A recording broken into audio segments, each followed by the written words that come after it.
And we are live. Hello, everyone. Welcome to the Alien Spaceship stream. You can be watching from anywhere around the country or the world, and I really appreciate every single one of you. Coming to you from the Spaceship Studios from a galaxy far, far away.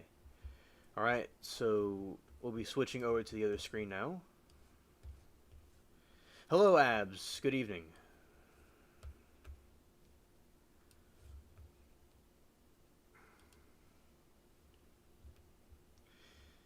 Okay, get this way.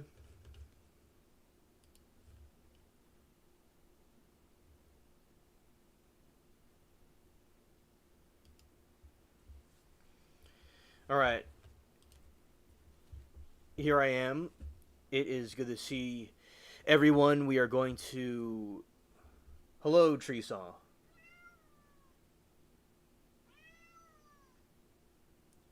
Okay, thank you, Tree Saw, very much. Shout the bubbles. Alright. Yeah, shout out to you, Tree Saw. I will certainly look into it. And hello, Abs. I hope that you're having a good day, good evening, good afternoon. Well, you're in the evening time, like I am. It's actually probably later evening. So, Grush. Yeah, Bubbles. Yeah. Grush is... He's very... On 6 right now. Yeah, Fox News, okay. Yeah, Grush has provided very good information with the UFO disclosure. And as I said, I will certainly check that out and review what he has to say, because it's certainly groundbreaking information for the movement of exposing what the aliens are and the information being concealed about them. Now, I'm going to see exactly what's going on with that out of curiosity. A little bit of a review. Before I got here, I fed him. I fed Bubbles. I spent some time with him too. He's a good cat.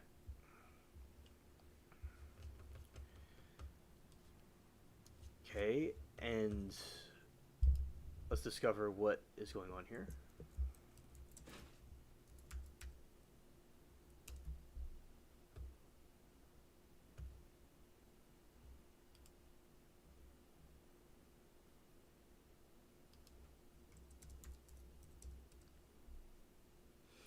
Hello, Duke. Good to see you.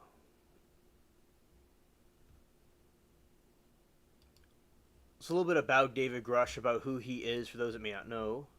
I want to give you a little bit of a review. Oh, hello there, Pussycat. Welcome.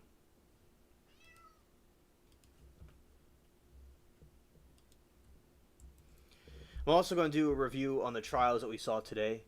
And, Pussycat, do you have any thoughts about the trial that we were watching earlier? It was an interesting testimony of... It didn't really make much sense what she was trying to do, but we saw it and had some good laughs. Shout out to Mary Toodles. Oh, Lord. Shout out to Mary Toodles. Alright. And, okay, thank you. Yeah. And David Grush is just for y'all that may not know who he is, David Grush is a former U.S. Air Force intelligence officer who gained international attention in 2023 when he became a whistleblower, alleging that the U.S. government operates a highly secretive multi-decade program to recover and reverse engineer non-human spacecraft. He made these claims under the oath during public congressional hearing, starting... This was yours. Yes, I'll eat it later. Stating that the government is also in possession of non-human biologics. That's a little about what that is. Hello, Sauce. Good to see you.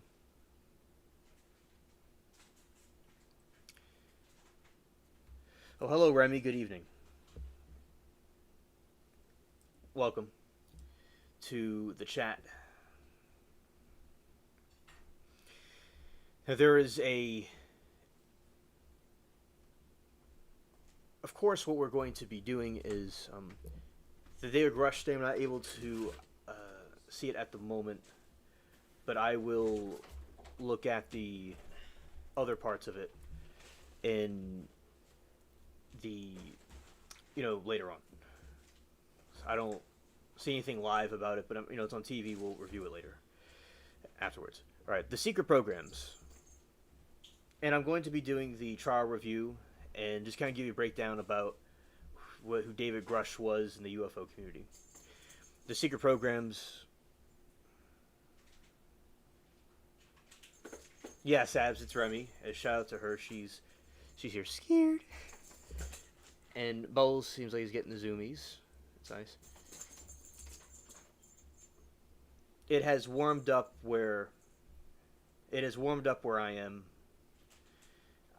I don't know. It seems like more of a warmer November at the moment.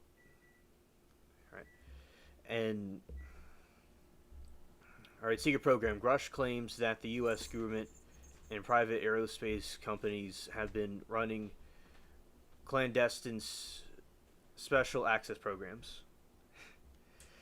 Retrieve crash unidentified phenomena. And Remy, how have you been? I hope you've been doing good with yourself.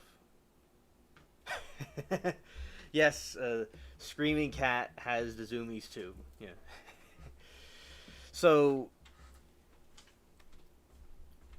one thing I have been doing, Remy, I have been still doing the night walks. I've been taking some more videos of. You saw the train one recently with the train sounds and the clouds.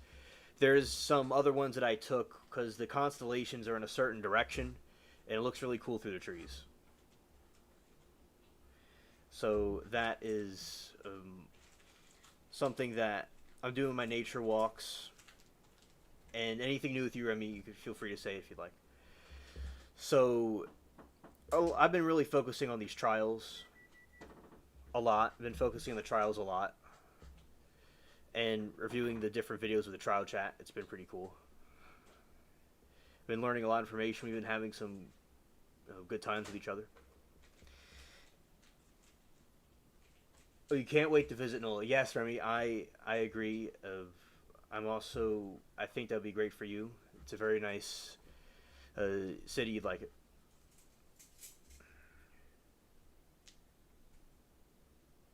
Train, that's a sign. I was thinking of trains. Oh, synchronicity right there. Synchronicity.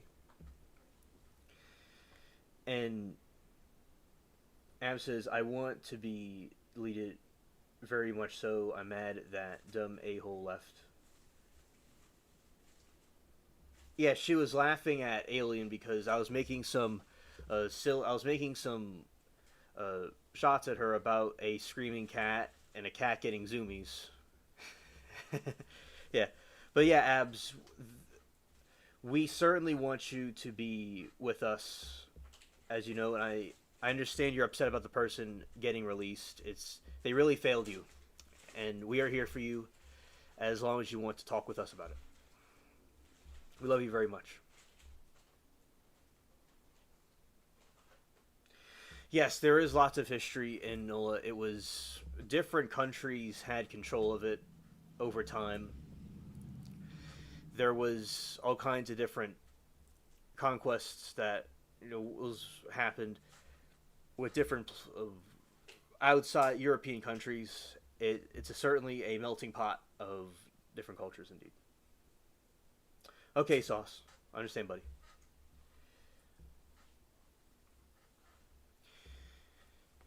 And the fleur-de-lis which is, the fleur-de-lis on the crown of Britain and the other parts of Europe.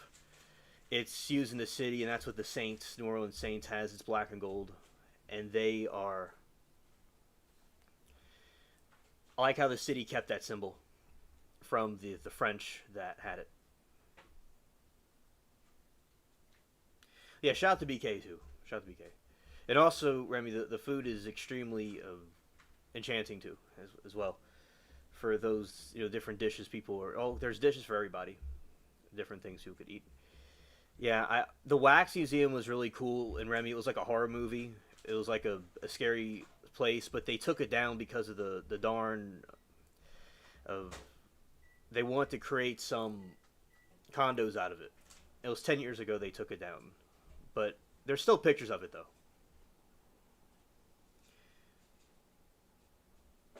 And Abs said, "Your discretion is advised." Abs says, "Nah, fuck the food." Scared. Always miss you, BK. Leaving me alive to deal with the trauma, the anticipation for what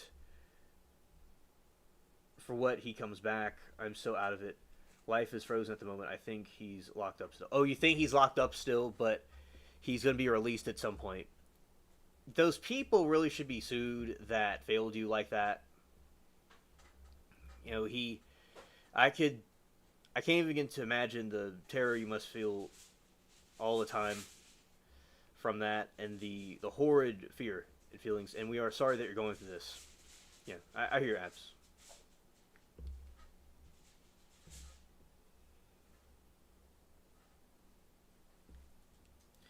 I never get fixed, but as I can.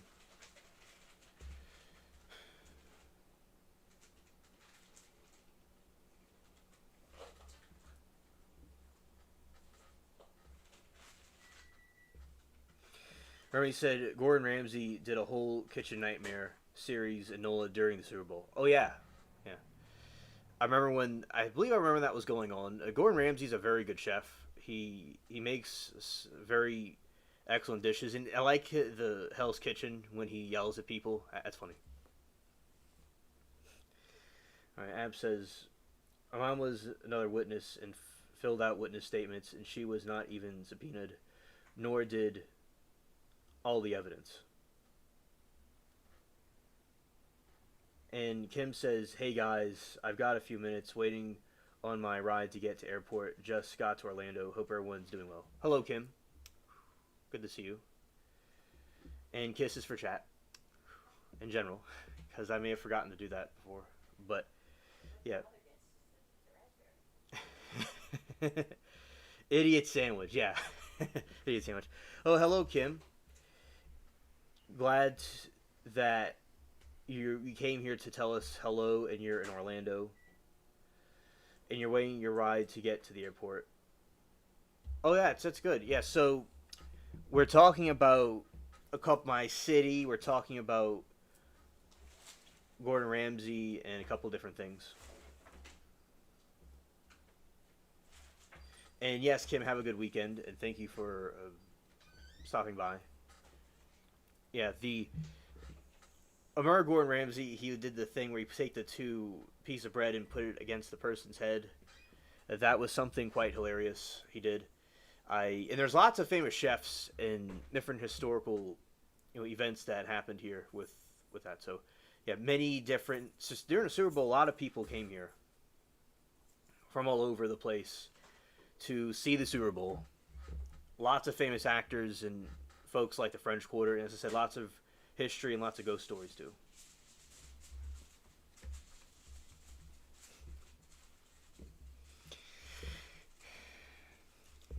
Yeah, imagine Gordon Ramsay would be a very interesting judge. I like imagine that guy dealing with Darrell Brooks. That would have been funny.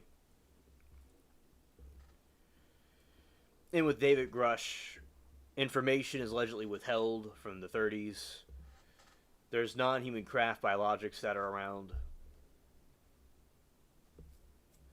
And retaliations and harm for trying to disclose information. No first-hand evidence as well. Okay.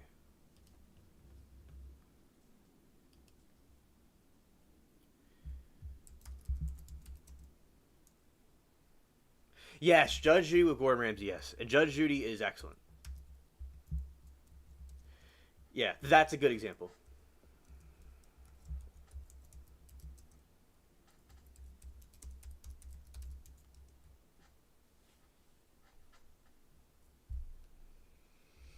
Now, some of the funny moments of Gordon Ramsay was his iconic insults.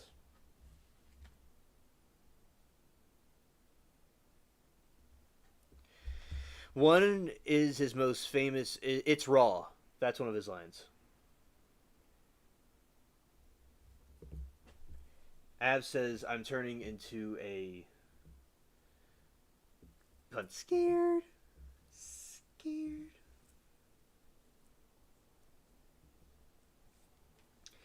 That is...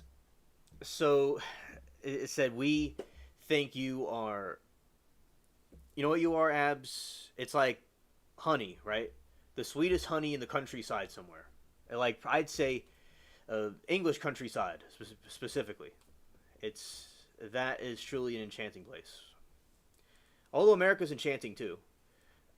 There's all those different fairies and stuff from the mythologies.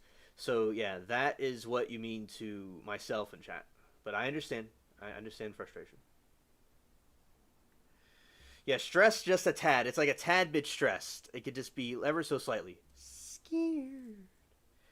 I'm doing, been long day, or we're, get to your destination, yeah. Oh, Kim, it sounds like you had a whole labyrinth to go through. A whole labyrinth. That's what it sounds like you had to endure for today, all over the place. And you found your way back to the spaceship, which I'm quite glad that you did. And hello, Frog. Good to see you, buddy. I had a psychotic break today. Damn, never got put in a hospital, lol. Oh, Lord. Our frog has been the crazy, what's called crazy frog. Been hopping off everywhere. So... I hope you're doing. I hope everything gets better, Frog.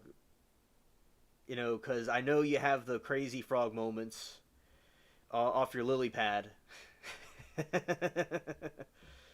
Yeah, the scared moment. The struggle is real. The struggle is real indeed. And Ab says, "I feel that shield, Frog." And we are here for you, Frog. Just in all seriousness, we're here for you, Frog, and chat as well. My dog got honey spilled in my carpet yesterday. Oh, Lord. I wish you could find peace and laugh again.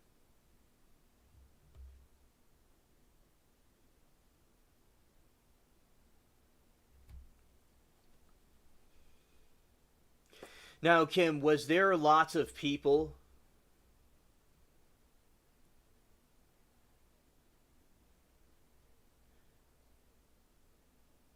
during your flights? Was there a lot of people on board, or was it not as crowded?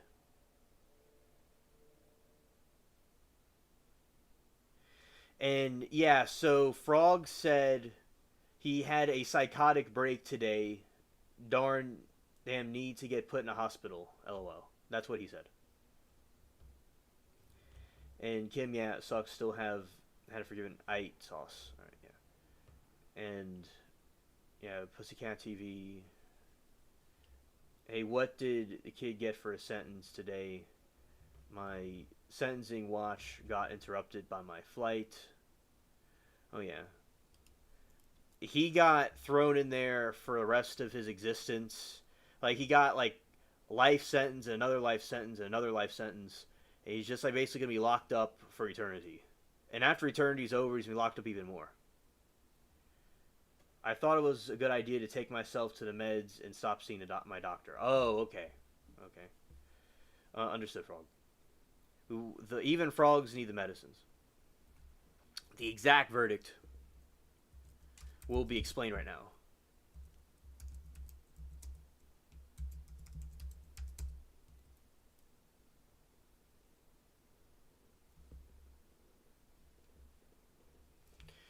Alright, so I'll explain.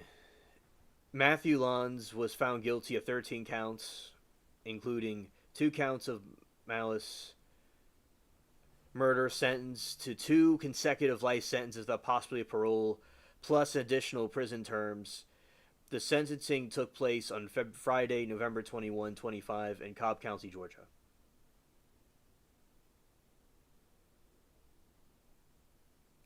Oh, yes, Kim. That is, I am glad to hear. It's like you have an alien signia on you, and it will lead you back like a compass to the spaceship.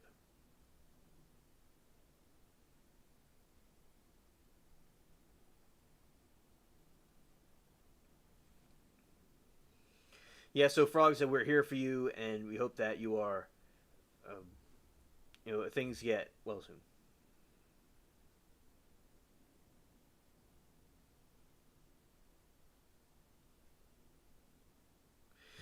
Uh, Pussycat, we could do all the poll. We could drop the polls right now, and dance around. But I know what you meant. I know what you meant. That was a joke. So yeah, Pussycat. If anyone wants a poll, let me know what you want, and I'll put it up. I'll explain to you how many cats I have. In this house, we have Bubbles that's over there on his little bed, on his elevated post. He's one cat in here. There's six in the main enclosure. There's one in the other enclosure, and there's another one upstairs. And there's about three outside.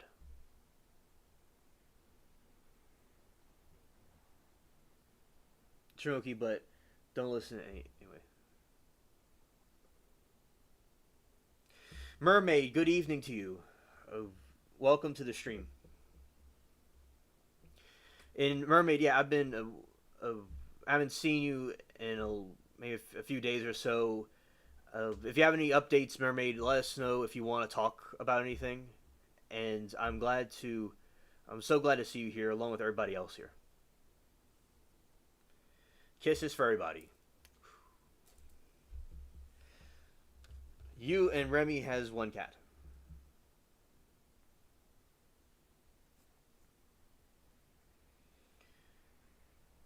I have a cat.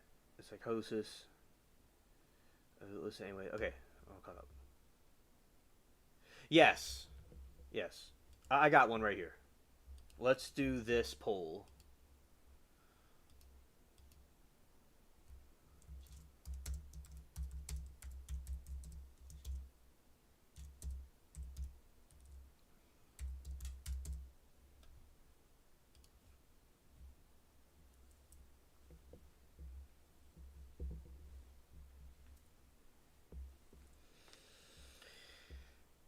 Okay, and Mermaid says, "Hey everyone, I just went to my appointment and I quit drinking. I've been sober for 1 day now, taking this on top. Oh, okay, thank you. Oh, you went to your appointment. Okay, that's good. That's good. I believe. Okay, so, and thank Miranda. I'm glad that you took action and you're getting the help that you were talking about. Thank you for updating us.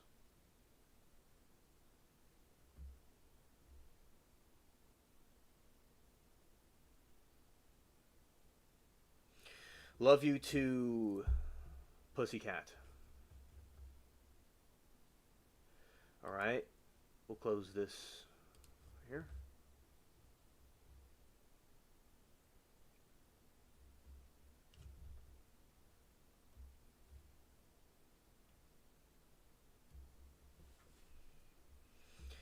And Ab says, "Fuck, we all have some demons, and I hate holidays since my druggy fam left me, and I can't get no dough anymore."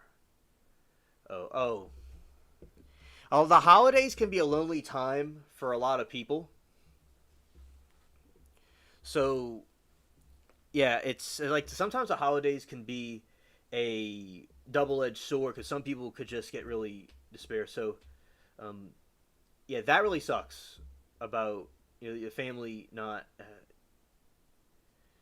you know being there for you, and we want the best uh, for you as possible. All right, and oh hello Christine, great to see you.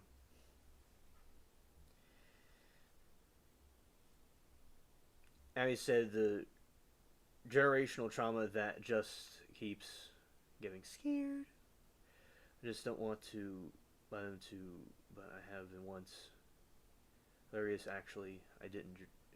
For real, Ab says she's poor as F, poor as fuck, and some poor as fuck, and some reached out to sell feet pics. I'm like, oh my goodness, Lord, scared, Abs, scared. Yeah, yeah.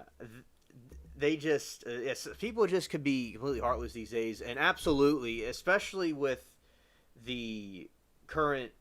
And I don't think with our current what's going on with like things being everything being expensive. I believe it's things are still hopefully it winds down with the expensive stuff. That doesn't really help either. And Remy said people pay good money for feet. Yeah, I've not done that, but I've heard of that online as a meme. Definitely.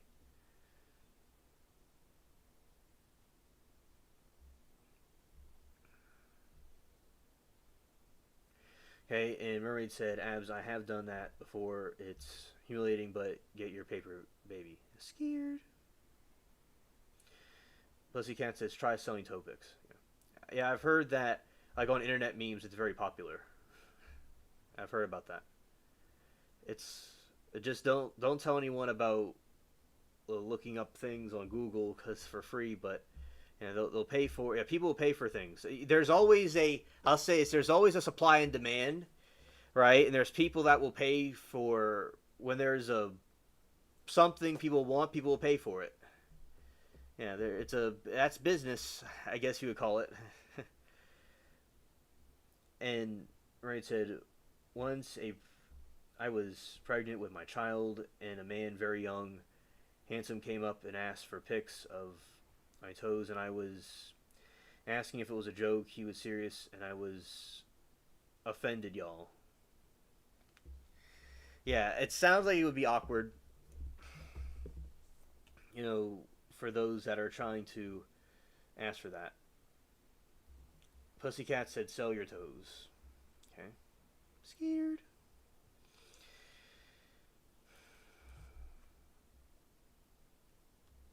Okay, and Kim says, "I'm having a hard time with hearing I don't know who said they've been sober for a day, but I want to say congratulations. Awesome. Keep doing what you're doing. Great."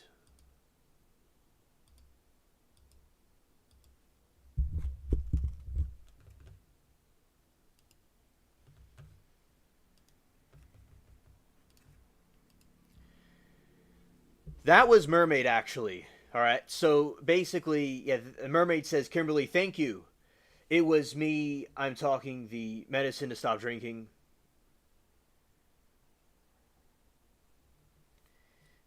And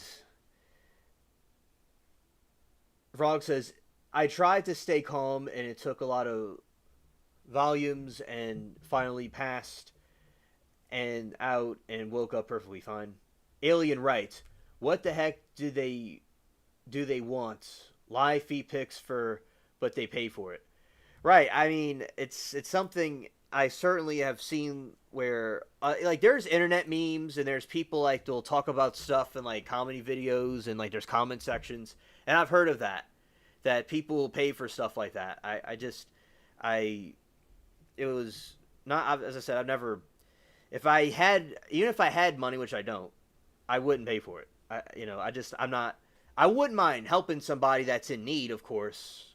I would love to do that. But people like I just if I had money, which I don't, I wouldn't necessarily pay for something like that. But like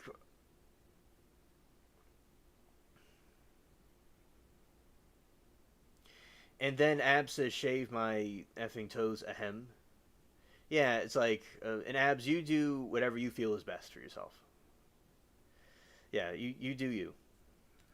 And we have sober here since 2011. Oh, congratulations, Frog. That's when I was in either 7th or 8th grade. I remember that. I remember it was I was in school. It was before my trial days. And my trial days you will we have Okay, Pussycat says, "Alien, I will pay you to shave your toes on live stream."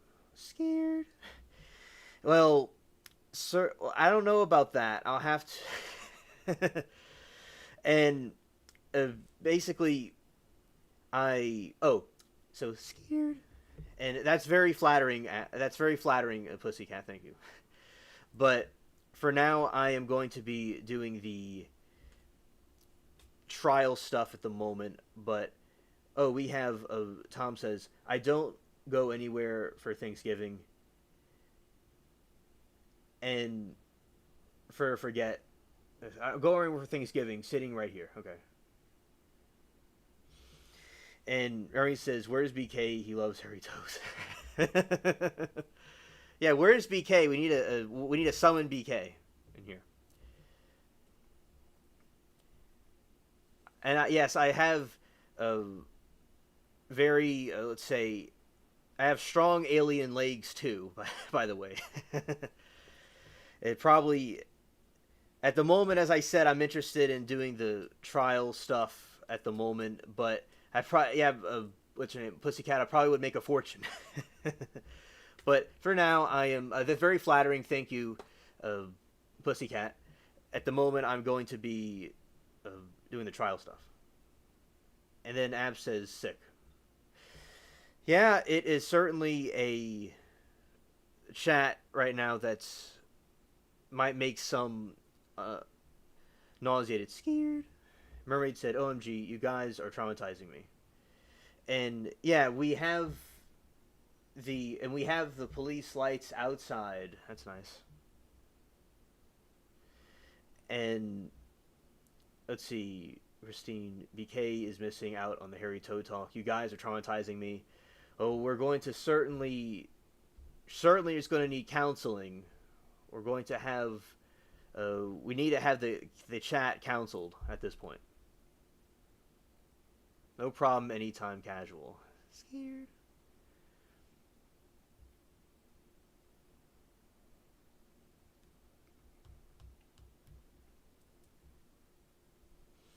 All right, if Pussycat says anyone needs career advice, okay. Hello, at any time. A problem. Yes, you gotta find your hustle. Don't give any of your business secrets away making your money. Right. Right.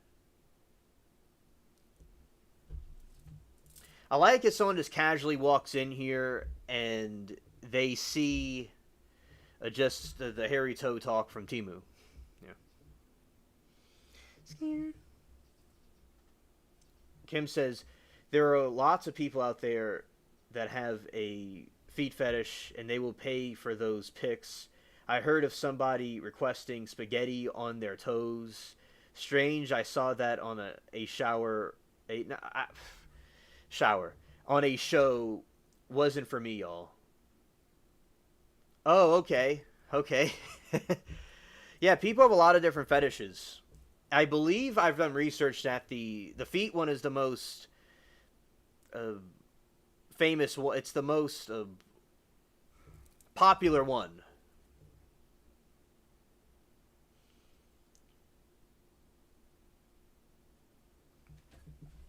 And Ernie said, cheesy feet are in demand, bunions and all. I have heard of that. I have heard of that. No, I'm blind. It was a psych. Sorry. Okay.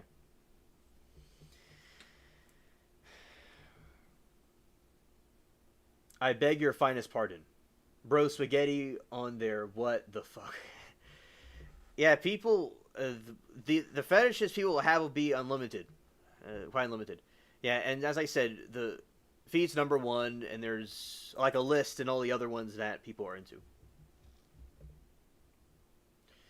Okay, so yeah, that is a intriguing of history about the foot fetish. Very very interesting. I I am not going to be failed to learn more from what's going on.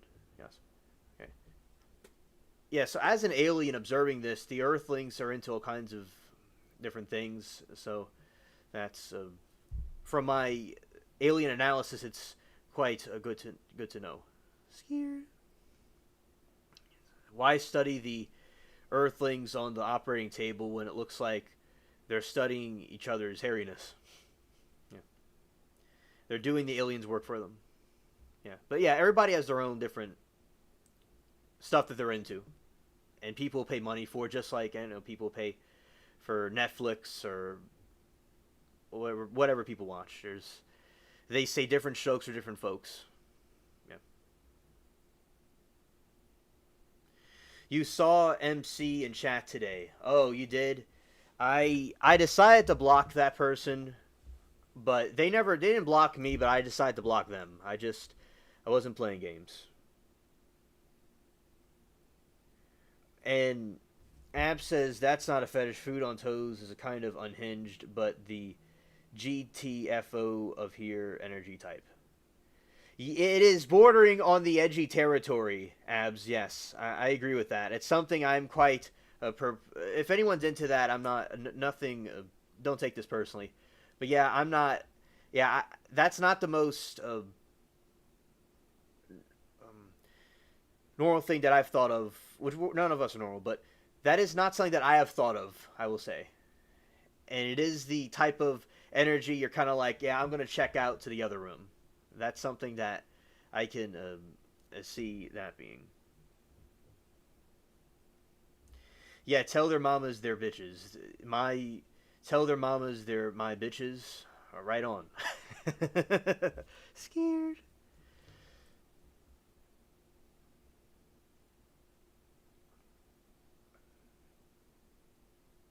And Remy said hairy toes are not okay. I agree with you. I have to agree.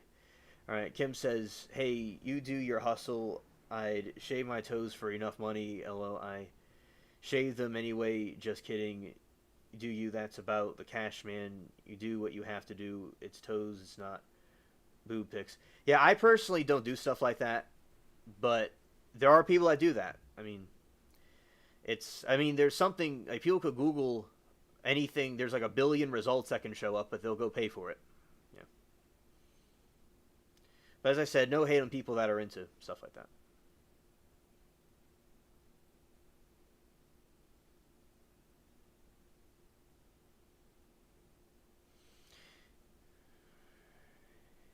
And Abs is giving the red card to Pussycat. Right. It looks like Kim is begging for it to shave the. So it looks like Kim saying, come on, AS, shave those toes, shave those toes." She is chanting. Okay, so I guess we have to see that there's quite a fascination for the alien toes, it seems. All right, Kim, wink, wink. It looks like we're gonna have to. I guess there'll be the shaving toe party. Scared.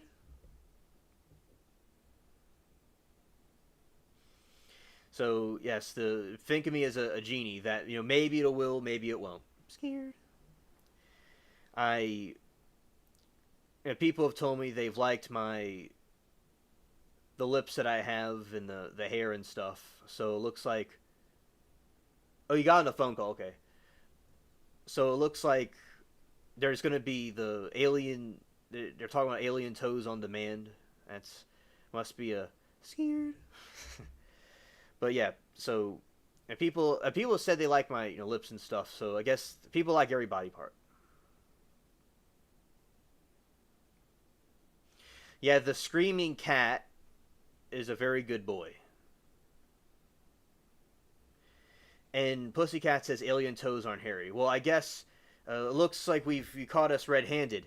You've done your research. I was testing you, Pussycat. It looks like you got it right.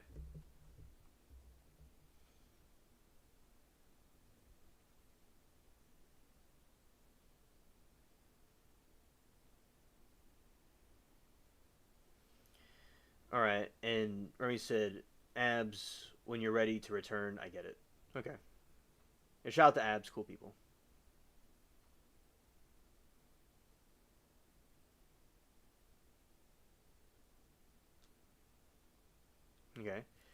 And shout out to you, Tasman. Good evening.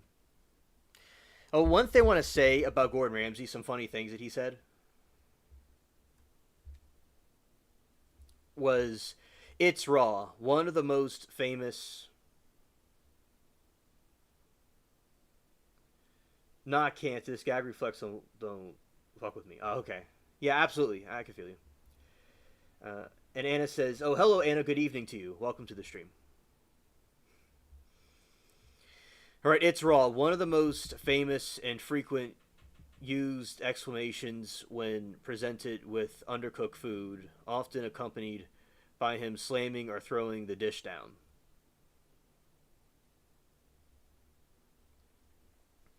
You donkey, a classic insult.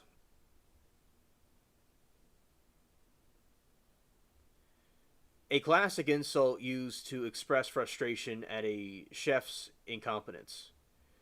Where's the lamb sauce? A present and comical question to a consistent in Hell's Kitchen, a contestant in Hell's Kitchen who repeatedly forgot the key component of the dish.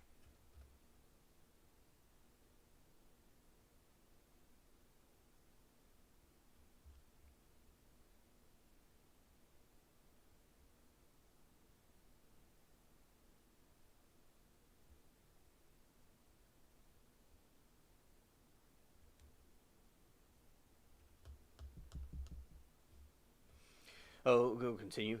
This looks like a comb. A recent highly rated moment where compared to an unappetizing dish appearance to a hair comb.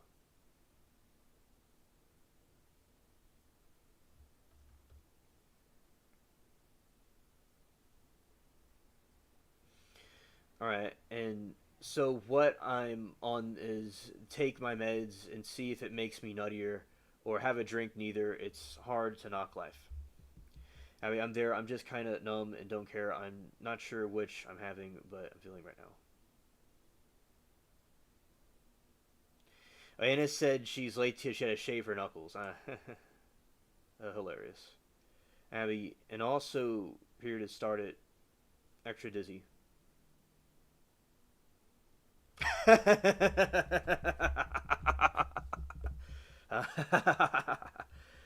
Moki said, "Make sure to leave your toe hair on the like button." Yes.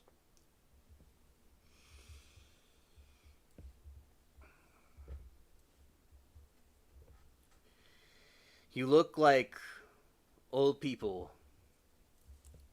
Fuck. That's what Gordon Ramsay says. A brutal but hilarious comparison made by a contestant to which Ramsay saw part of himself in in him in the moment and enjoy it.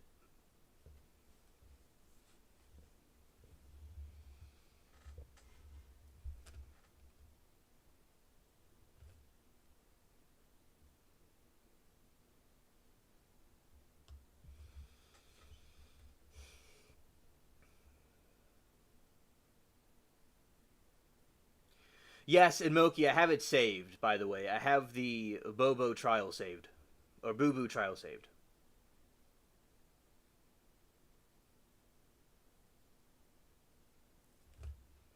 Yeah, Anna, don't.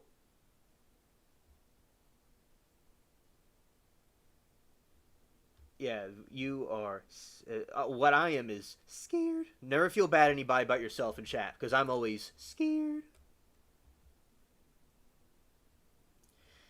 Now, today, sometime tonight, when we will be doing some Darrell Brooks reactions, sometime tonight, most likely.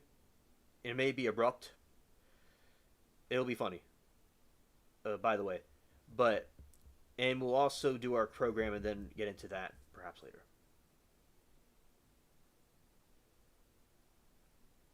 Shout out to Anna.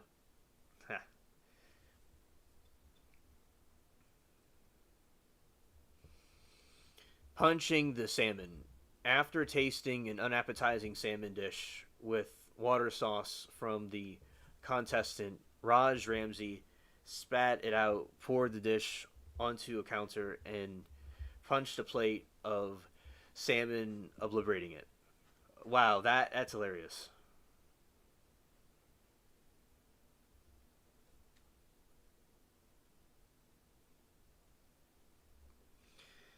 Hit the stomach and lose. Oh, scared. I swear to God, tampon. I gonna shove the tampon down throat and punch it out. That's some WWE wrestling right there. Scared. Shout out to all of you. Appreciate everybody here chilling with me.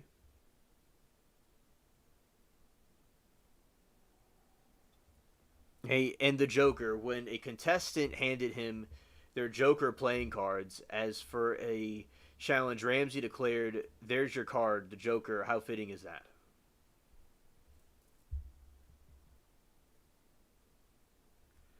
Yes, you will. You will salt it and fry it and flip it and dip it and make a gourmet meal out of them. Facts. You'll put the abs mac on them.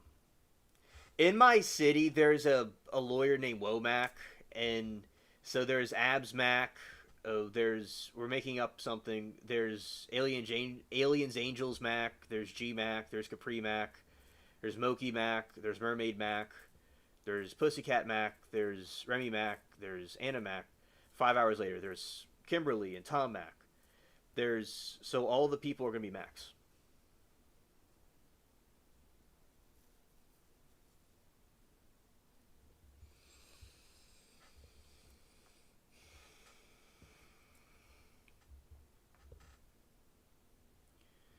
Questioning the impossible, Ramsey famously asked, "I legitimately would like to know how to burn ice cream, highlighting a chef's incompetence, Miss Manners, after.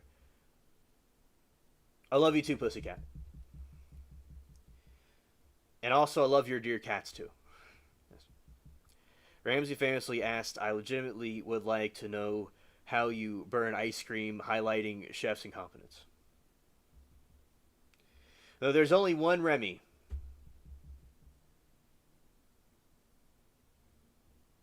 We just got a 72-inch. It's too big for my eyes. Yes, it does. Absolutely. Size matters. Yeah, I will tell you all a secret. The spaceship size matters. Its height and girth are important to launch and thrust itself through the galaxies and space. So yeah, the size, yes, that is a fact. People don't like to know that fact, but it's true that it does matter. And I mean, if space, it matters even more. If you don't have a spaceship big enough, I mean, it could be left behind. Scared. A big spaceship ride's better. That is from customer reviews. Yeah, what? Yeah, it's true. It's Timu truth. That's what I talk. I spit Timu truth. I think that it's hula hoop. I'm shooting basketball into the hoop.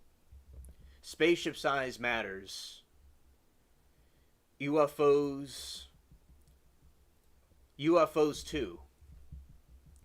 They're very wide. Their width is a true fact. It's absolutely essential. Space riding will not be successful without that. Shout out to everybody in the chat. Even the screaming cats. Scared. We will send a global hug to Remy. Yes. Yeah, hugs for Remy. She is the great. She is the best. And y'all are also, as well, share in the glory of being the best, for y'all are being here. School long. All right.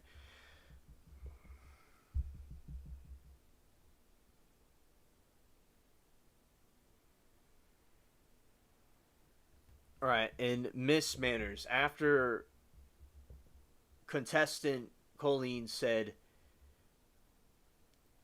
she also teaches manners, he quickly told Miss Manners to fuck off back in line, creating a classic exchange.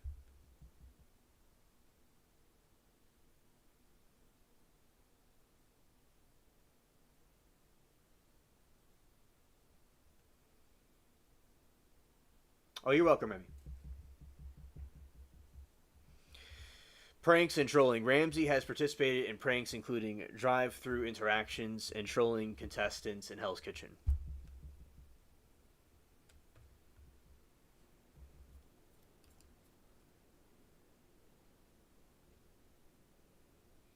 Pussycat says, "I love you, Remy, for me and all my cats."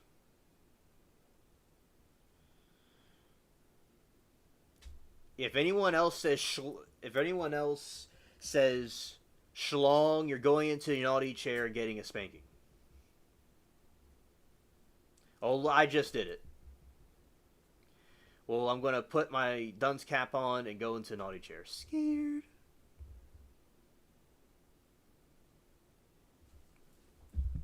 Well, Gordon Ramsay is the most famous on-screen meltdowns of other celebrity chefs and personalities have notable moments of their own, often involving conflicts with other chefs. The show procedure of PR disasters led to the public outburst.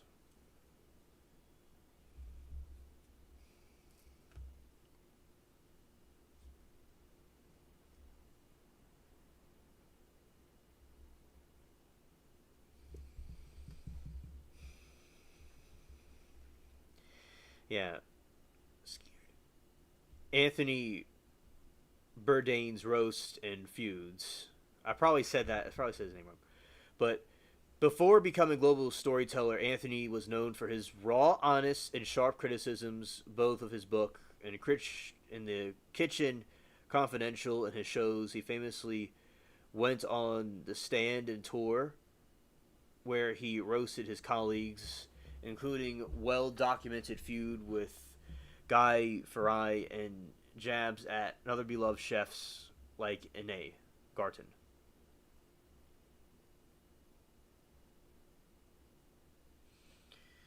We was threatened, alien had to stop. Scared.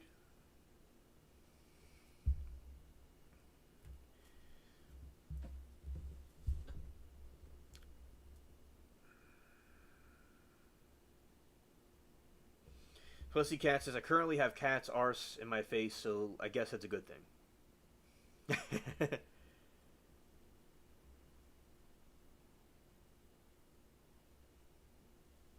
Ab says, "I hope you thought long and hard about that taint."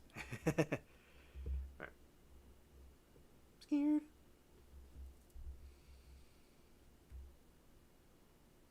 Marco Perry White's intense temper.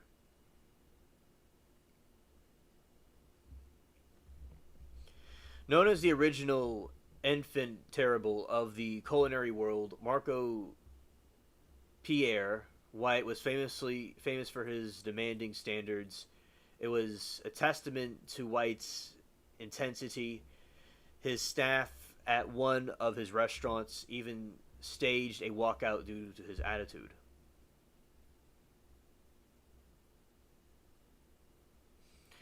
Chopped grill pan tug of war.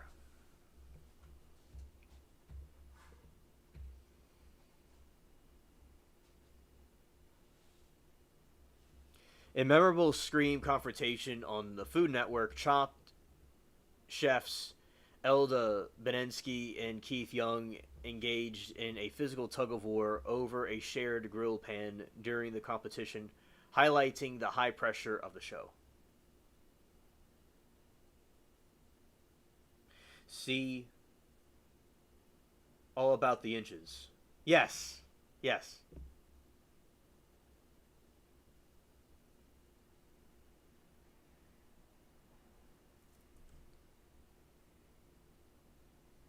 Oh, you did not like MPW. His son is worse. Ah, okay. All right. Thank you for what you think about it. Yeah. Certainly, I'm not surprised, Remy. Below Deck Med Kitchen Arguments. The Below Deck franchise, which focuses on yacht hospitality, has featured several intense kitchen arguments between chefs and other crew members. One notable instance involved a chef who could not cook without onions, leading to major blowup.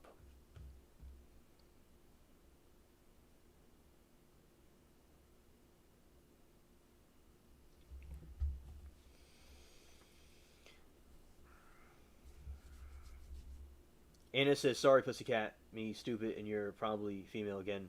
Apologize in your name." So I said, "How big is yours TV?" Oh, okay. Yeah, her TV.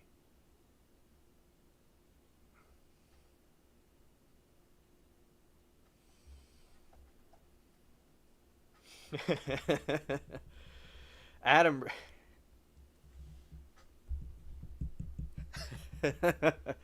y'all crack me up. Adam Richmond's on social media outburst, the former host of Man vs. Food, had major public meltdown on social media. After a controversial hashtag where he responded to critics with insults and a suggestion to grab a razor blade and draw a bath, his new show was postponed as a result. Yeah, cold shower. Scared.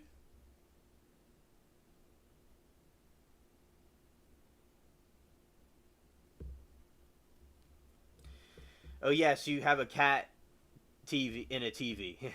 Yes, yes, very good content over there.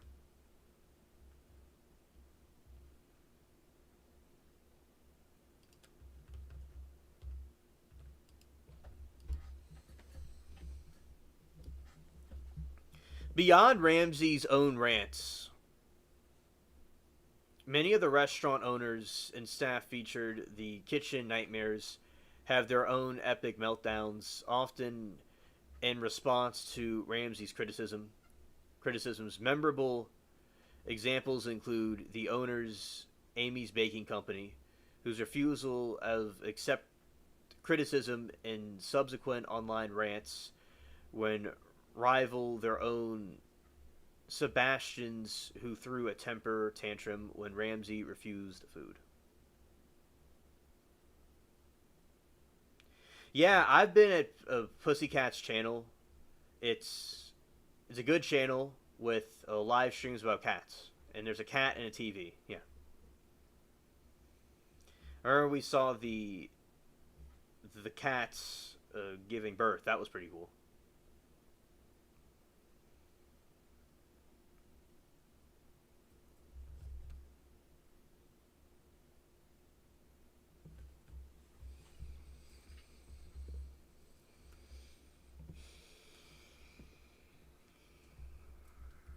Puala Dean's public relations disaster.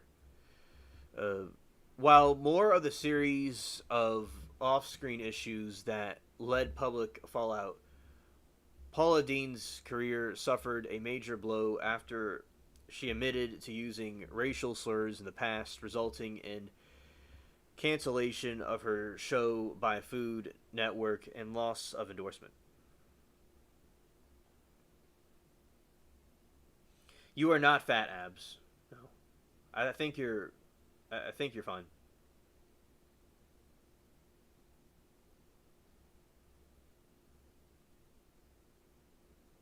Yeah, she has like a fake scratch post TV for her cats. Yeah.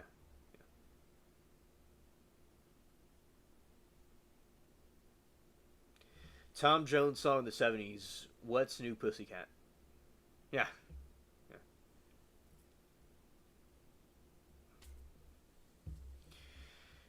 And shout out to all the aliens, angels in the chat, the most beautiful ladies on Earth.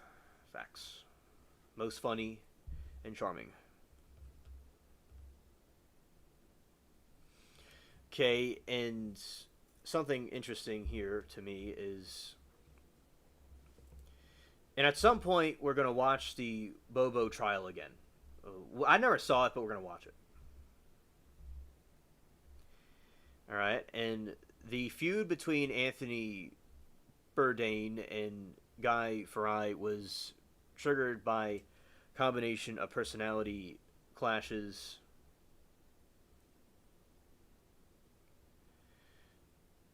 differing culinary philosophies, and public comments made by Bourdain. It was less of a traditional feud and more a long running public roasting by Bourdain and Fry eventually addressed.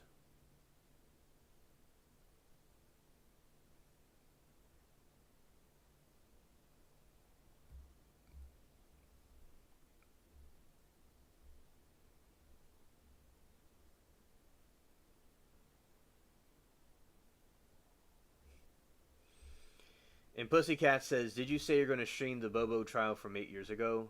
Do it now."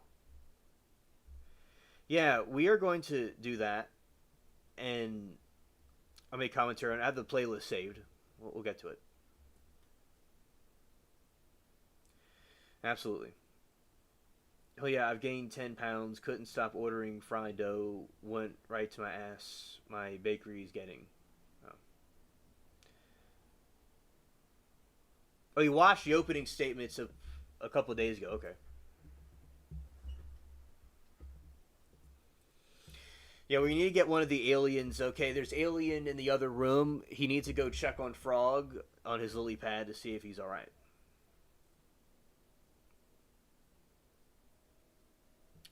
I don't have cable either. I don't have cable either, Tom. Right.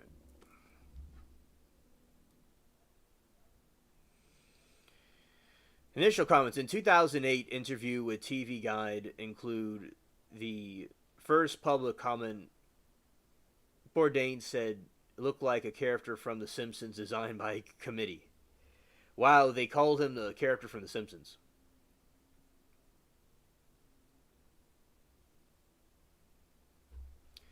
Bourdain, a classy trained chef and world traveler, contrasted sharply within Ferrari, a self-taught cook with over the image of Bourdain's style as low-hanging fruit for comedy.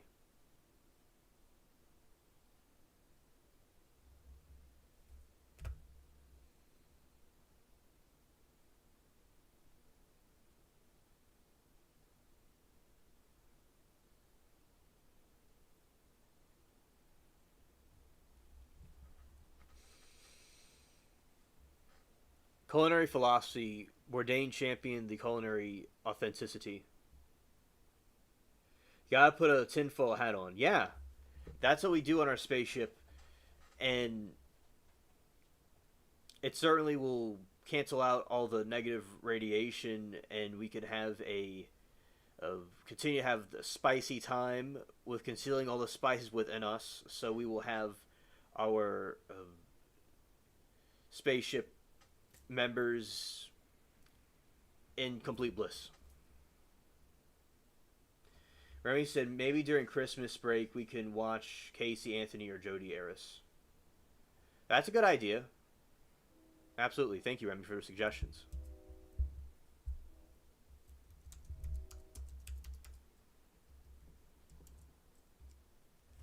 We will certainly do that. Jody, I keep watching.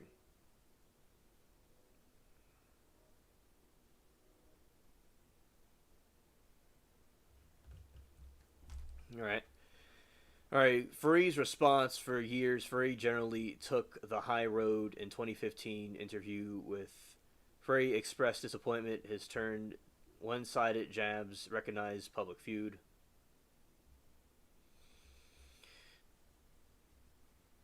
Set restaurant Times Square provided a major target of Bourdain's jokes, and he could be in the Terror Dome.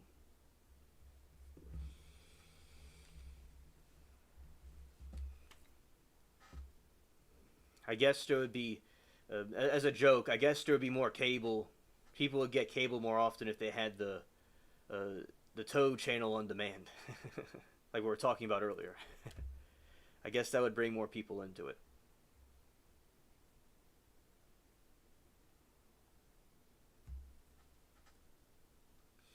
All right, Remy says Casey Anthony is crazy. Now, doing a review on Casey Anthony about that.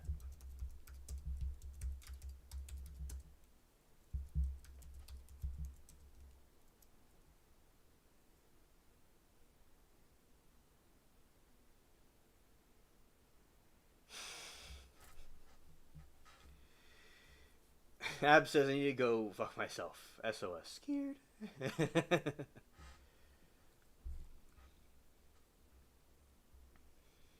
Casey Anthony was a Florida mother who was tried in a controversial verdict acquittal in 2008 murder of her 2-year-old daughter, Kaylee Anthony. And no more edibles for Abby. Yes. Yes. Okay. The case became a national media sensation, often described as one of the first trials by social media and the court opinions.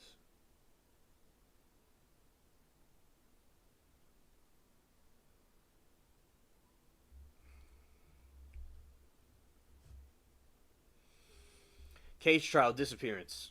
Kaylee Anthony was reported missing in July 2008 by her grandmother, Cindy Anthony, 31, days after the last time she was reportedly seen alive.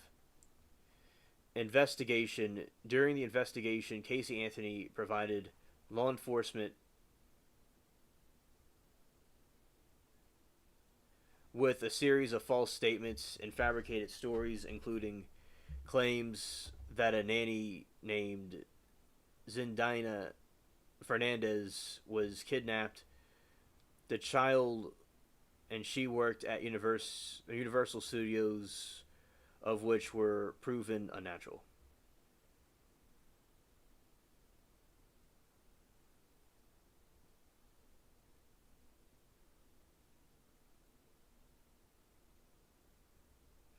Hello there, Sauce. Welcome. Discovery. Kaylee's skeletal remains were found in a wooded area near the Anthony family's home in December 2008. The case of death was officially ruled a homicide, but the exact cause could not be determined due to the state of their remains. A trial. The high-profile murder trial began in May 2011 and lasted over 6 weeks.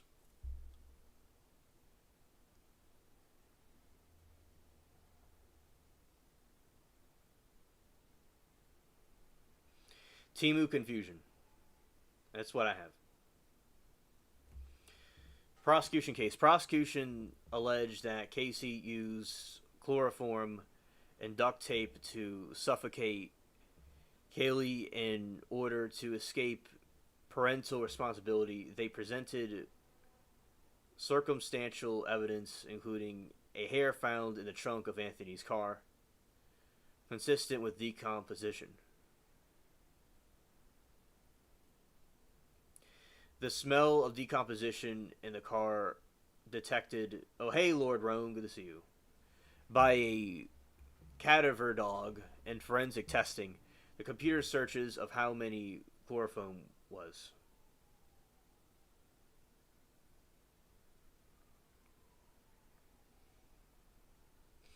Defense case. The defense, led by Jose Vaz, presented an alternative theory. Kaylee accidentally downed the family's swimming pool, and Casey's father, George Anthony, cover up the death, and they also alleged George had sexual abuse with Casey, which led to her habit of lying.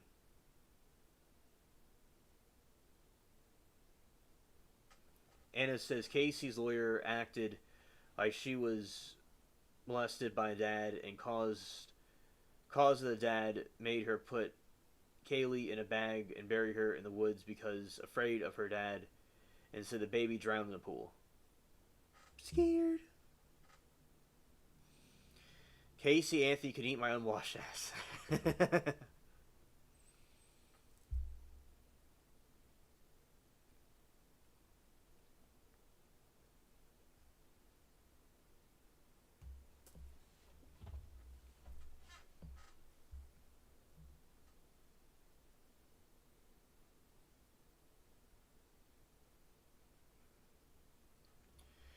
Verdict. On July 5, 2011, the jury found Casey Anthony not guilty of first-degree murder, aggravated child abuse, and aggravated manslaughter of child. She was found guilty, however, on 4 counts of providing false information to law enforcement officers, and verdict was met with widespread public outrage.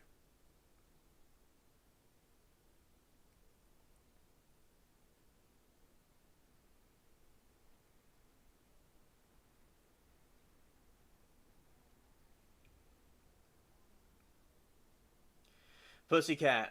I know about the BBC. I've seen a lot of interesting, like nature stuff on there. And I didn't know about that. Thank you for updating me with what's going on.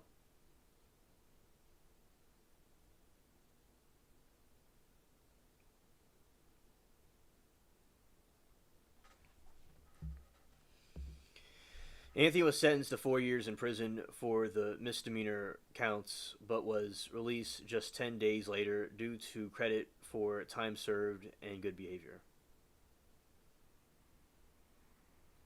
She lost the bet when the verdict came in.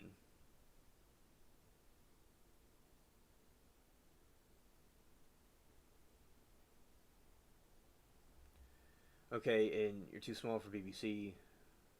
You have to watch it after. Okay, understood. Okay, I saw like on YouTube different clips of it, of things on BBC. Anthony has largely stayed out of the public eyes, but gave on camera interview in 2022 Peacock documentary series Casey Anthony, Where Is the Truth Lies, where again place became on the father she also had received resurfaced on TikTok.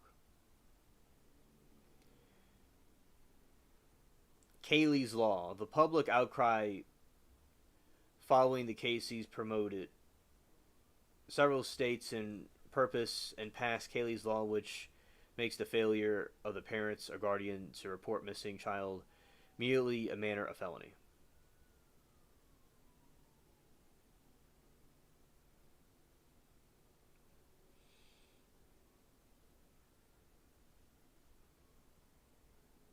You have to watch it after. Scared.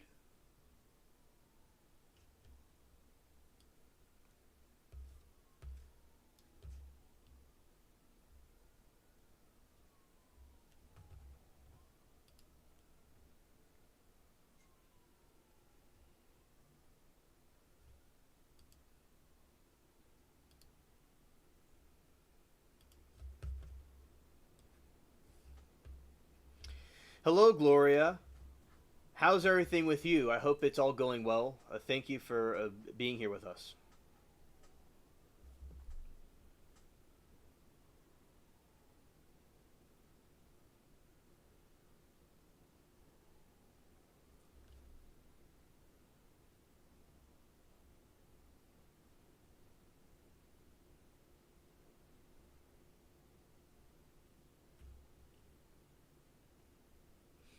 I'm tired of my bad and hold. I'm confused because having people tell me not to wash, but then it looks like the question of the hour is to wash or not to wash.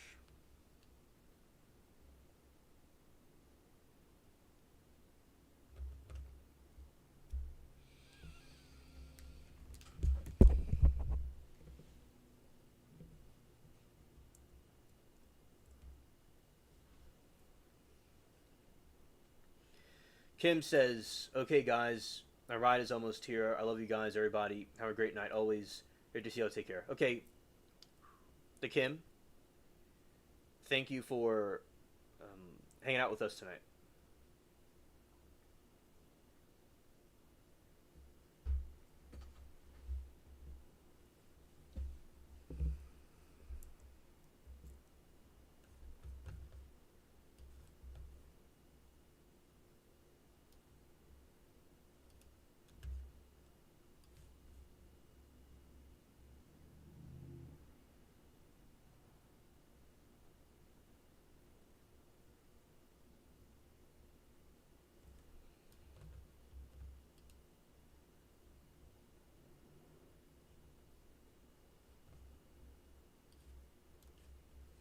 All right, going over. I want to see about the playlist.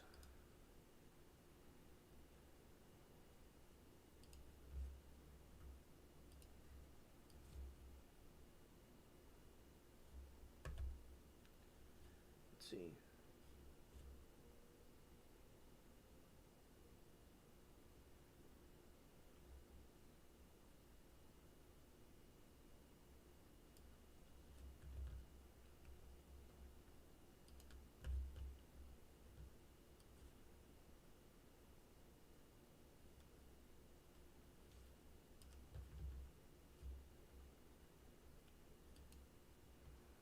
All right.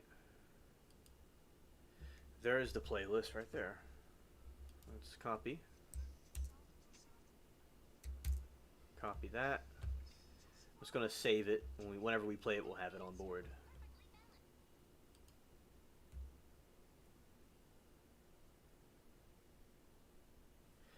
All right, let's do that poll. How many pets do y'all have?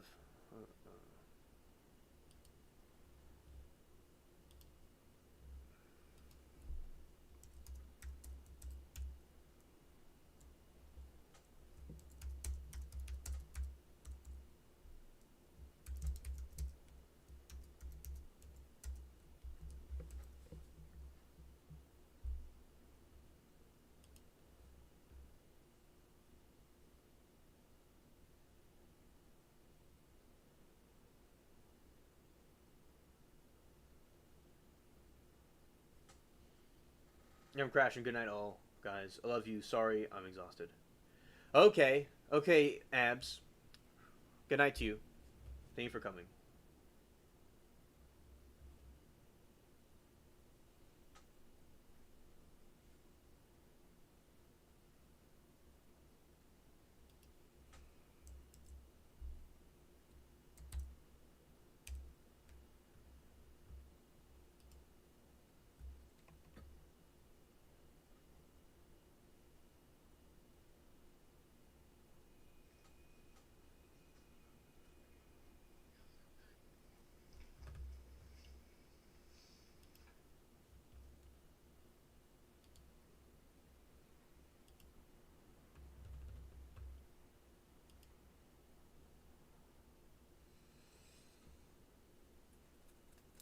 This trial was going on.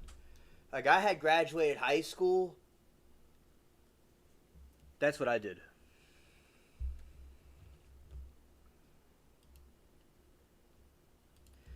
Okay, I'm gonna play one of the Darrell Brooks cartoons.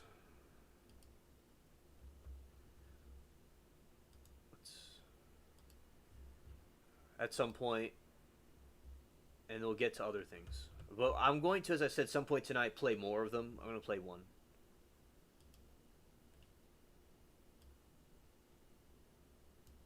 Oh, you stepped into a wild party.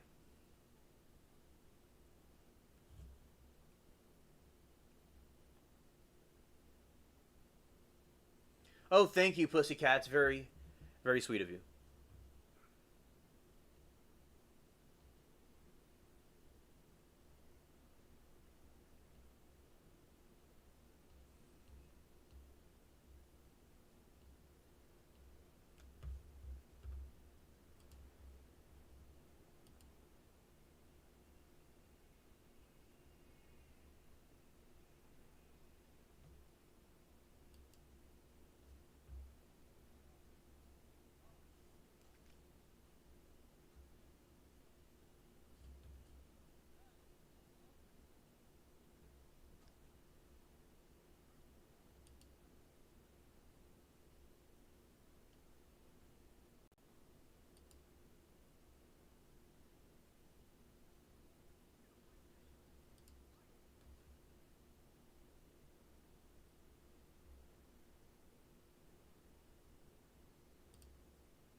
All right, so I'm gonna play one of these clips.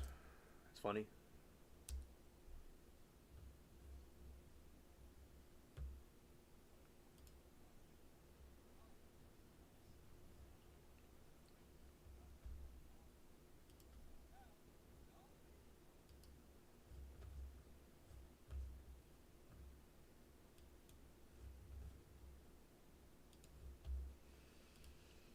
Other displays. I'm gonna go put this up.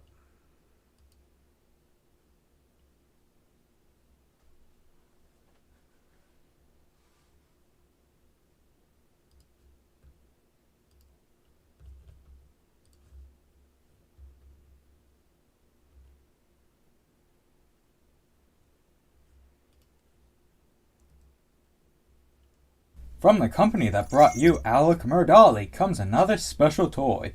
Prison Playmates is proud to present our new prison pal, Dolly Brooks. Dolly Brooks comes with over 30 fun and quirky phrases. I do not consent to or agree to being called that name. Oh, Dolly. Nobody cares. Objection. Hearsay. Dolly Brooks also comes with a unique set of accessories, like the big boy suit, the reversible mask, and his important documents. Get your facts straight. I'm not going to sit here and let somebody be inaccurate on the record and lie on the record. Oh, Dolly, you're right. I forgot about the documents in this special box for just $15 extra. Are you happy that I mentioned them too, Dolly? I just want the truth to be told. But that's not all, Dolly, because for the first 500 orders, we'll also include these special shock shackles, absolutely free. What do you think about them, Dolly?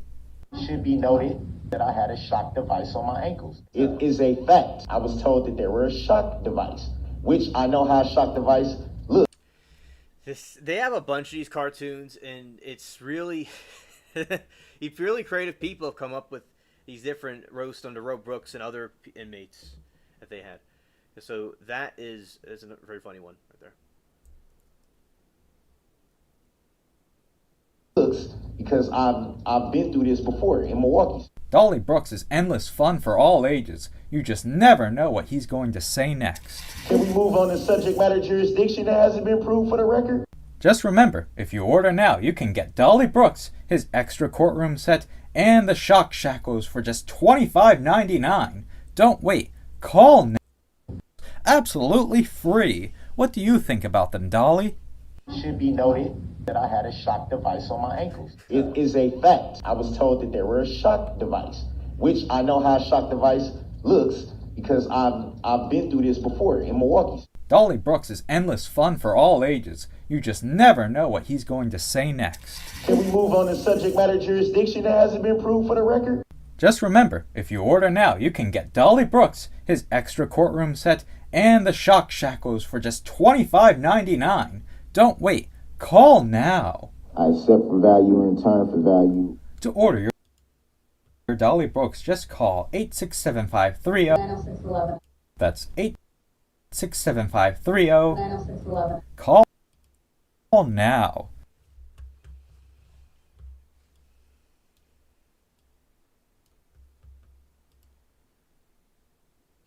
Grounds. Yeah. Grounds indeed. Laughing at Dolly, not chat. Alright, and... taking anti-bursts. Okay.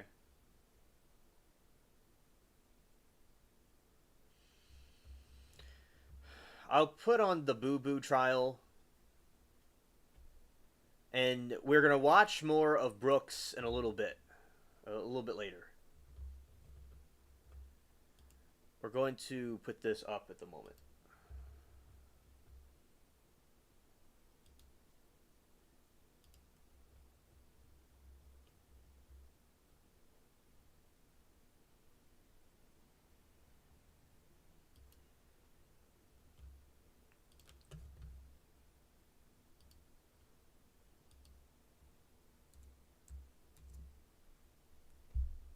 Well, that's not what I want to do.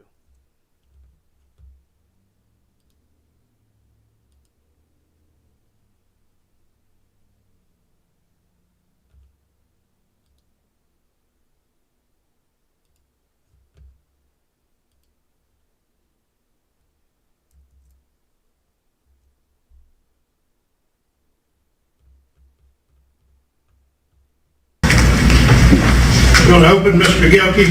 Yes, sir. Thank you. Circuit Court, Hardin County, Tennessee is now in session pursuant to adjournment. The Honorable C. Creed McGinley presiding.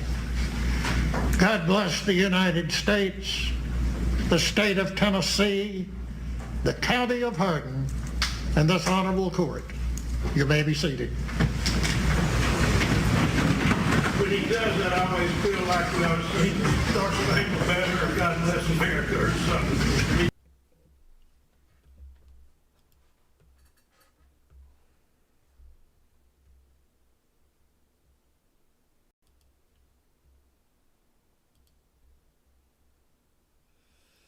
Oh, Passion, you're here. Okay. Welcome. Did you hear Brooks may have gone too far with the shenanigans and lost the deadline to appeal? I heard something about the appeal issue. I heard of that. Yeah.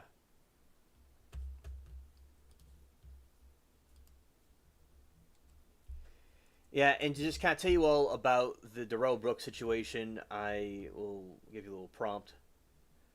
Okay.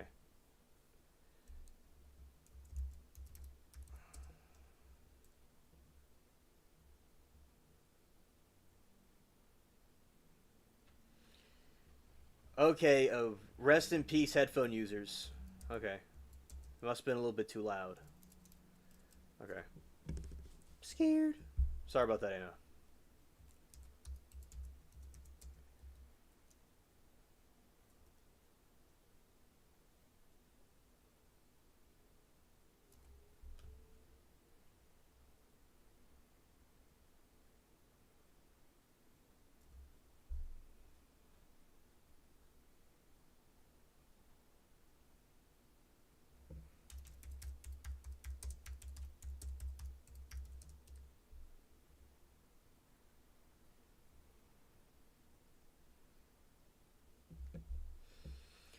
November 25, 2025, Darrell Brooks' appeal process continues to be marked by delays and legal maneuvers, primarily his request for an 11th extension to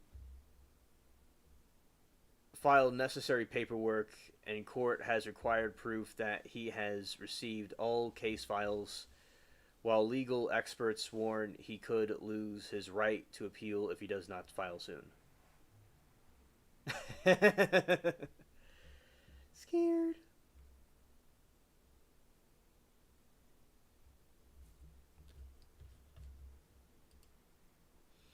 I'll have to speak in sign language for her.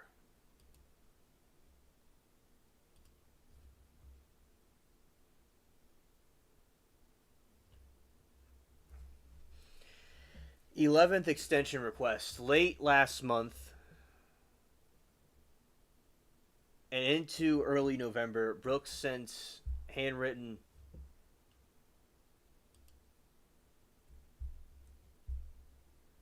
letter on the Court of Appeals to request the 11th extension for his appeal filing deadline, pushing a date to January 7, 26. Reason for delay. Brooks claimed that a lockdown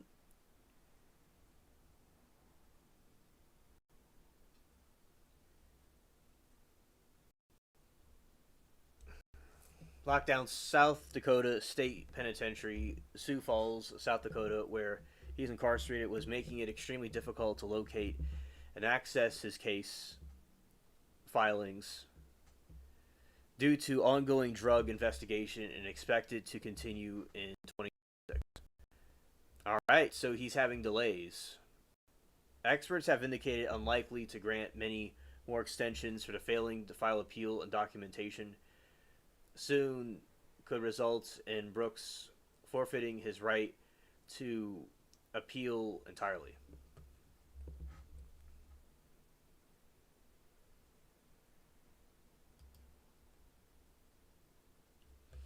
All right, we'll continue with this, and later we'll look at Brooks and the rest of the Wade Wilson thing. All right, so this looks like a luxury dining hotel or a very fancy restaurant. Let's crank this volume a little bit lower. That should be better. All right, everyone brace yourself. He does a great job pushing the music on there. Did somebody hint to y'all that it would be more convenient if you would file in the order in which you were seated? Somebody told you that? Yes, sir. Because I've done this a long time. If we don't tell you that, it's usually the second day of a trial before the jury figures out, hey, if we line up, we don't have to stumble across everybody. First of all, let's get one of the things out of the way. You were instructed not to view, listen to any news reports, not to make any independent investigations, avoid social media, so forth and so on. If you followed the court's instruction, please raise your hand. Let the record reflect we've got 15 people that raised their hand in the affirmative. Okay, we're getting ready to start the trial. Do you want to check witnesses? Are we ready for the jury to be sworn? Well, Your Honor, we'd like to just make sure there's no, we had subpoenaed several people.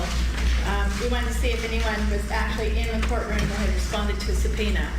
If so, could they please step outside? We have somebody to meet with. When she says that, she is essentially calling for the rule of sequestration of witnesses, as the state would also. If you are a witness in this case, first of all, you are to be excused from the courtroom. You're not to listen to the testimony of any witness that testifies. You are not to discuss with any witness testimony that's been given in the open courtroom. The state has designated as their representative, Ms. Bobo. She'll be allowed to stay in the courtroom, and they say if she is called, she'll be called towards the front of their witness. Correct? All right. In this case, State of Tennessee versus Zachary Wright Adams. State ready to proceed. We are, Your Honor. Defendant ready to proceed.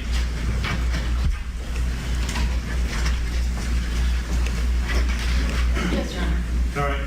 Let the record show reflect that both sides have indicated ready to proceed. What we will be doing, first of all, you got a notebook in your chair. In that notebook are the preliminary instructions that I will read to you in just a moment. They're very generic. If you sat on cases that I've done, any of you sat on cases I've done in the past. Okay. I've been doing this for 30 years, so you've been fortunate. But a lot of times I'll charge more. There are some very generic things in that initial charge that hopefully will guide you concerning credibility of witnesses, some other generic things. Later, after the conclusion of evidence, we will get your notebooks back. We will then put behind a divider another section of charge. That will include the elements of the offenses as well as any possible lesser included offenses and some other items that, based upon what the proof develops, the court will give you further instructions on. After that, the attorneys will make their closing statements, and you will get a final, just very brief final instruction that will be behind the next tab in there. The other thing you have in there, I told her to do fresh notebooks, all notebooks. Some people take voluminous notes. Some people just kind of get the highlights to remind themselves. You've got that in there. It's your personal preference. There's a pencil and a notebook. And probably the first thing I would do in those notebooks, the cover sheet, why don't you pull that up just a little and write your name on it. It's behind the plastic there. You got extra pencils and extra notebooks. So if your pencil breaks or you run out of lead, I hope you don't, then if you need another writing instrument, we'll take care of it. Okay.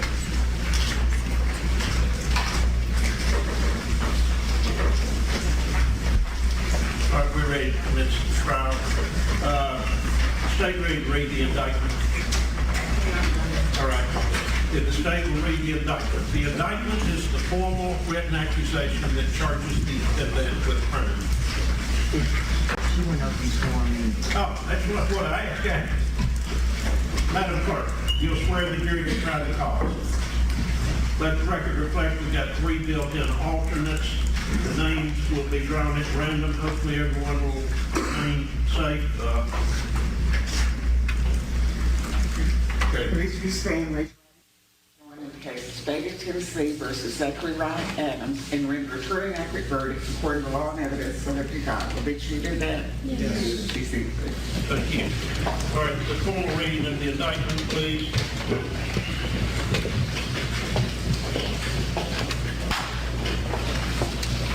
State of Tennessee versus Zachary Rye Adams, Jason Wayne Autry, John Dillon Adams. Count one. State of Tennessee, Decatur County, Circuit Court, May 2015 term.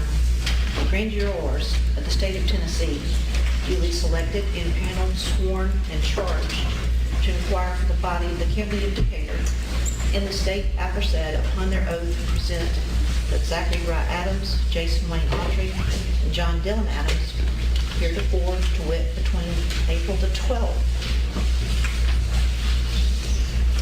May I approach the bench? Yes.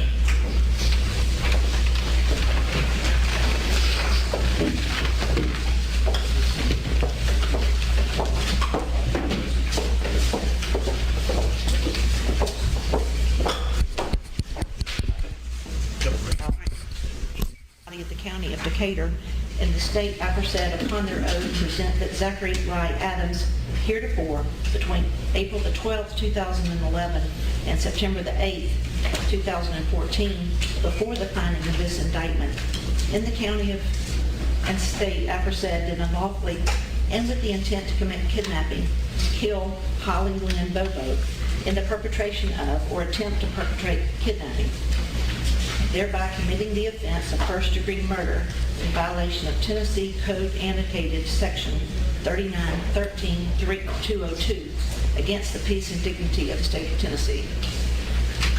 Second count, the grand jurors of the state of Tennessee duly selected, impaneled, sworn, and charged to inquire for the body of the county of Decatur in the state aforesaid upon their oath present that Zachary Rye Adams heretofore to wit between April the 12th, 2011 and September the 8th, 2014, before the finding of this indictment in the county and state aforesaid did unlawfully and knowingly remove or confine Holly Lynn Bobo so as to interfere substantially with the liberty of said Holly Lynn Bobo, and the removal or confinement was accomplished with a deadly weapon or by display of an article used or fashioned to lead said Holly Lynn Bobo to reasonably believe the article to be a deadly weapon, thereby committing the offense of especially aggravated kidnapping in violation of Tennessee Code Annotated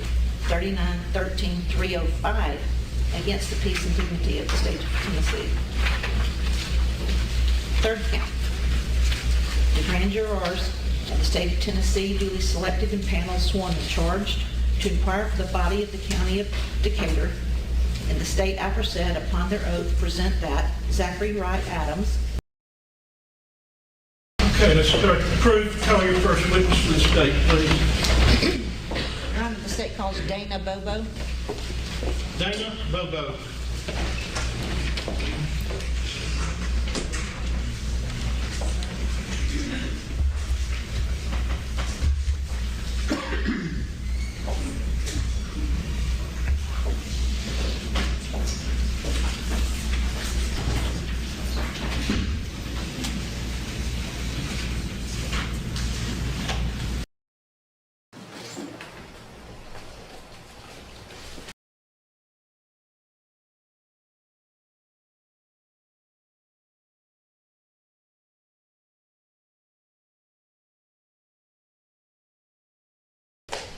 Zachary Rye Adams is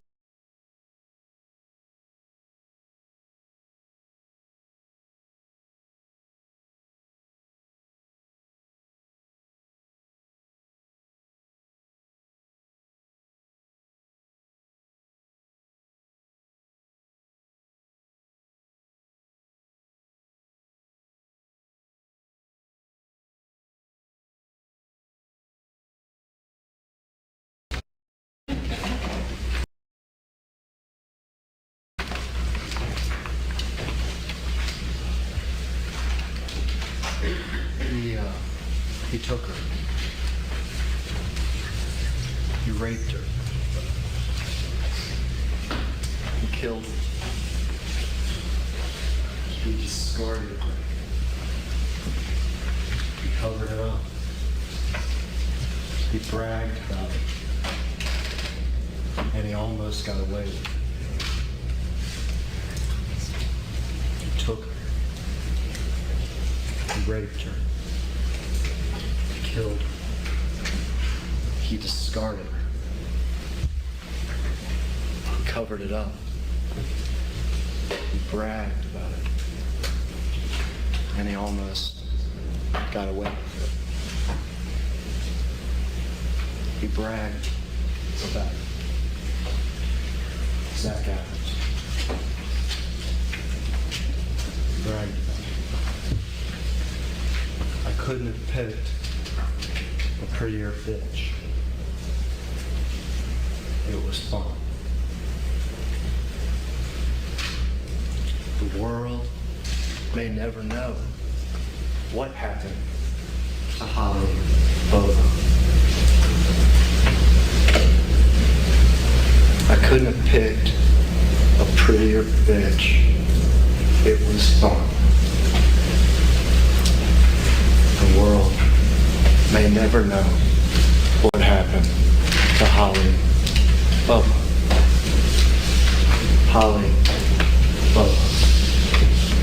20 years old, nursing school, working hard and doing good. She had a boyfriend that she loved, Drew Scott. She lived with her mom, Karen, her father, Dana, and her brother, Clint. Dana wakes up every morning real early to go to work. Karen wakes up early to go teach school. She's a school teacher. She's known in the community as Miss Karen. Clint, 5 years older than Holly, 25 at the time, went to school and had a job. That was the family. And they lived in a little house that Dana built with his dad. The house is on a small street named Swan Johnson, off another smaller street, Miracle Town Road, outside of Parsons in Decatur County. It's where Holly and Clint grew up. It's where they were still living. It's where they were supposed to be safe. It was their home.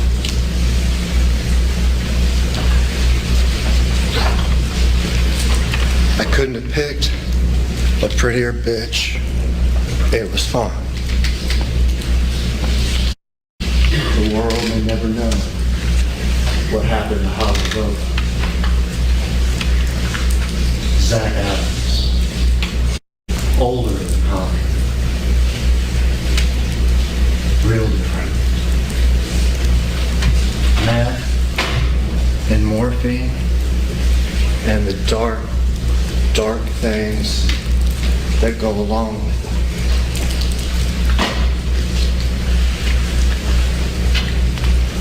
Meth and morphine and the dark things that went along with it. That was his life. His friends, Jason and Audrey, older than Zach. Zach looked up to him. But just like Zach, meth and morphine and the dark things that went along with it. Shane Austin, same. Meth, morphine, and the dark things that went along with it. And his brother, John Adams, who lived with his grandfather, right across the way from the house of Zachary, a younger brother who we treated badly, but the same. Meth, morphine, and the dark, dark things that went along. As dark as this life was, in the immediate days, April 11th, April 12th of 2011, it was even darker for Zach Adams. Meth and morphine had become more and more and more. His girlfriend, he'd been with for some time, trying to leave him, trying to break up, trying to get away. On top of the meth and morphine, now threats and rage. Zach Adams in the days right before. I couldn't have picked a prettier bitch. It was fun. The world may never know what happened to Holly Bobo. April 13th, 2011. April 13th, 2011. That's the day on Holly's headstone. That's the day that she was taken. She woke up real early that morning, Wednesday morning, middle of the week, real early, to study for a test and to prepare note cards that she had to turn in that morning. It was a test that she wanted to do real good. And she was up real early in her little house on Swan Johnson with her family to study for it and to do her work. Dana up early to go to work. He sees her light on, the door shut, she's studying. He sees her light on and he talks to her through the door. Her dad. Didn't see her. The door was shut. He'll never talk to her again. Karen Bobo wakes up to get ready for school, where she teaches. She helps Holly pack a lunch, fixes a little breakfast. She sees her and she gets to talk to her. She gets to help her. She'll never see her daughter again. Clint Bobo. This is the one day of the week that he doesn't work, go to school. He's at home, in bed, asleep. Drew Scott, the boyfriend that she loved. That morning he had to go to work too, but before, he was going hunting with his dad and his dad's friends. He was texting Holly. He was shooting her back and forth, boyfriend, girlfriend. About 7:42 a.m. 7:42 a.m. The last text that Holly sends. You never hear from her again. Minutes after 7:42 a.m., Wednesday morning, April 13th, 2011, Holly walked out of the back carport door to that little house, her home, where her car was, to leave, to go to school, to turn in these note cards and to take a test. And that's when it happened. Neighbor hears a scream and a call for help. Clint wakes up and hears voices in the garage. male voice, female. He gets the flash of a man in camouflage walking with his sister into the woods. And there she goes forever. Gone.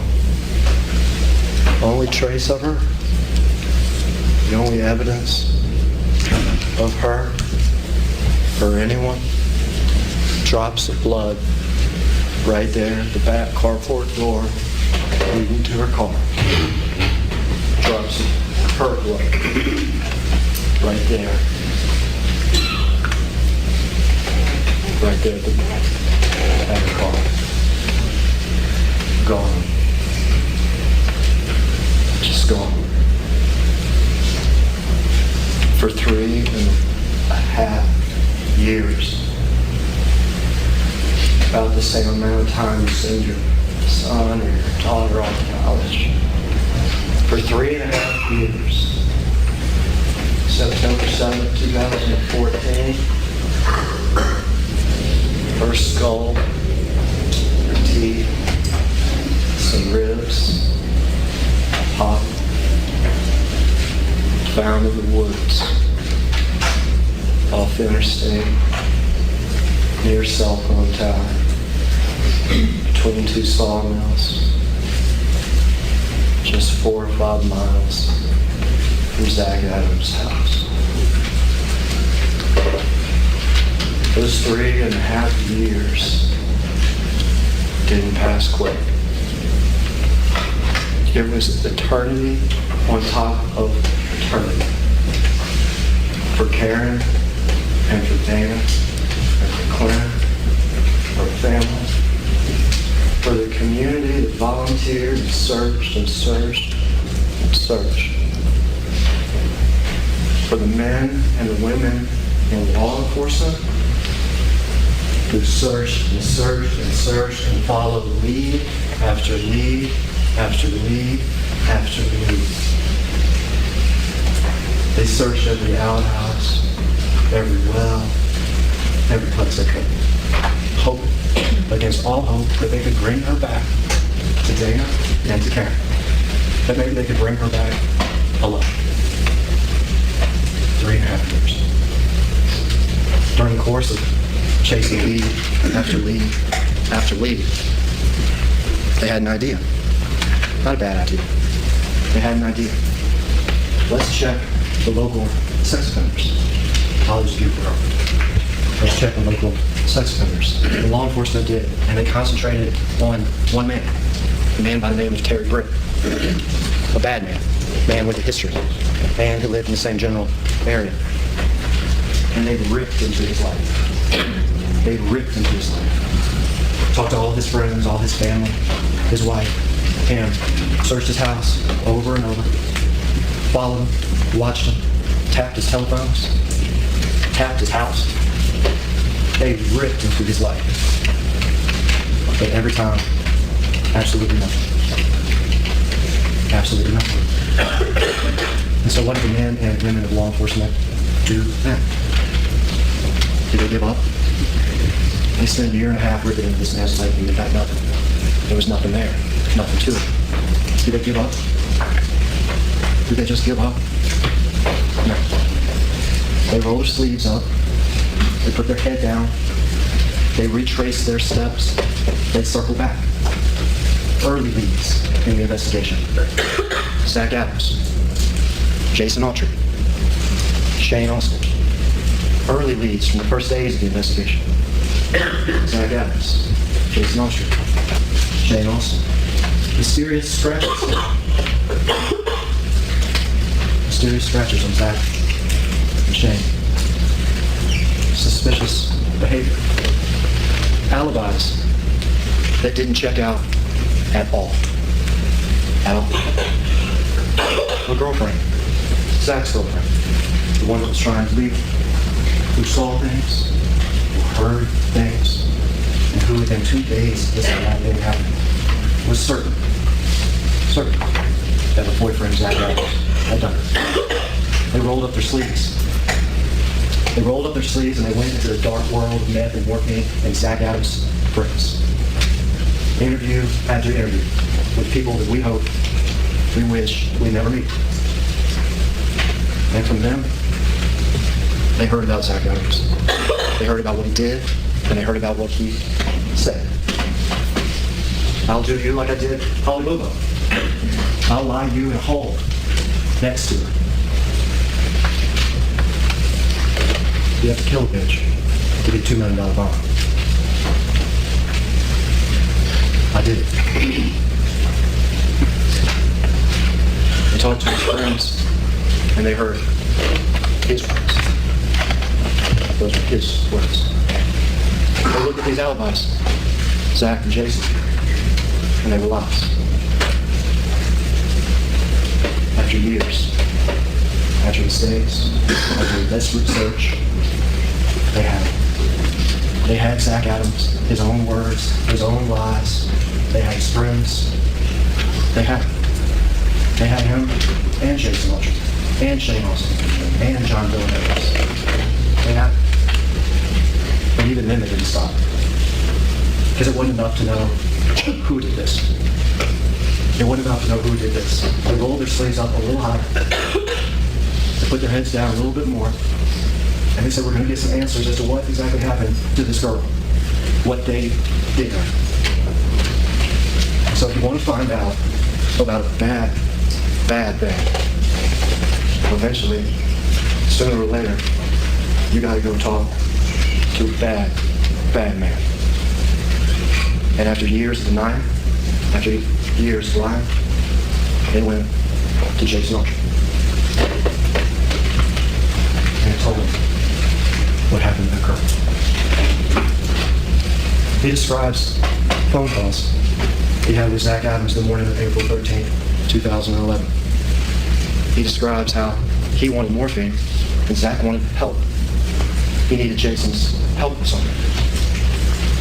This man Zach looked up to, old. Jason came to him, to Shane's trailer. Shane also, Zach's friend. When Jason got there, there's Shane, Zach, and Dylan.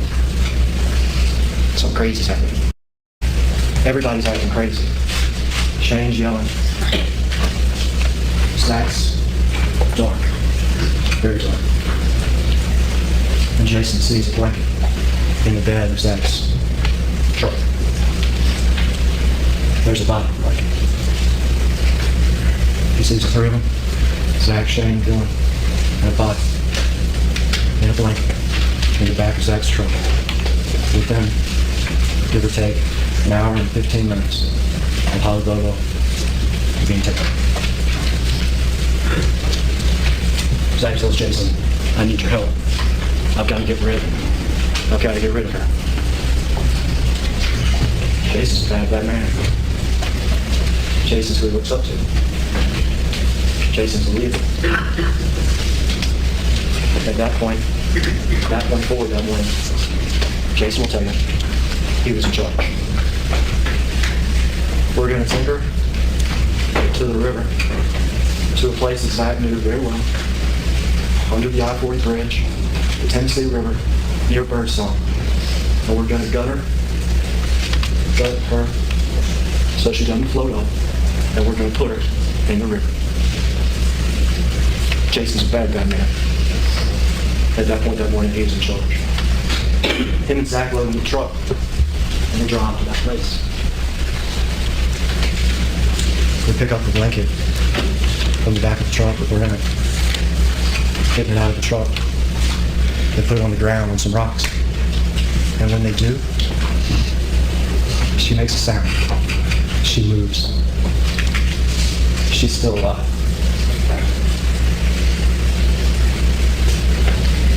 It's time for Grace. She's still alive. No. Zach walks to the truck. He goes inside, and he comes out with a gun. He walks toward her. He's wrapped up in a blanket. Jason says, whoa, whoa.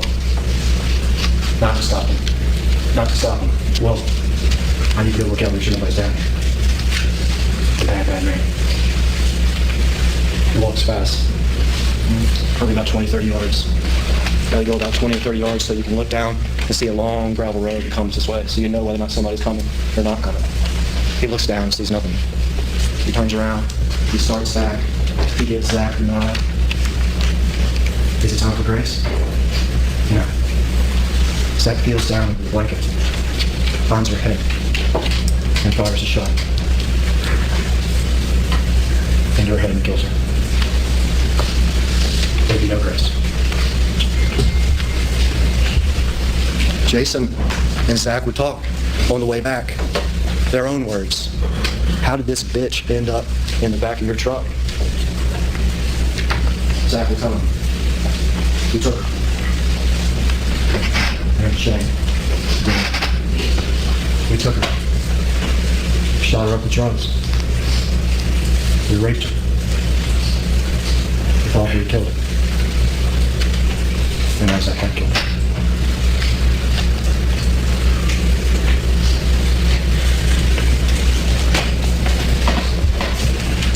So now after years of searching, after years of leads and false leads, after years of going into dark places and talking to dark people, not only did they know who, but they know what happened to that girl. For your bitch, it was fun. The world will never know what happened to Hollywood. You can understand that, Tom. You can understand it. The world will never know what happened to Hollywood. Because it had years. He had years to destroy evidence, to scatter evidence, to get rid of crime scenes, to build lies on lies. He had a 1.5 to 2 year head start. You can understand why he was so confident that he'd never get caught. No DNA, didn't leave fingerprints behind. Crime scenes long gone. For years, the police were looking at the wrong person. You can understand why you can understand what he was saying. He thought he had gotten away with it. But we didn't give up. He took her. He raped her. He killed her. He discarded her. He covered it up. He bragged about it. And he almost got away with it. But he didn't, because we're here now. Crime scenes long gone. No DNA, no fingerprints. A body that decomposed in the woods for years.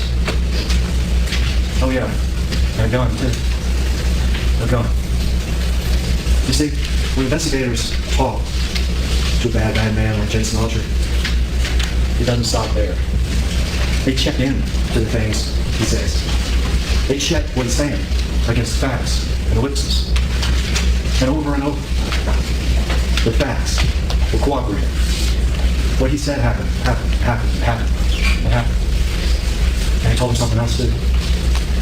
He told him about the gun that was used to kill him. He told him who they sold it to. And the investigators hunted people down. And over 6 years after this thing happened, the investigators literally dug and dug and dug by a little stream over the creek, by a little road in Holiday, Tennessee, 2 or 3 miles from Zach Adams' house, and found the buried gun that had been there for years and years that Zach Adams had used to kill Holly Logan. Yeah, crime scenes have been destroyed. Yeah, he had years to lie. Yeah, he scattered evidence, he destroyed evidence, but we're here now. We're here now.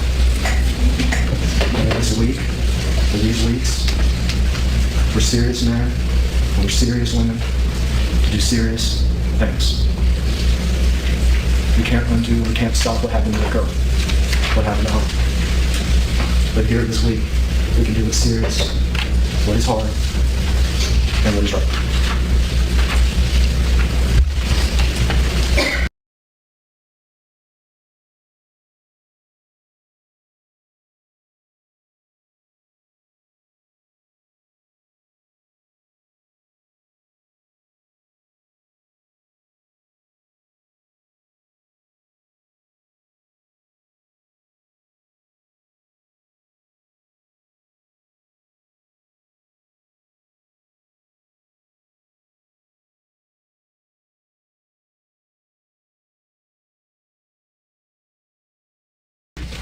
Members of the jury, Zachary Wright Adams is innocent of the 8 charges that he is facing here today. And it's worth saying it one more time, Zachary Wright Adams is innocent of all these charges. So how is it that we got here today? As a matter of fact, not only did Zachary Wright Adams, he did not murder Holly Lynn Bobo, he did not kidnap Holly Lynn Bobo, he did not abduct Holly Lynn Bobo, he did not rape Holly. He did not, as a matter of fact, know Holly Bobo and had never even laid eyes on her. The district attorney has already spoken about the fact that Holly Bobo was a good person. And this is a case that has certainly captured everybody's attention because from all appearances, Holly Bobo was an all-American girl. She was a good student. She was a good daughter. She had a boyfriend that she loved. She was working very hard to be a nurse. She was a quiet, shy girl. She was kind to others. She loved her family, her country, and the Lord. And she was a good person. And we all like to think that if we're good people and we don't put ourselves in a bad situation, then nothing bad will happen to ourselves or our families. And this happens to be one of those tragedies in which somebody who was a good person, something bad happened to that person. However, Zach Adams is not the person who's guilty of this crime. And in the beginning, and perhaps also what has really captured everybody's attention about this crime is the fact that it was caught so early. And you'll hear testimony, the proof is going to come in, but you'll hear testimony that basically the police were called within minutes of Holly's brother and the neighbor having heard the neighbor heard a scream. Holly's brother was outside or looking around. He had looked through the window, had seen something happening, and basically the police are called within minutes. The police are at the house within probably about 15 minutes. Perhaps 20 minutes of the scream first being heard and Holly's last text that she sent out. And from that point on, however, were not able, even though the police reacted so quickly, through a series of events, they were not able to find her that morning. And so after that very first initial few hours when they were looking for her, what happened is law enforcement, and the TBI came in very quickly on this, they basically have interviewed every person in Decatur County. Many of these people twice, but they have gone through, it's almost just like trying to drink from a fire hydrant. All the information they got. They opened up the TBI hotline and people called in. I mean, they had thousands and thousands of telephone calls from across the country, from international calls where people were calling in with tips, with a possible sightings here. They had numerous psychics that called in, people who had dreams about where she was, people who had their own theories about where she was, and law enforcement was working very, very hard to try to find Holly, one, hoping against hope that they could return her to the family, but they're also trying to solve the mystery of what has happened to Holly that morning, the morning of April the 13th, 2011. And so from there, they began to interview everybody. For years, they worked to solve the crime, and I think that the government touched on the fact that they had interviewed and talked to and investigated this person, Terry Britt, but that is not where the case started. So first of all, there's the next door neighbor, James Barnes, who heard a scream that morning. He heard somebody screaming from the direction of the Bobo house. And James Barnes, and he lived on the next door neighbor's property with his mother, Kathy Wise, and the first that the state really looked into was James Barnes. They investigated him, they searched his whole house, they spent months and months combing over them and making the Barnes family a big suspect in their investigation. They got their phone records, they just investigated them completely. And also, in the days before Holly had disappeared, James Barnes had a friend over, his name was Keith Clark. Keith Clark had been at the house. The state investigated Keith Clark with a vigorous fury. They got his phone records. They checked into everything about him. Then the next person that the state turned an eye against was John Dodd. John Dodd was a grandson of some people that lived down the road from where Holly lived. Somebody that morning said that they had spotted him in his white pickup truck right there in the area, and he had a four-wheeler also in the area, and there was some talk that maybe the person that took Holly had gone through the woods on a four-wheeler with her, and so they turned to all their investigative powers of James Dodd, and they absolutely tore his life up. It was hard on him because he suddenly became the suspect that everybody was looking at as the one who had taken Holly Bobo. And in a community that small, and everybody so very, very interested in what had happened to Holly, and people were genuinely very concerned about what had happened to Holly, that then rumors and just what was going on just spread like wildfire. So as soon as one person is rumored to have been involved, it was terrible. But the law enforcement investigations did all kinds of affidavits to get things on John Dodd. They searched his computers, they searched his telephone, they looked at his Facebook page, they were looking at his car, they investigated all of his property. As a matter of fact, they even had dogs that hit on his property and had allegedly traced Holly Bobo scent to his driveway, or his grandparents' driveway. So he was thoroughly investigated at some point. Then there was another person who was investigated thoroughly, Blake Barnett, and they turned all their attention to Blake Barnett. And at one point, we're putting a lot of energy into him. Next, they looked at Terry and Janet Britt. The state of Tennessee looked at Terry and Janet Britt. They really investigated them. They got subpoenas. They searched their house. They did wiretaps on them. They looked at them very closely.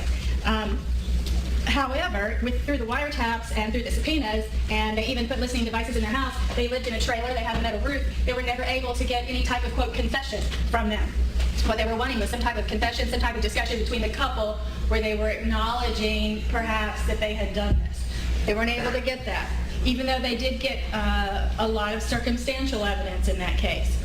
Then law enforcement turned to Jerry Evans. Jerry Evans was a man that lived down the road near Five Forks, just down the road from Holly's house.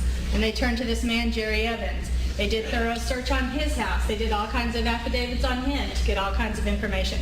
They looked at him. There's another man who may or may not come to testify in this case, named Michael Alexander. At one point, they were very suspicious that Michael Alexander was involved in it.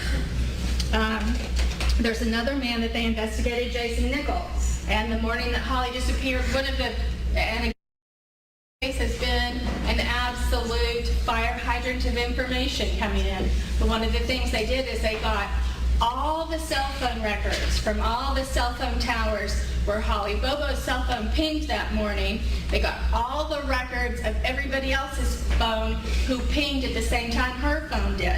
Jason Nichol came up as a person who was a registered sex offender.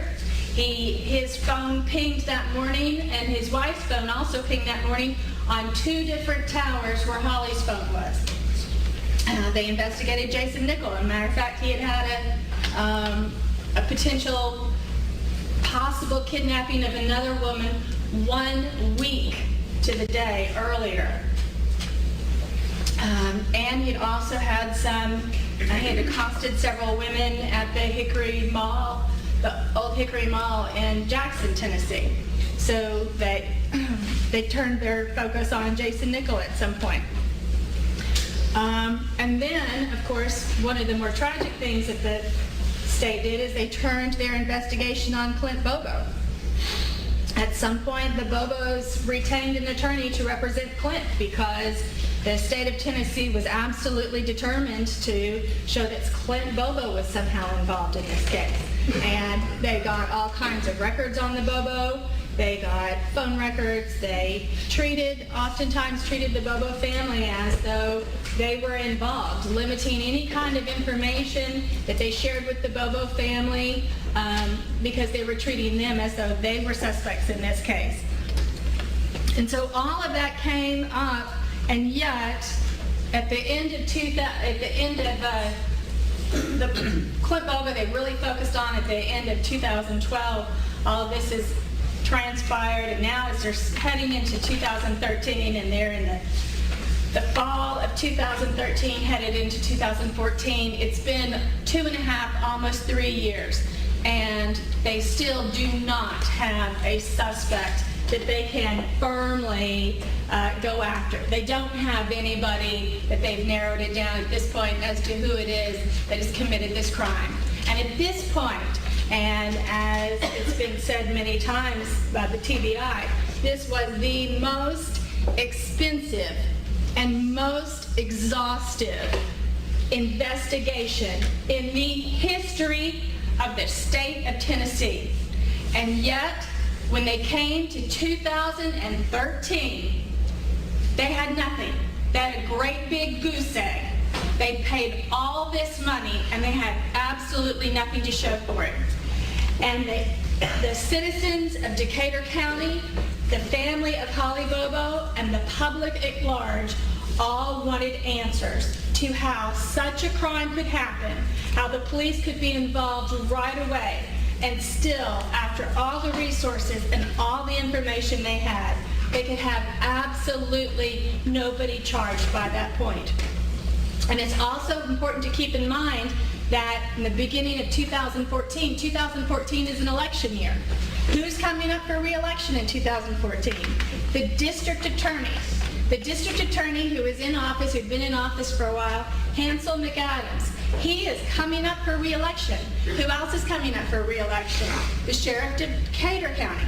Decatur County Sheriff, because at that time, actually, all the judges, all the district attorneys, and all the law enforcement is all coming up for re-election. So there's some additional pressure at that point.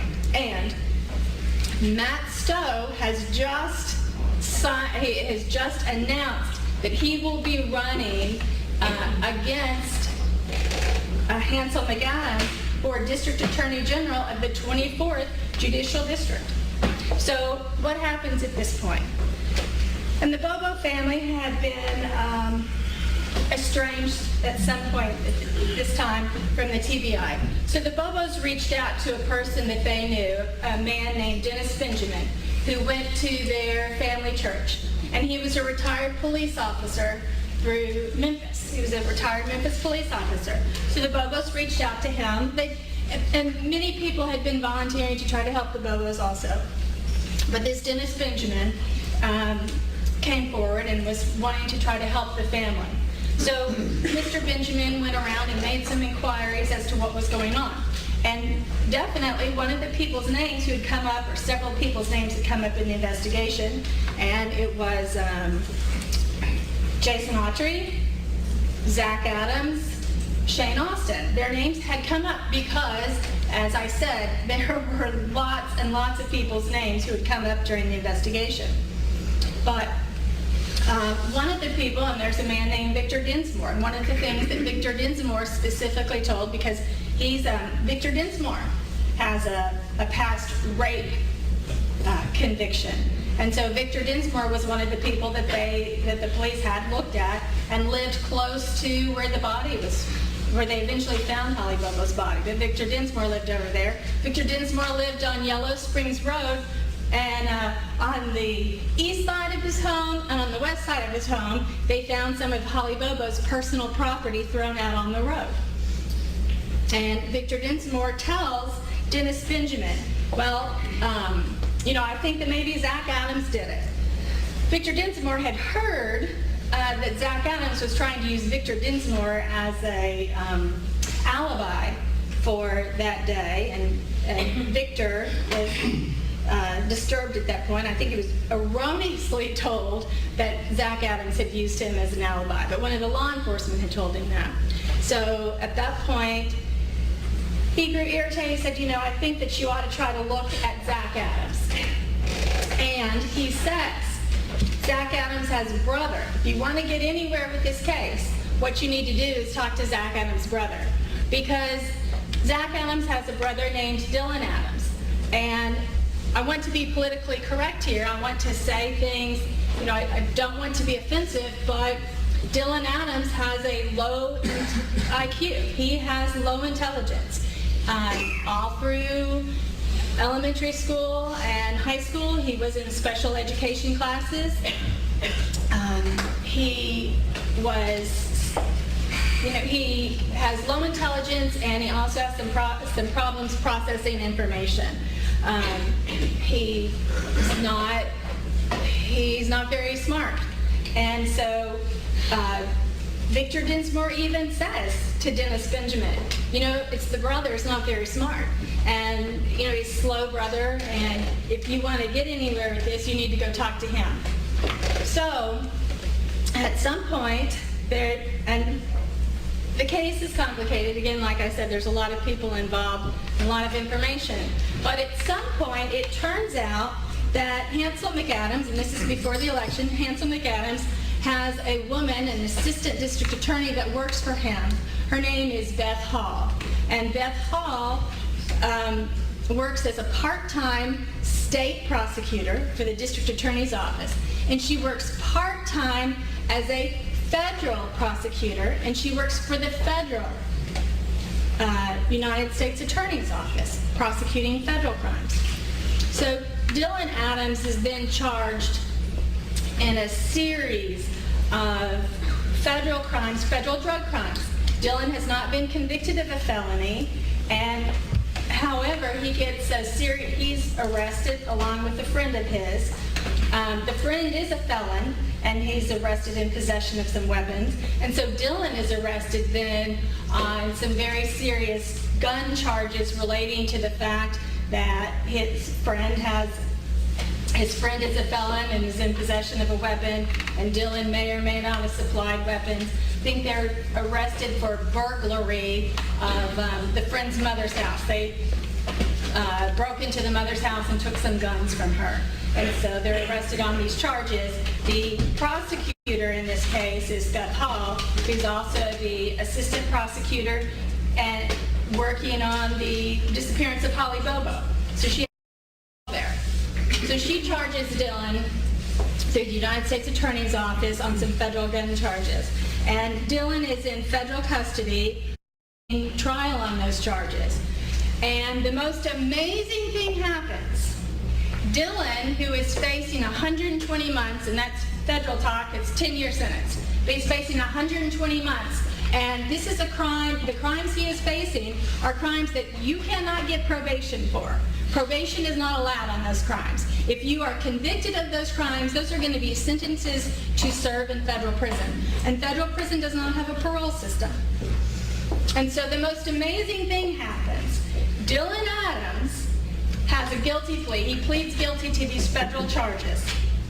He is pleads to lesser charges. They modify the charges. He is released with no jail prison sentence to serve at all. He's released on a supervised release. But one of the conditions of his release is that he must go live with Dennis Benjamin. This is a condition that is agreed to by Beth Hall, the United States Attorney. At the time, Dylan Adams had a federal attorney who he had switched. Different people within the Federal Defender's Services were representing him, but he had an attorney who had agreed to this, and Jeff Jackson, who's one of the prosecutors in this case, Brent Booth and who's the TBI investigators, two of the lead TBI investigators in this case, Jeff Jackson and Brent Booth. Both are very aware of the fact that Dylan Adams is now going to go live with Dennis Benjamin, a friend of the Bobo family who's been investigating the disappearance of Holly. And at this time, they've already had a series of interviews with Dylan Adams.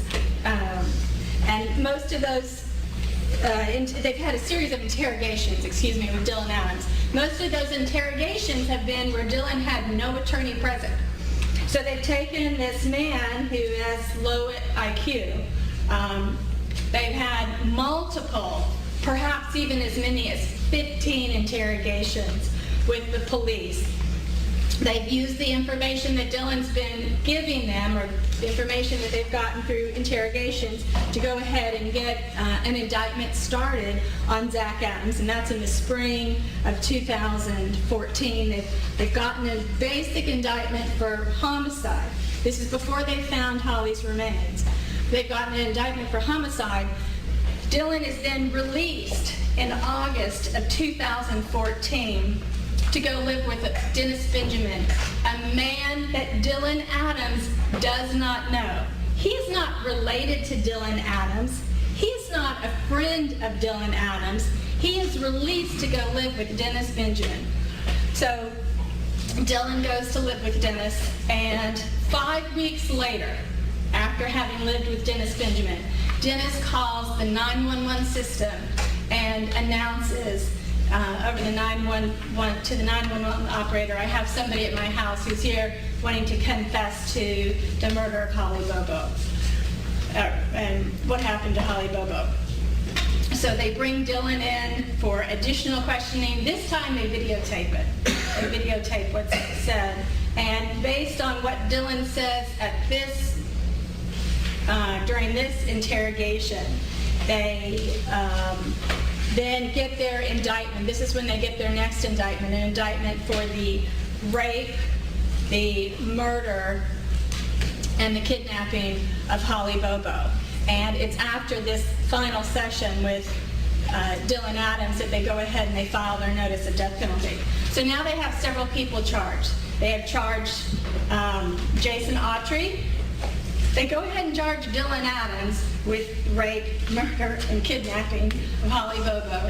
And they charge Zach Adams with this.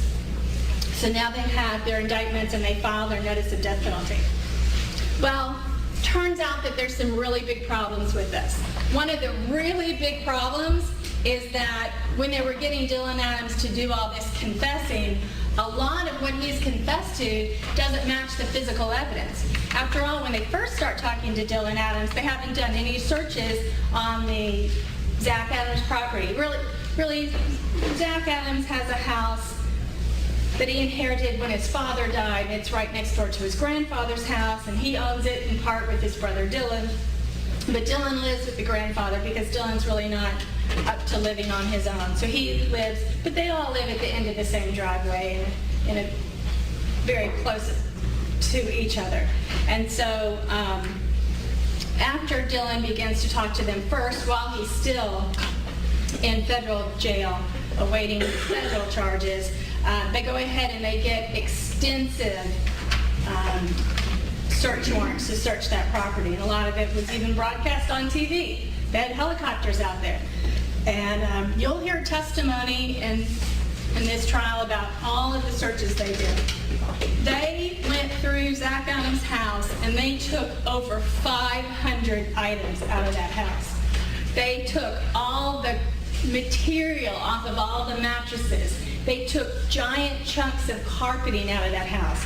They took whole pieces of furniture, upholstered chairs, leather couches, all kinds of ottomans and pillows and blankets and shelving. They went in to Zach Adams' house, and in the living room, they cut a hole in the floor that's as big as a car. And they took that floor down to the joists. I mean, you can see dirt. So they took the flooring out. They took the vinyl flooring that was under the wood floor. They took the subflooring out, and they left a hole to the dirt in that house. They took over 500 objects. They brought in backhoes. They searched through Dick Adams' house. They searched some property across the street. They seized, I think they seized 3 cars from the Adams family. 4 cars. They seized 4 cars from the Adams family and went through all the cars. Through everything. They also got all kinds of cell phone, telephone records from them. They had terabytes of discovery in this case to provide, just of all the information that they had. Well, turns out the state has a terrible problem in this case. And their terrible problem is that the story that Dylan Adams has told does not match the physical evidence in the case. Because after they finished going through that whole house, there's no DNA that matches Holly to the house. There are no fingerprints that match Holly to the house or to the cars. There's no hair from Holly that matches Holly to Mr. Adams' house. And the cell phone records don't jive with what it is that Dylan Adams says that day. So now the state, by now there's been an election. Hansel McAdams is out. Matt Stowe has been elected. And then at some point, Matt Stowe has declined or recused himself, and the Memphis District Attorney's Office has been brought in. You know, the Memphis District Attorney's Office didn't start this case, but they've been brought in to finish the case. And so at this point then, the state has a problem. And the problem is they have a story from a man with his special education from school. The story doesn't jive with the evidence, and they are going to have real problems going forward with this case. The state needs something. And it is at this point, that they then decide they are going to buy and pay for testimony from somebody. They need to have somebody else to come in and testify. And what do? They buy. So Jason Autry basically sells his death penalty. He sells his death penalty to the state of Tennessee in the hopes that he will be released in a few months from now, by Christmas. That's his hope. He's going to get released, and he no longer has a death sentence on him because he has now come forward and he has a story. He has a story that's different than Dylan's story, but he has come forward with his own story. Jason Autry has had, presumably, he's had access to the discovery in this case for several years because he doesn't come forward with his story until January 20th, around January 20th of this year. And remember, this case started back in March of 2014 was when Zach Adams was initially indicted. But Jason Autry now comes forward with his story. And his story, like I said, is different than Dylan's story, but his story does kind of, you might liken it to somebody who's already had a floor plan of a building. Let's say it's an office building. They want to break into the office building. They have the floor plan. They know where all the cameras are, so they're able to kind of walk through the rooms of a building, a museum maybe. If you know where all the detectors are going to be, you kind of walk around it. That's kind of what Jason Autry's quote confession is, because Jason Autry's confession basically skirts around all the known evidence and the facts that can't be changed. It embraces some of the facts that are accurate and true, and then basically he says, yes, I was there for the killing part, the part that is death penalty eligible. Yes, I happened to be there. I happened to see the killing part. I can't explain to you the mysteries early in the morning of how Holly's kidnapped. I can't really, I wasn't there for that, so I really can't explain the real mystery that everybody once solved is, who kidnapped her, how did she get taken, where was she taken right after she was kidnapped, how did that happen? It's like, I can't really solve all those problems for you, but what I can do is I can be your witness for the murder. So that's what he does. He comes in. But there's real problems with his story because, again, the cell phone records in this case, which in a way the state wants you to believe, well, the cell phone records are accurate because the cell phone records show that Jason and Autry and Zach Adams are together that morning for a period of time, and it's over somewhere towards the area of the Tennessee River. So Jason Autry says, yes, I was with him at the Tennessee River. But the problem is the cell phone records, which is in this case is the real evidence, the really strong evidence that they have about where the phones were that morning. The cell phone records do not jive with people having their cell phones and also being the ones that take Holly Bobo from her home, because none of the four participants, none of the four people that are accused of being involved in this crime, Dylan Adams, Jason Autry, Zach Adams, or Shane Austin, their phones are not in the same areas and travel together with Holly Bobo's phone. Holly Bobo's phone travels around that morning and they know where her phone was. So their phones are not with them. So the state wants you to, as they're going to tell you their evidence, well, yes, you need to rely on the cell phones when it matches what Jason says, that they're at the river that morning, but don't you worry about the cell phones when it shows that Holly's phone is moving independently of the other people's phones. And that's something you're going to want to look very closely at, is the cell phone evidence.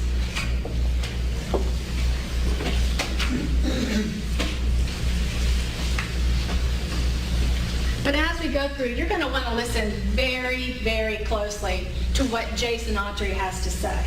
Because Jason Autry for years was innocent man walking.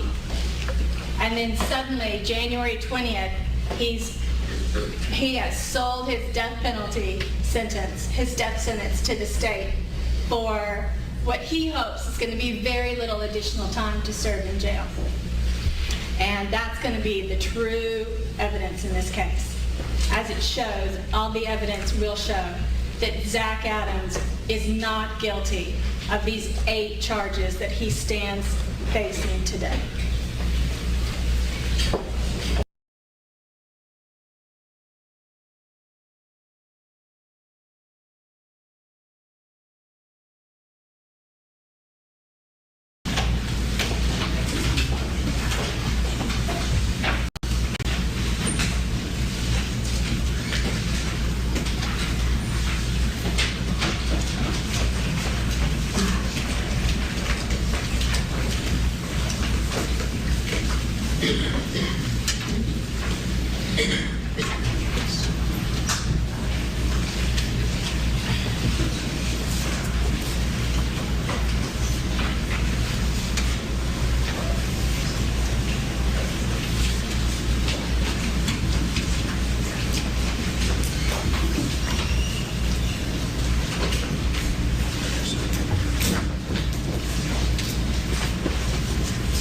Raise your right hand, solemnly swear the testimony you're about to give is the truth, the whole truth, and nothing but the truth, so help you God.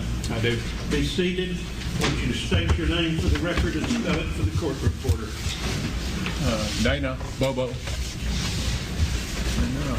Live at 681 Swan Johnson Road, Darden, Tennessee. Spell your name for the court reporter, please. Dana, D-A-N-A, B-O-B-O. Thank you. May I proceed, Your Honor? You may. Okay, Mr. Bobo, I'm going to ask that you speak up. You have to lean forward. We'll get you to. Fix it to say that mic is hot, so if you need to lean up to it, you may. Oh, lean up to it? Okay. Just if you'll direct your answers to the jury, because every single one of them needs to hear what you have to say, Okay. okay? All right. And speak up, because you're soft-spoken. Okay. You're Dana Bobo, correct? Yes. And I believe you just told the jury, or the court reporter, where your address was back in.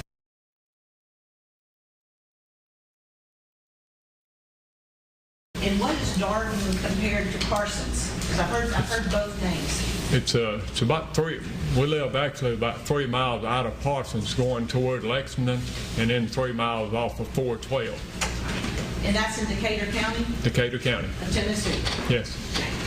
I want to ask you some questions, a little bit about yourself and your family. Who are you married to? Karen Bobo. And is Karen in the courtroom?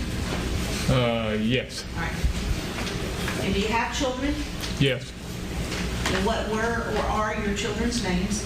Clint Bobo, he's 25, and Holly, He's 25? he was 20, I'm sorry. Oh, so then, At the time. are you nervous? A little bit, yes. Okay, let's go back. It's okay. Okay. You've never been in this position. Right. You said Clint was 20 at the time. Clint was 20. Holly was 20 at the time. So what I want you to do is just take your time and just answer the questions as I ask them, okay? Okay. All right. You said you had 2 children. Yes. Your son was named? Clint. Okay, and where did Clint live in 2011? He lived with us at 681 Swan Johnson Road. And your daughter? Holly Bobo. And how old was Holly? Holly was 20. And at that time, I want you to sort of describe for the jury what your family life was. For instance, did you have a job? Yes. Okay, and where did you work? I worked for McKenzie Tree Service in And what Parsons. did you do for McKenzie Tree Service? I drove a mowing machine. It's a tree cutting company, and I drove the mowing machine. Okay, and did Karen have a job? Yes. And what was Karen's job? She's a teacher for Henderson County Schools. Okay, what school specifically did she teach at? She was at Scotts Hill Middle School, I guess you call it. And what grade did she teach? Do you remember? No, she taught so many different grades, I don't remember at that time. And what was Clint doing back then?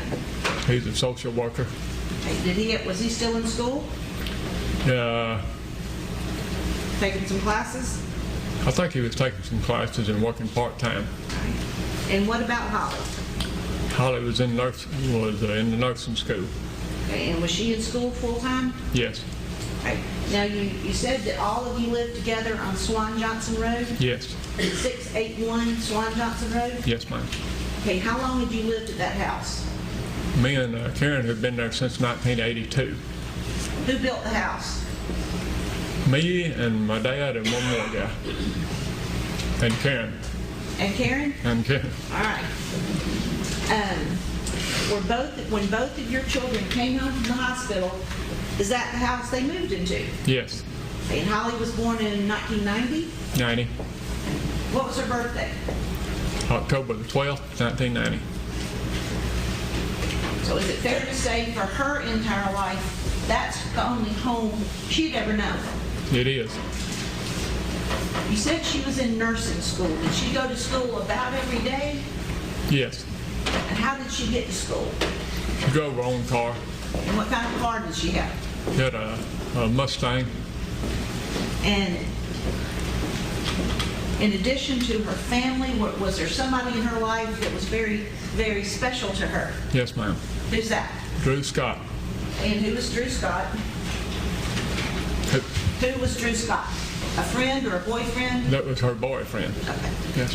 And was Drew Scott a familiar face in your house? Yes. In and out about every day? Most of the time, yes. All right. I want to draw your attention, please, back to a particular day in April of 2011, okay? Yep. April the 13th. Do you remember that day? Yes, clearly. Pretty clearly. Is that a day you'll ever forget? Yes, ma'am. You will forget it? No, I'll never forget that day. It was a Wednesday, wasn't it? Wednesday morning. Hey, did you work that day? Yes. Hey, what time did you get up to go to work? 5:30. You got up at 5:30 to be at work at what time? 6:30. All right. So when you got up that morning, was Karen already up or did she get up after you? She got up. I got a little routine where I feed the dogs and stuff like that, and then I'll take my shower. And I met her as I was getting close to being ready to leave the house to go to work. I met her in the house. When you say you met her in the house, meaning you passed by her? Yeah, hallway or whatever. So she had gotten up while you were in the shower? Yes. Did you see Holly that morning? I didn't see her that morning. Do you know where she was in your house? I knew where she was because the bathroom is across the room from her door. And I seen her light on as I come out of the shower, getting ready to go to work. And did you, when you noticed her light under the door, did you say anything to her? I spoke to her. I asked her if she needed any lunch money or anything that day, or gas money or whatever, and she said yes. And I said, I'll leave you a $20 bill on the kitchen bar. After having that, I guess, exchange with Holly, how did you end the conversation? That pretty much ended the conversation with Holly that morning. Did you tell her bye? Yeah, I told her bye and I loved her. That's just normal for our house. So after you told Holly goodbye and I love you, did you go and put the 20 in the kitchen? Yes. Where you told her you did? Yes, Is that the first time you've done something like that? Or No, is that kind of no, routine? ma'am. I do that I've done that all the time. And did you go into work? Yes. And when you left your house that morning, which door did you leave? The front door. Always use the front door of the house. And where did you park? I usually parked out front. I don't park mine in a garage. And I'm going to ask you some questions about where people in your family parked in a minute. But are you the only person that was parking in the front at that time, parking your truck? Yeah. So everybody else was in the back? Yeah. How far from your house to McKenzie Tree Service? Probably about, I'm going to guess 5 miles.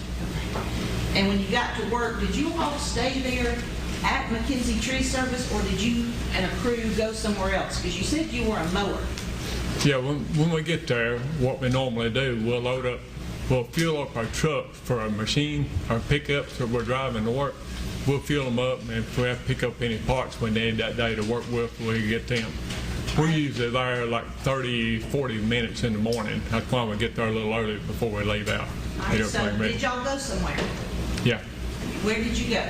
We went to, at that time, we was working on the other side of Linden, leaving Linden, probably about 5 miles. I think it's east going toward Lobel, Tennessee. And did you drive your personal vehicle or happened? way before lunch. Had you actually been there very long when something happened, or was it pretty early? It was early on in the morning. What happened? I got a phone call. I can't tell you exactly what time. I got a phone call from Terry Brumley. Okay, let me ask you this. Terry Brumley? Yes, Terry Brumley is my, Is Terry Brumley here in the courtroom too? yeah, Okay, so you got a phone call from somebody named Terry Brumley. yes. Was that usual or commonplace for Miss Brumley to call you? No, ma'am. All right. So what happened?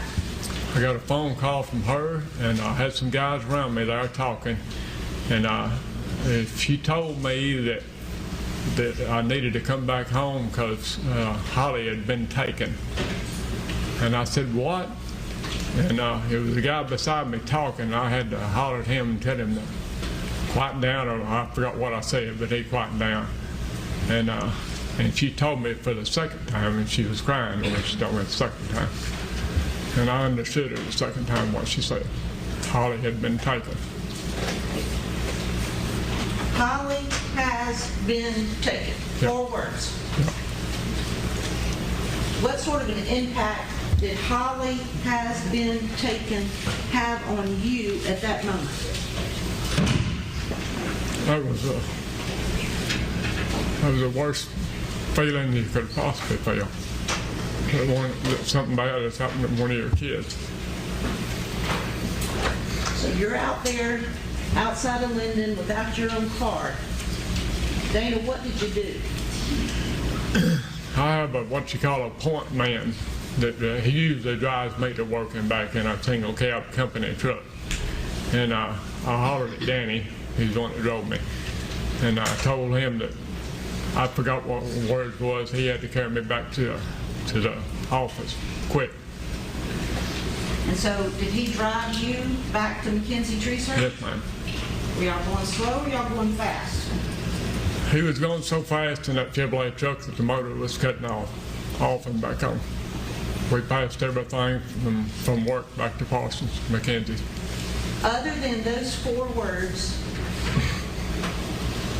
Holly has been taken. Did you have any more information? That's it. So that whole trip back to McKenzie, you didn't know anything? Didn't know anything. I wanted to know, but I didn't. So when you got back to your office, what did you do? I got in my truck. I think I hollered and told Danny to tell Dennis, my boss at the time, what was going on. And I ran from the company truck and got in mine and went home the back way. It's the quickest way I know to get back to the house. This time you were alone. And did you see at some point whether somebody was following you or not? Yes, as soon as I was pulling out from McKenzie Tree Service, my boss, Dennis McKenzie, was in his pickup right on my bumper, my boss. Like, you said you took the back way home. You know, we're sitting in Hardin County and people aren't familiar with maybe the roads and right back there. Are these very populated roads, or are they deserted roads, gravel roads, narrow roads, winding roads? Some of them, they're definitely winding roads, and some of them narrow roads. One of them is a popular road. Okay. When you got close to your house, did you notice or see something that was going on that you had never seen before? Yes, ma'am. Can you explain to the jury what you saw? Before I even got to the house, I could see the yard where I was coming in. The yard's on the left in the direction I come in. I don't know, I'm gonna guess 50 to 100 people. The road was full of cars. It was cop cars, it was regular cars. The yard was full of people, cops and people. And I had to drive on past her. I was in a terrible big hurry, and I had to drive on past all that and go down on the side of the road where the county used to park their work equipment, and I had to park down there and run back to the house. Now, is that because the road you live on is one of the narrow roads? It's a very narrow road in front of our house. I'm sorry? In front of our house, it's a very narrow road. The Swine Johnson Road was so narrow, cars are already lined up, you had to actually pass. I had to kind of weave in between them to get past them where I could pull over somewhere and park. So You parked your truck, right? Yeah. And then went back to the house. Yeah, I run back to the house. You said run back to the house. Did you run fast as you I could? run as fast as I can go. And as you got down the road and hit your driveway, did you have a plan? I mean, did you even know what you were gonna do, supposed to do? The only thing I was thinking is get back up to the house and see somebody else, family member, or somebody to tell me more about what I'd heard had happened. Do you remember who the first person you saw was once you ran up the driveway? I saw a lot of people, and some of them was friends and neighbors, some of them was cops that I guess I knew.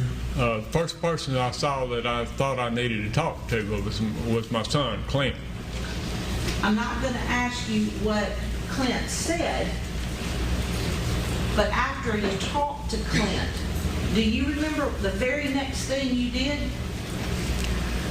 I talked to Clint and left him, and I'm pretty sure that Terry Brumley was the next person that I seen that I thought would have some information for me. Okay. And I talked to her.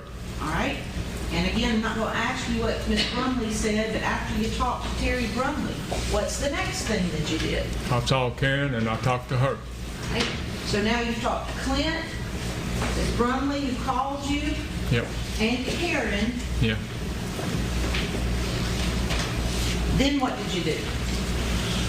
I went from Karen and straight into the front door of the house, and I went inside and I found my pistol, and I come back outside with the pistol.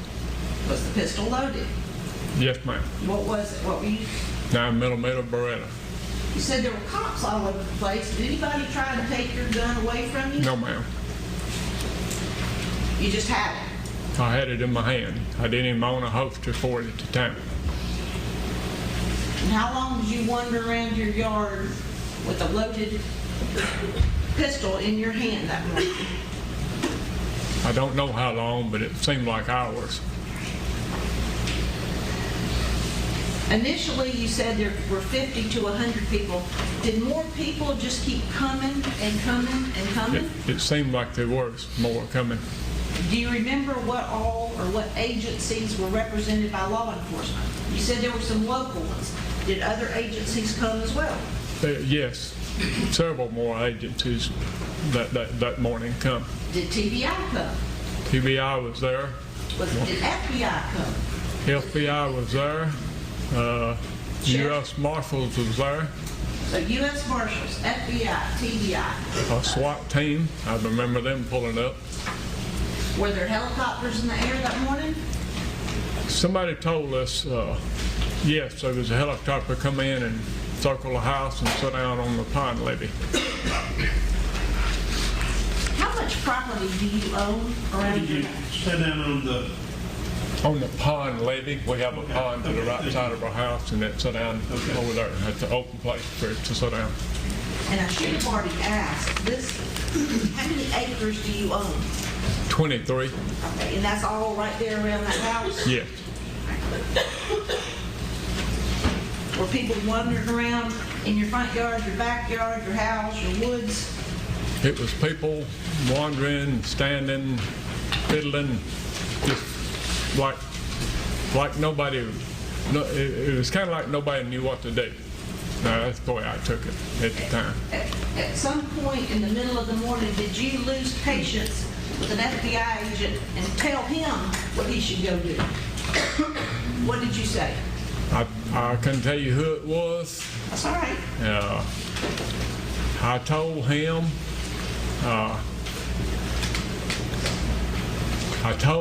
if y'all think one of us done it, I was talking about me and Clint and Karen that was still out there.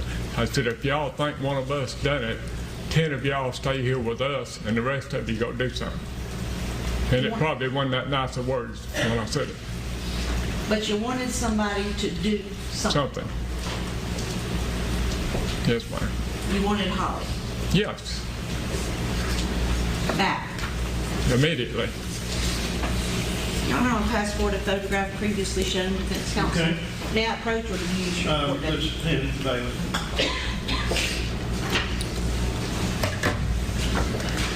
Okay.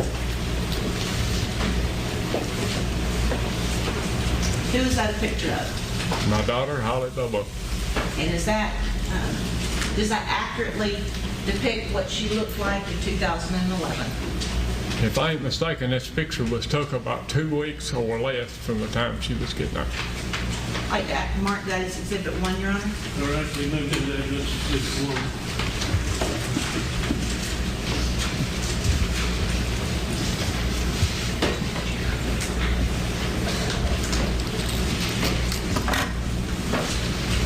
Would you like to display this to the jury? I'm going to put it on the overhead with Your Honor's Okay, permission. okay. Mr. Ragland's going to help us keep the pictures up so that we can move along. I didn't want to pass it individually, this would work better. Oh, you need it. Okay.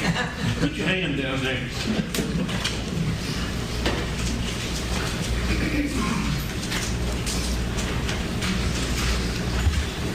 And for the record, Dana, I'm going to ask you to look over your left shoulder and tell the jury who that's a picture of. That's Holly Bobo, my daughter.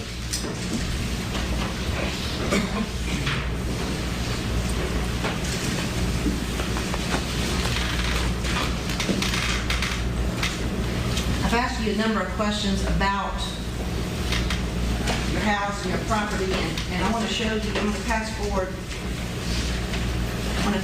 a group of 12 photographs. Okay.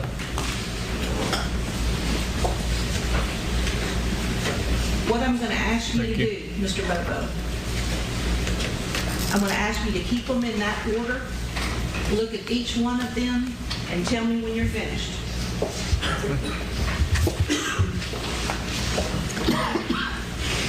First picture is of our house and driveway. Mr. Bobo, I just want you to look at each one of them and tell me when you're finished. Oh, okay. You don't have All to right. tell me what they are yet.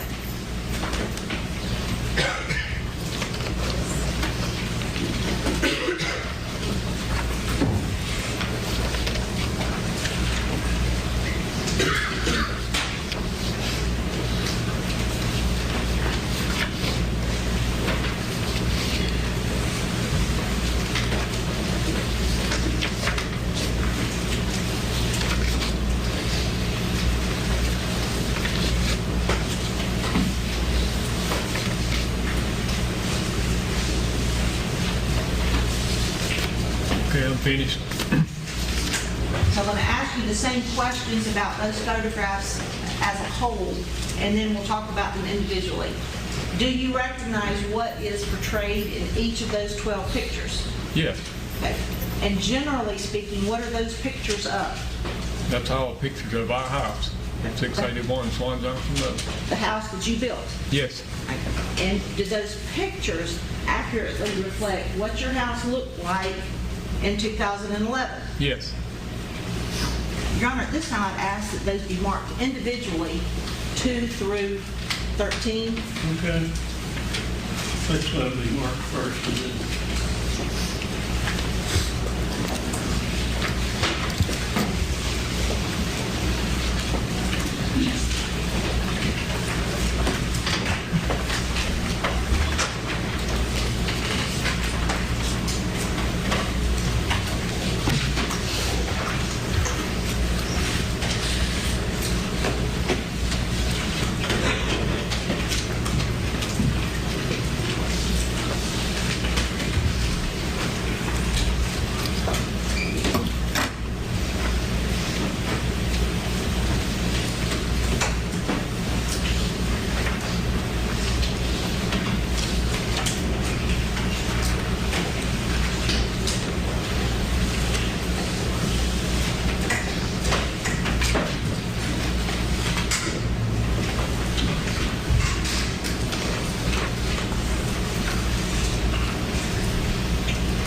And if you pass them to Mr. Ragley with the court's permission, I'll publish and ask questions Okay. at one time.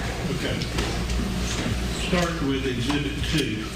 You can just give it to Mr. Ragland.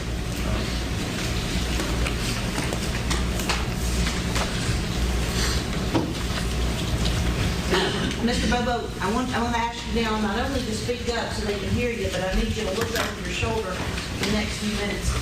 Okay. What is that a picture of? That's a picture of the front of our house. From what, and we're looking at what's been marked as Exhibit 2, from what angle? That's from the road out in front of our house, looking back, looks like kind of to the right, to the front of our house. So looking back just a little bit. Yes. Okay, Exhibit 3, and you can just put them on top of one another. Who's different? What is Exhibit 3 showing? That's a picture of our house, sitting right at the end of the driveway, looking straight at the front of the house. All right, so a minute ago, and I put the pointer up there, a minute ago, the picture was taken from looking back a little bit, right? Yes, kind of to your right. But if you were to sit directly at the base of your driveway on Swan Johnson, that's what Yeah. you see. A straight shot of it from the end of our driveway. All right, next one, please. What is that? That's a picture of the front of the house, probably, I'm gonna guess 30 feet from the front of the house, sitting in the driveway. All right. Is your house an L-shaped house? Yes, ma'am. To me, right here to the left? Yes, that goes back to the left. Now, a moment ago, the jury saw a straight shot of the driveway. If you come up, look where my pointer is. Okay. When you get to the top of your driveway, how do you get to the back of your house? By going left or by going right? You'll have to go around the right. So does the driveway continue this way, around the side of the house? Yes, around the right side of the house, like you're pointing. Okay. Next one, please. If you followed the driveway around the right side of the house, is this what you would see? Yes, ma'am. In fact, is this truck parked there? Whose truck is that? You know? That is Kathy Wise's truck, our neighbor at the time. Okay. And so if Kathy Wise's truck had followed on around, this is where she would go? Yes. And that would be, this is the back of your house? Yes. Okay, next one. And we'll ask you the same questions. There was a pool in the last picture. Is this the driveway as it goes on around behind the pool? Yes, ma'am. Okay, and what is this building? And I'm holding it, it looks like a double door. That's the detached garage from our house. Okay. Whose truck is that? That's my dump truck at the time. And the pool.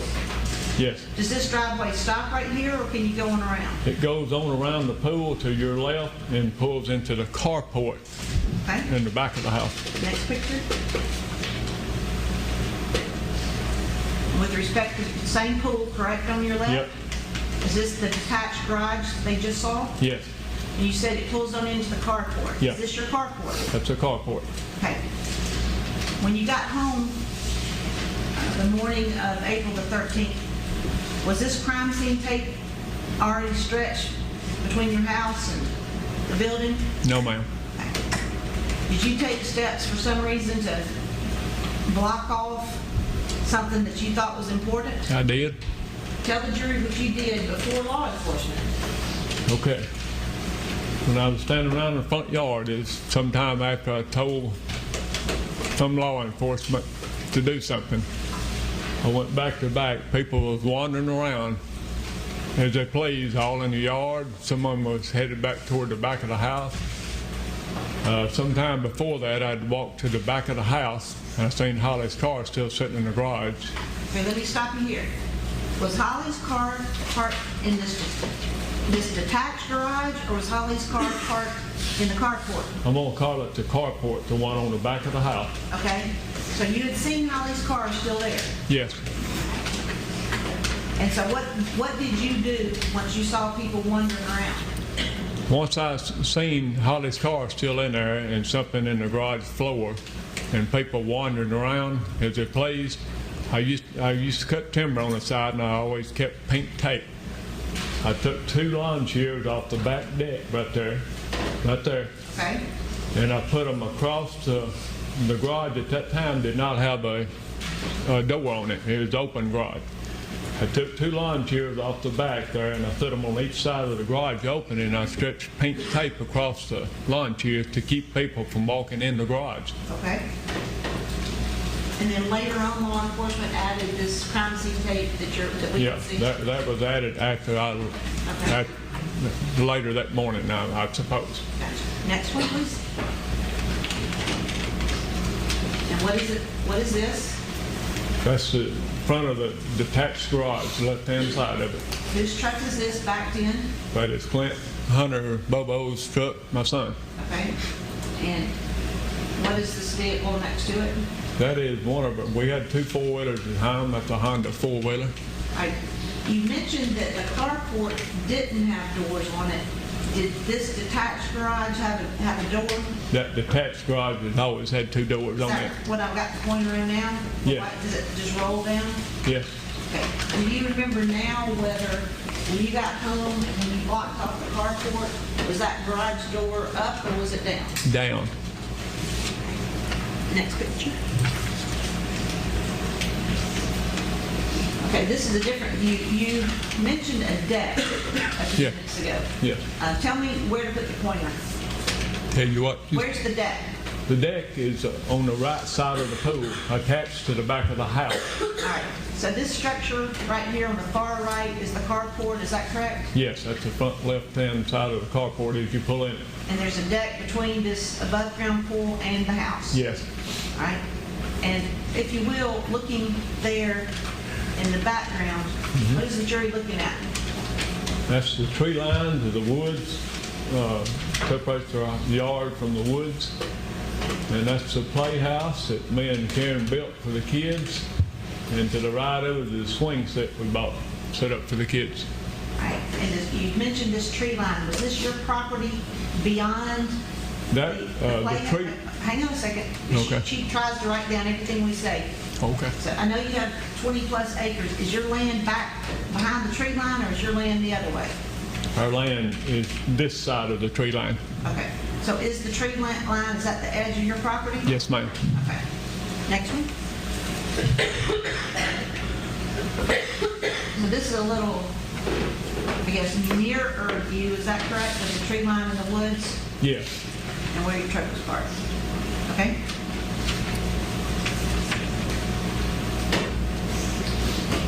Now, we can see the edge of the swing set that was in the pictures. This tree line,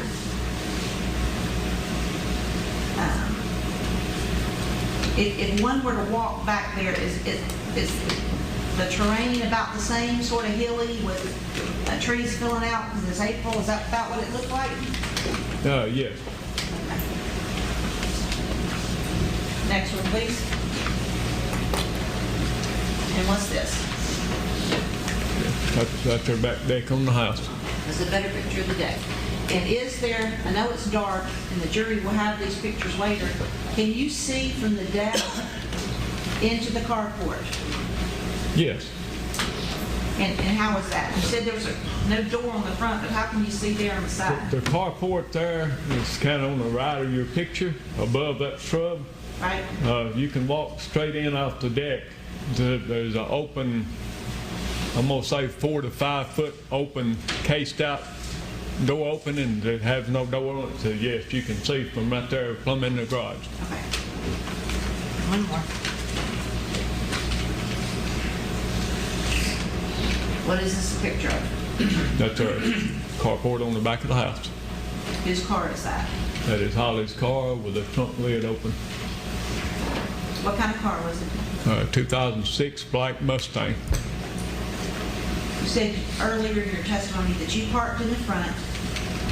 You just showed us where Clint was parked. Where did Karen park every day? She parked the vacant place on the right there where you're pointing. So Holly parked on the left, Yep. Karen parked on the right. Yes. And was that a habit that pretty much everybody followed? That's your spot, and that's just where you put your car? That was their spot.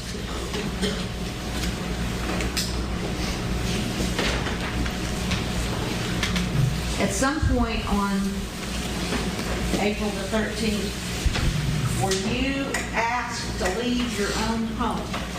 Yes. And I'm not asking specifically who asked you, but Was it law enforcement that asked you to leave your home? Yes. And was it just you they asked to leave, or did they ask you to take Karen, Clint, and Terry Bromley, and everybody else that was there?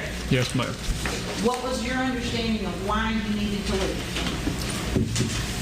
I think they told us they was going to process the crime scene. So where did you go? We went to my youngest sister's house, next road over. So as close as you could be to home, Yes. but somewhere else. My mom lived at town, which was 6 miles away, and my sister lived a mile and a half from us, back behind us, next road over. Is it fair to say that from the time you got that call on April 13th of 2011, your life changed as you knew it? Yes, ma'am. How long was it before you went back to work? It was either 7 or 8 weeks. And during the 7 or 8 weeks after April the 13th, what did you do every day? We searched for our daughter 24 hours a day, 7 days a week. What kind of places did you look? In my mind, I looked at every place that I think she could have possibly been. Like what? I went to vacant houses, I went to vacant buildings, I went to houses that was occupied. I went everywhere I thought she might be looking for her. Did you look in barns? I looked in everywhere. Did you look in sheds? Yes, ma'am. Did you look in the woods? Yes. Did you look in other woods? Yes. Did you go to places outside of your immediate area, your road? Yes, ma'am.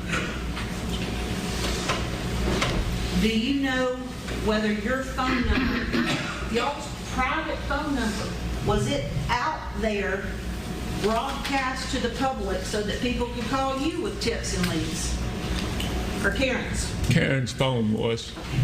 And as a result of that, I'm not asking what anybody said, but as a result of that, did your family actually get phone calls from people saying, go look here, go look there? Yes, ma'am.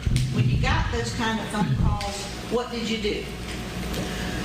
We took them down. It might have been 2 or 3 days after we was taking phone calls. I think 2 FBI ladies come and stayed with us after, I'm not sure on the time, maybe a day or 2 into it.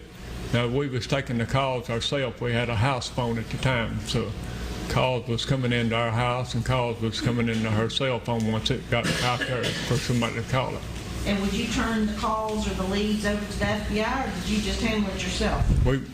After a day or 2, we started writing it down when we kind of come to our senses of what we need to be doing.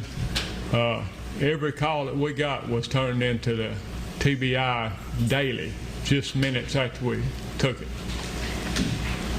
Now, Dana, you said that you went in places that appeared to you to be abandoned, and that you went into places that appeared to you not to be abandoned. Yes, ma'am.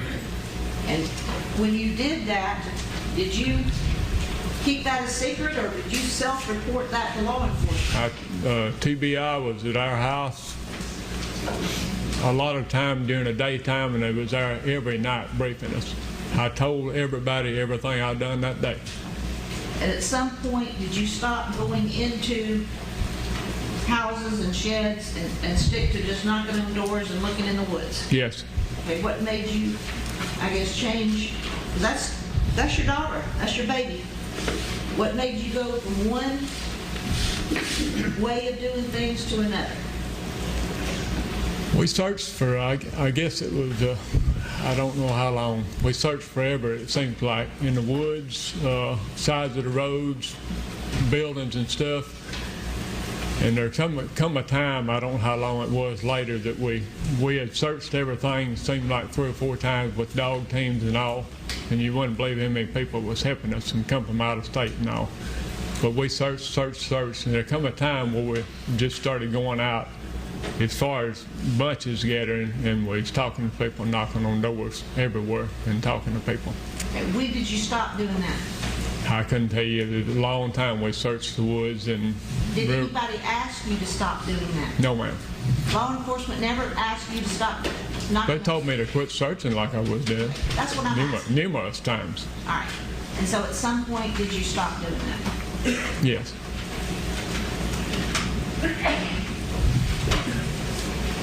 What day did you give up hope for the very first time?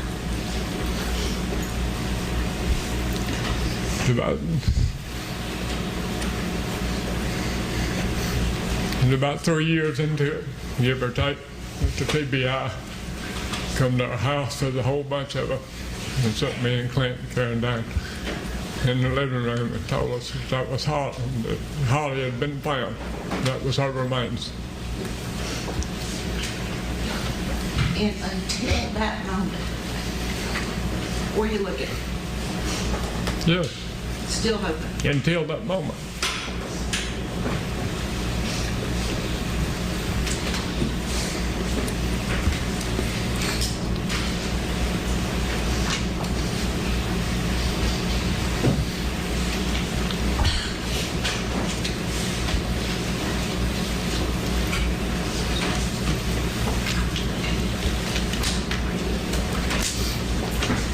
I don't have any more questions for you.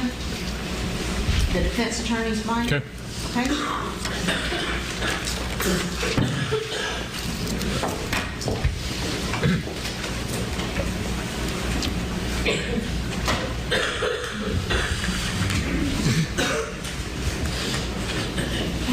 Your Honor, we have no questions. All right. Step down. You may now remain in the courtroom if you'd like. You're not to discuss your testimony with anyone. Okay? Thank you.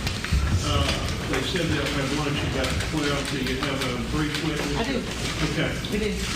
Drew Scott.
Yes, ma'am. Okay.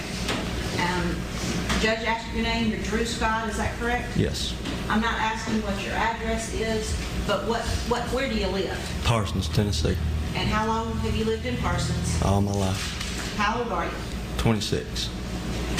And what is your birthday? July 13th, 1991. Do you know a man by the name of Dana Bobo? Yes. Do you know a lady by the name of Karen Bobo? Yes, ma'am. Do you see him in the courtroom? Yes. Do you know Clint Bobo? Yes. And how did you know? You say 7/13, day of birth, what? 91. 91. And how did you know, or how did you know Dana, Karen, and Clint Bobo? I was buddies with Clint, and probably just out of high school. And Well, did you also know him through another person? yeah, we through Holly. Yes. Okay. And who's Holly? Holly Bobo, their daughter. And what was your relationship to Holly? We were dating. I'm going to ask that Exhibit 1 be put on the overhead. Just, if you'll turn around and look at the screen, who's that? That's Holly. You said you're dating. Did you love her? Yes, ma'am. You're a little bit younger than she was? Yes. Just less than a year? Yes. Did y'all actually go to school together or no? We did not go to school together. Did you go to a totally different school? Or just a different year? Different school. Do you remember when you started dating her? relative to when she disappeared? I was just freshly out of high school. And when she disappeared, you would have been 19 then. Your birthday was in July, is that right? Yes, ma'am. How serious were you about her? Serious.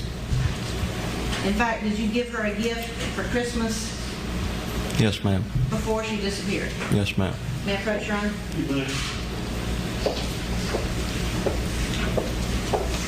I want to hand you a box and ask you to open it up.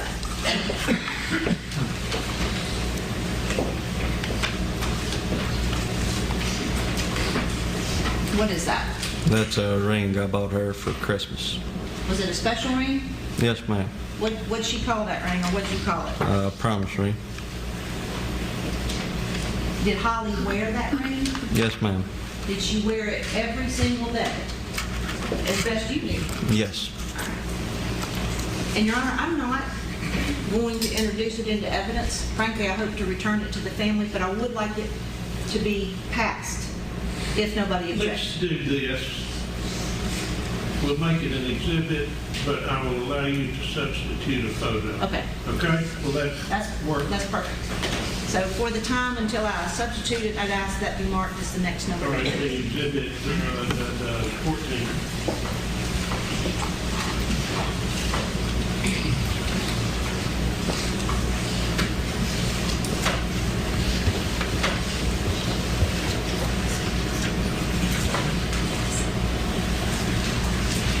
And the permission to pass it to All the right, jury. you pass it to the jury, and you can continue your questioning while it's being passed. I want to ask you, Mr. Scott, do you remember back in the spring of 2011 what your routine was with Holly? Like, how frequently did you see her? Every night. Would you come to her house? Yes. She was in school then, right? Yes. Did that keep her pretty busy? Yes. Did you have more times on the weekend, more time to spend with her on the weekends? Yes. Did you spend the time with her on the weekends? Yes. When you weren't with her at night or weren't with her on the weekends, did the two of you talk, text frequently back and forth? Yes, ma'am. I want to draw your attention to the early morning hours of April the 13th, 2011. Do you remember where you were that morning? Yes, ma'am. Where were you? I was on a piece of her grandmother's land, turkey hunting. Okay. And her grandmother that's back here? Yes, ma'am. Okay. You said on a piece of her grandmother's land. Where was it? Bass Springs. Okay. How far away from Holly's house was this piece of land? 20 miles, 25 miles. Far. And what were you doing? Turkey hunting. What, were you supposed to go to work that day? Yes, ma'am. And did you go to work that day? Yes, ma'am. So despite, what time were you supposed to be there at work? 8 o'clock. Despite having to be at work at 8 o'clock, you still turkey hunted that morning? Yes. With whom? My father. And on this piece of land owned by Holly's grandma, did you see people that morning? Yes, ma'am. And do you know who those people are? I knew one of them. But you actually had an exchange with them about hunting? Yes. And after this exchange with them, because you were on grandma's land, right? Yes. Was there a series of calls or texts back and forth between you and Holly and Karen about your permission to hunt on grandma's land? Yes. And you had permission to be there? Yes. Do you remember the last text or that you got from Holly that morning, what time it was? And if you don't, it's okay. I don't. Was it before you went to work though? Yes. And you had to be at work at 8? Yes. Were you early to work that morning? Yes, ma'am. So the last time you heard from Holly would have been before you even got to work? Yes, ma'am. And where did you work then? City of Parsons. You still work there? Yes. When's the last time you actually saw Holly? The night before. After that last text on the morning of the 13th, you said you went over to work. Yes. At some point in the morning, did something happen? Yes. What happened? My foreman got a phone call and he came to me and had told me what happened. And what did you do when you got the information about Holly? I left work and went to where my dad worked and left from there. Did your dad go with you? Yes, ma'am. And where did y'all go? We went to the Bobos. And over the next days and weeks, were you over at the Bobos a lot? Yes, ma'am.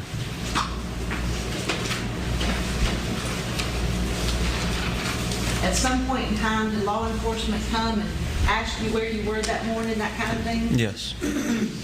And have you always been cooperative with them? Yes.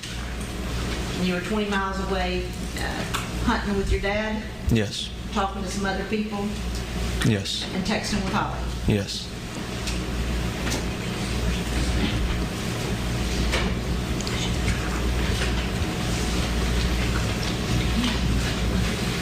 One moment, Your Honor.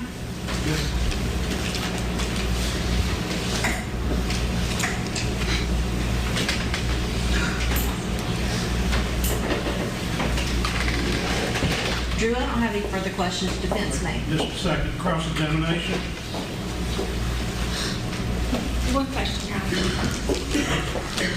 I'm sorry, I apologize. Can I put this sack with the box for later?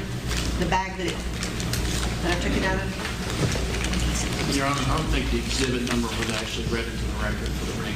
It was Exhibit 14. I announced that it would be filed as Exhibit 14. I think I did. Mr. Scott, do you remember back in April of 2011 what your telephone number was?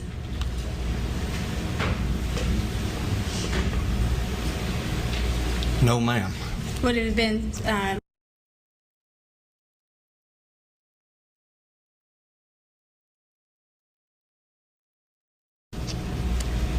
No, ma'am. do you remember what it was? Not at the moment, no. Okay. No questions. None? Yes, sir. All right, you can step down, sir. You can remain in the courtroom where you're free to be excused. We're going to recess 12 o'clock straight up and down. How about that? We are so me watching more of this trial. I'm going to show you all some more Grounds cartoons. It won't be too long. Let's go here. I'll play this one again for those that didn't see it. This is a Darrell Brooks doll.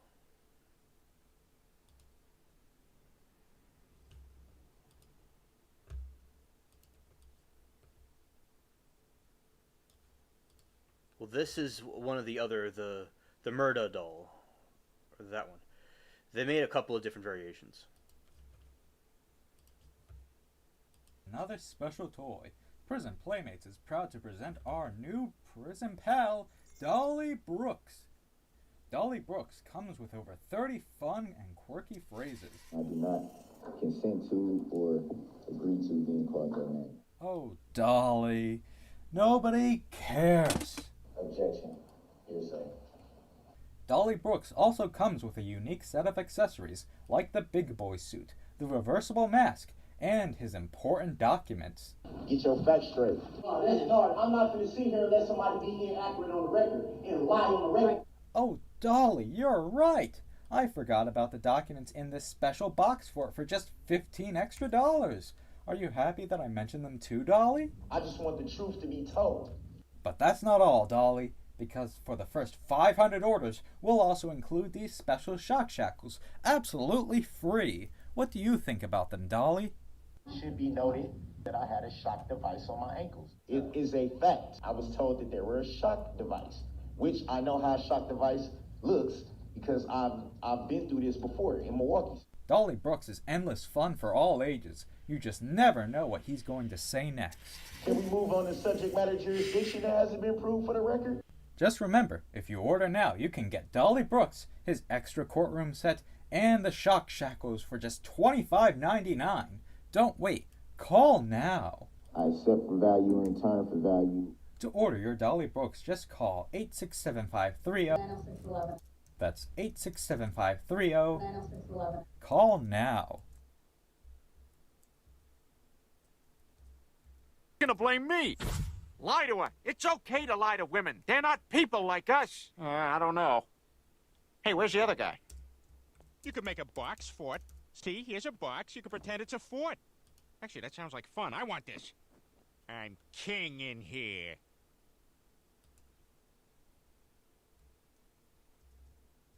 All right, Mr. Brooks, do you have any position on that? I am unmuting you. I would note he takes the headphones on and off throughout. He doesn't have them on. He's looking at a book. I wish you would stop saying, look, I'm looking at the Bible. Thank you. It's not just a book, it's the book. Can't disagree with you there, sir. Yeah. How many people actually live by it, though? Anyway. Sir, I'm contemplating putting an hour time limit on closing arguments. I ain't doing no closing argument tomorrow. The closing arguments will most likely be tomorrow. I'm not doing it tomorrow. Then you'll forfeit your right to give one, sir, because as You can't force me not. What type of court is this where you can say you're gonna force somebody not to be able to give a closing argument? How's that lawful law? If you choose not to give one, how's that lawful law?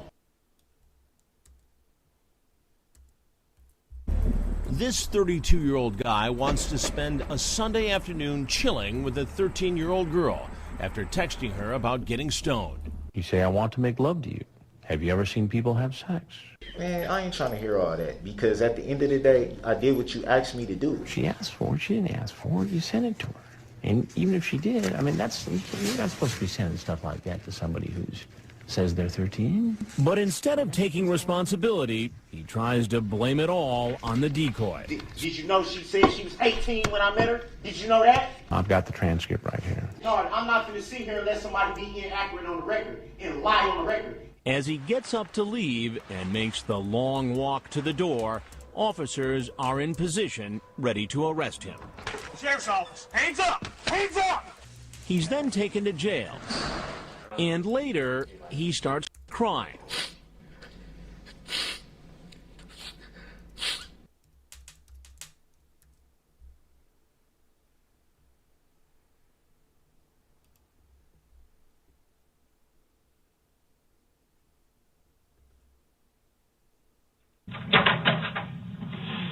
Oh, face that way. Face that way. It's the shoulders. Oh, nice and easy on you. There you go. All right. All yours. You okay? No. It hurts bad. Your shoulder? Bad. Well, it's gonna be sore, man. Yeah. But at least you know nothing's broken, right? Nothing broken. Well, why do I keep having this throbbing, burning pain if nothing's wrong? I know the shoulder's struggling. Bad. Shoulders worse than the knees, though? Absolutely. I know something is wrong. I know something is wrong. My shoulder hurts too bad right now. Sure. I'm sorry, man. It hurts so bad I'm getting teary-eyed. Like, seriously, I know something is wrong. And I haven't get any Tylenol. I haven't slept. Sorry about that. Tylenol, that can just be their procedure. Right. No, I was just asking. Because you know, you've already figured out you're not an idiot. You're not a dumb man. You're a smart guy. Right. I see that. Help us understand something. Where were you going, Darrell? So these parents I know wanna understand why their kid got hurt, just the way you want to know why your kid got hurt. So a kid got hurt? A lot of people did. A lot of people got hurt? Yeah. Are you serious? Yeah. Darrell, you were there. No, I'm saying a lot of people got hurt. Yeah, there's people hurt, man. Like that? To me, it's a pretty good injury if a doctor's got to check you out or you got a broken leg? Yeah, so what do you call my shoulder? I'm just making a joke, but yeah. Well, I'm not laughing because there's nothing funny about this. No, I was just saying. No, it's not. It's never been that. Dude, I don't take my life as a joke. I was just making a joke about my shoulder when you just said, you know, if it's a serious injury, if you got to get looked out. And I was just saying I had to get looked out, but they didn't say it was serious. They treated it like, oh, let's say spend the night. You're the guy in cuffs, so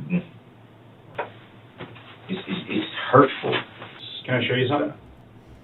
That you? That's you. Nah, I ain't got no. It look like whoever. That's not. That's not me. That's not you. No, I don't. Darrell. That's Darrell. That's you. That's you, Darrell. Why you say it like that, man? Because we talked about the honesty piece. You keep telling me that you tell the truth when you did do something. You take responsibility when you do something. Now, I just want to say this.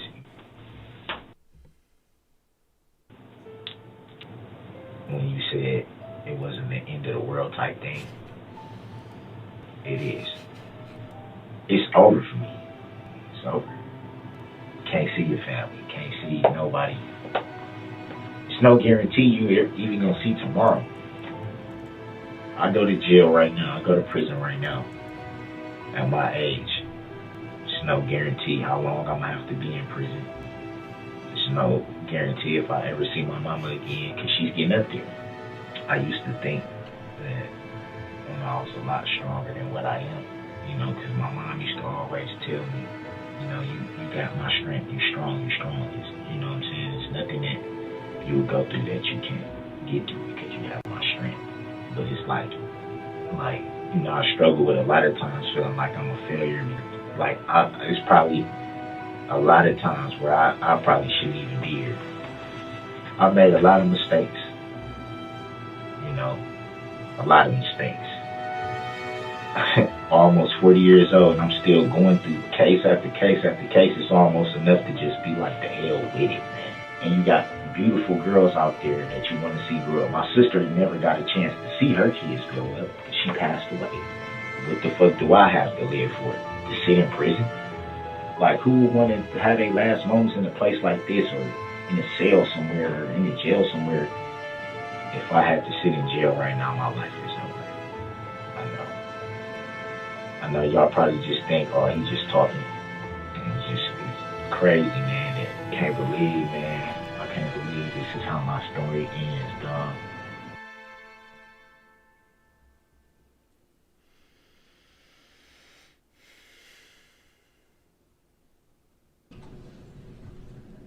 So seeing as how you sat with the prosecution for the entirety of this matter, it would be fair to assume that you know who the plaintiff is in this matter. Yes, I do. And who would the plaintiff be in this matter? The state of Wisconsin. Is that an entity or a living human being? It's an entity. How can an entity file a claim? You are aware that only a living, breathing human being can actually file a claim. An entity cannot walk into anywhere and file a claim if it's not even a real person. Move to strike the statements by Mr. Brooks. Also object to the question that was asked at the end as irrelevant. Or the request is granted, the jury will disregard the statement and the question asked. No, I definitely object to that, Your Honor. Your objection is noted. Under 906.11, I shall exercise reasonable control over the mode and order of interrogating witnesses. Please move on to a new topic. Or the cross-examination, I will end. Do you see the state of Wisconsin present in the courtroom today? Objection, argumentative, Grounds. irrelevant. Sustained. Final warning, sir. Next topic or the cross-examination, I will bring it to an end. You don't got to keep doing that, Your Honor. You don't got to keep doing that. It's my responsibility, sir, over this trial. I'm informed. And Thank you. And Next I respect topic. that, but it's relevant for the jury to know the truth. Move to strike, Your Honor. Granted, the jury will disregard those last statements. They're Objection not to that. relevant. Mr. Brooks is not testifying. They misstate the law. I object to that. That's not lawful law. It's Noted. truthful. All right, under 906.11, I am now stopping the cross-examination, any redirect by the state. Objection to that, and I would like Noted. a legal finding of fact. Go ahead, Attorney Opper. Your Honor, for the record, this is a video. I'm going to play about the first 5 or 10 seconds for the witness to identify it before moving on, please. Objection, because this seems like a whole new exhibit. This was never mentioned before. It was never. I haven't seen it. I can't rule on it, sir. So let me see it, and I'll when take did your it become an objection under. exhibit? I'll It take the was never an objection exhibit under before. advisement. Go ahead, I Attorney have Opper. all the exhibits. Go ahead, Attorney Opper. I haven't seen it yet. There's nothing on my screen that I see it's now playing. So now we just creating exhibits now. I have all the exhibits, and this was never in it. Sir, do you recognize what's contained in State's Exhibit 178? Objection. Overruled. Relevancy. Overruled. Leading. Go ahead and answer. Yes, I do. What is it? There was a still photo shown before of Mr. Brooks standing in front of the Ford Escape. This is the video in which that still photo was taken from. Where'd you get this video from, sir? From Mr. Brooks' social media account. Your Honor, move to admit 178 and permission to publish. Objection. Your Honor, I have all the exhibits. They were provided. Mr. Brooks, I'll take that up along with the other 2 issues I still need to address. But how can you play something that I didn't even Mr. Brooks, have? I'll take that up outside the presence of the jury. This Your is objections are mind-boggling. noted. This is It's mind-boggling. overruled. Mind-boggling. Actually, Your Honor, I changed my mind. I would like to play the audio, please. Sustained. This is mind-boggling. So we will play the entire video, Your Honor. Is this setting the foundation? It's relevant. You I question this question him detective about about his knowledge. the still frame from the video. The video wasn't even in the exhibits that I received. I actually didn't even receive them. They Mr. were Brooks, please obtained. stop. The video's playing.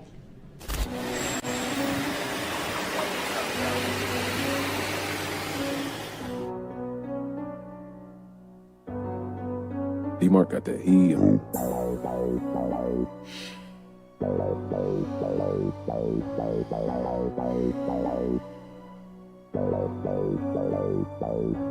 I just got a load worth about a half a ticket. 30 in the blicker when I'm out here chasing chicken. Was observant to the game when I used to play the benches. Now I swipe the Vinci, got them looking at me different. I can't miss him yet. AR with extension, yeah. Venom when I kiss him, yeah. Kidnap you and misses, yeah. Work all in the kitchen, damn. Money by the ceiling fan. Shorty wanna take a chance, I'ma need a cash advance. Only fuck with real gritters, and I've been around gorillas ever since a little nigga fucking on my babysitter. Put some prices on the nigga, you know they gon' come and get you. You see how the models did him, now he look like Tyson hit him. I was in the slums, any weather, I was still trapping, sliding on the pussy early morning. Bitch, you still lacking, caught him in the mall, had to tuck it in my heel figure. You know I got steel with him, fully not that little pistol. Heard they putting cameras on the lights, bitch, we still dealing. Give a fuck about the past, nigga, I'ma still kill you. No love for the suckers, listen, put them in the field, we bliss them. Shoot out all the ammunition, they move like some caterpillars. Post this on your social feed, addies that extend release. 2 cent boy, your talk is cheap, I won't stop till you deceased. Coming out your face, you bleed. Carbons, we gon' sweep the scene. Senses, we gon' find the heat. Take you out the movie screen. Got another low, how we playing with them digits. Weighing up them bowls, hella coke around the digi. Playing with them bloods, they gon' pop you like a skillet. Nigga, I'm a menace, and that's working Mr. Wilson.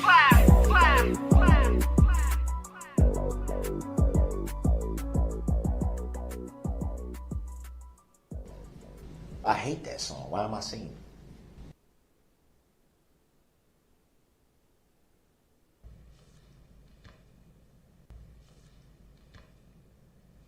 To be blunt, which I've been since the beginning of this trial, obviously, I see the whole prosecution.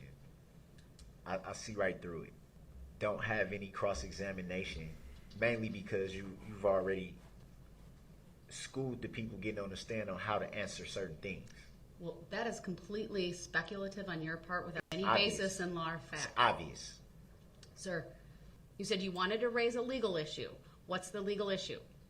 The legal issue is how is the state allowed to coach the You're people getting on the assuming they stand? spoke to them and coached them. It's obvious. I'm not stupid.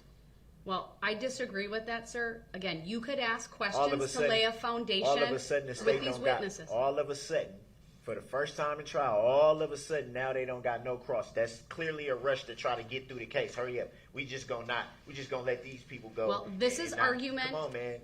This is argument on your part, sir. It is pure commentary I just want at this that on point. the record. I see through it. I find that All right, very. I'm having the jury brought out. I'm instructing you to on, avoid man. the commentary when the jury comes out, or you will I didn't forfeit say- your right to be I didn't say present. nothing. You. Before we do that, there's an issue that we do need to take up. So as long as the jury's out, we should probably discuss that. I would like to provide the defendant and the court with a copy. So that had to be said. So it's the defendant. That's not how it was said. That was how it completely said. You want to disagree. run the record back? Mr. Brooks. So I'm the only one. I got one. I Mr. got one Brooks. ear that work, and I heard that. This Come on, is man. to benefit man. you so No, that it's you not. understand Ain't none of your this to benefit witness me, so let's be has clear a about prior that. record. Your Honor, when I leave the table, I'm away from the courtroom, and I have to elevate my voice. So can Your you Honor, tell? I can you believe he please- has 7 prior convictions via OWI second from 2006. All right, I need to take a break. This man right now is having a stare down with me. It's very disrespectful. He pounded his fist. Frankly, it makes me scared. And we're taking a break.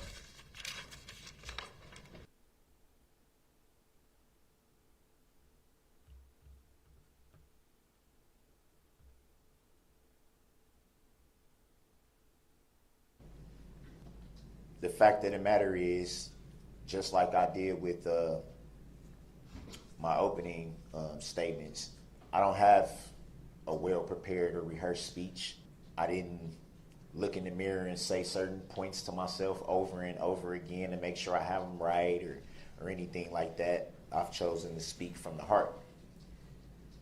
And now I'm going to speak from the heart. What you won't hear me do is argue facts. Trying to argue facts of this, facts of that, I'm not going to waste your time doing that.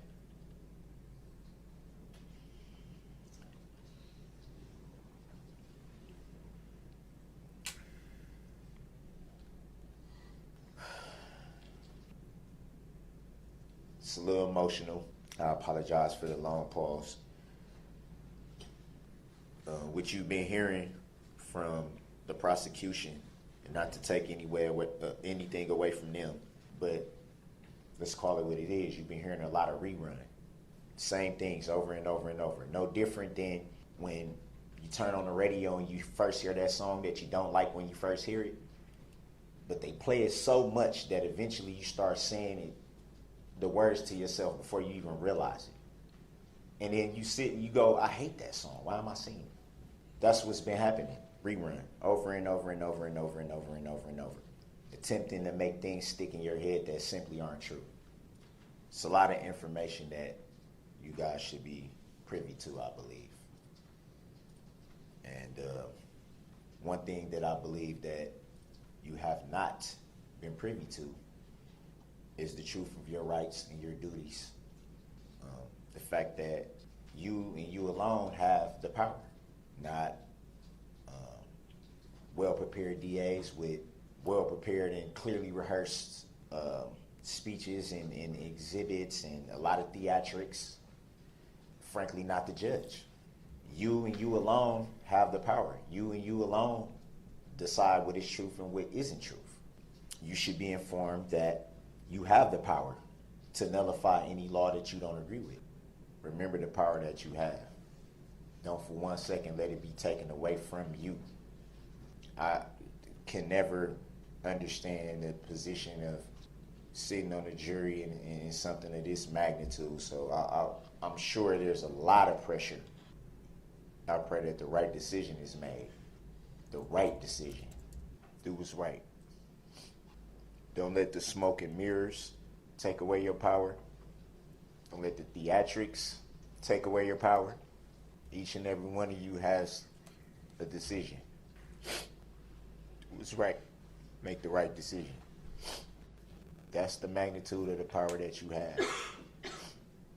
Just like this tissue is in my hand, this is everything. You have everything. Be at peace with what you decide. Have no regrets.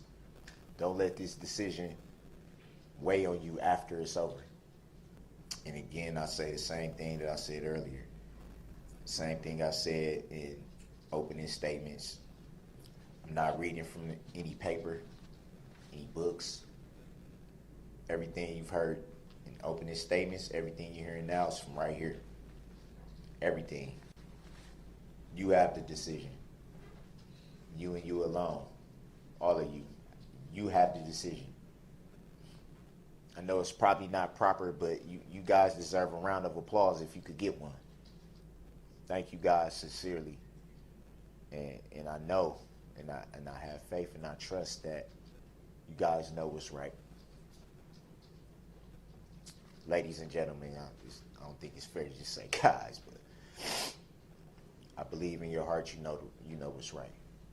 Thank you.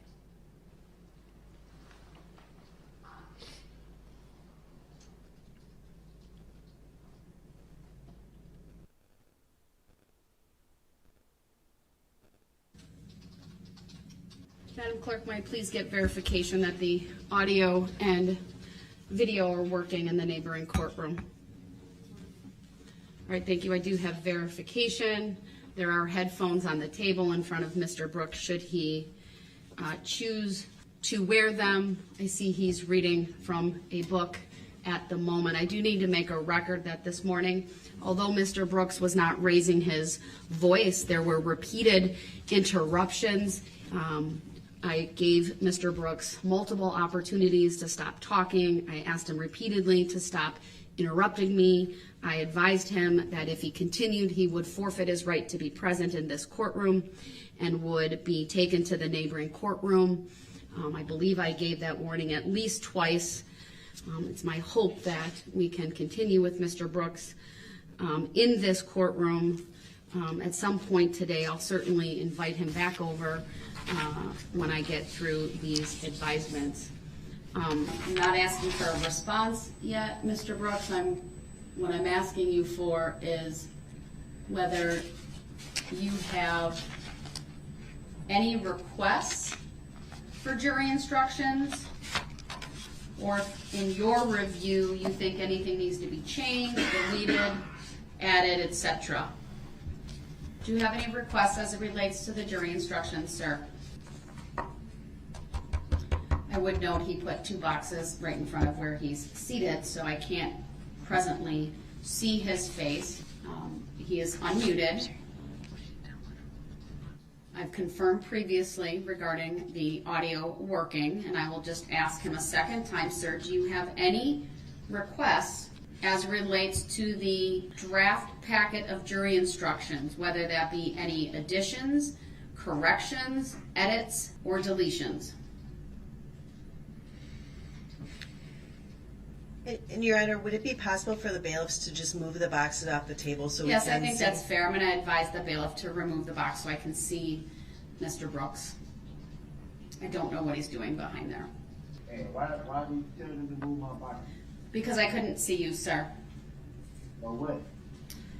I've asked you twice now, and I'll ask you a third time. Do you have any requests as it relates to the jury instructions? Any additions, deletions, edits, or otherwise? Hey, man, you don't got to talk to me like that.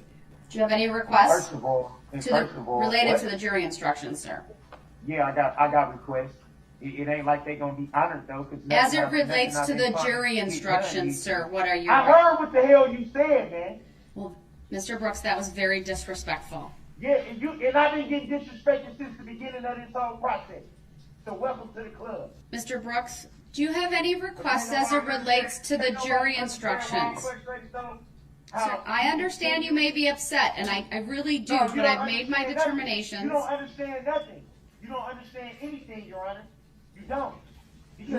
I'm going to mute him again because he's not answering the questions that I'm very clearly asking him, and I've given him 5 opportunities. Mr. Brooks, do you have any requests as it relates to the jury instructions? I'll unmute you for that answer. I can't hear everything you're saying. Mr. Brooks, do you have any requests as it relates to the jury instructions? I can hear what you're saying. I can hear what you're saying. You just told me you didn't. So which one is it? Yeah, I got the headphones on. You can't see that? What are your requests as it relates?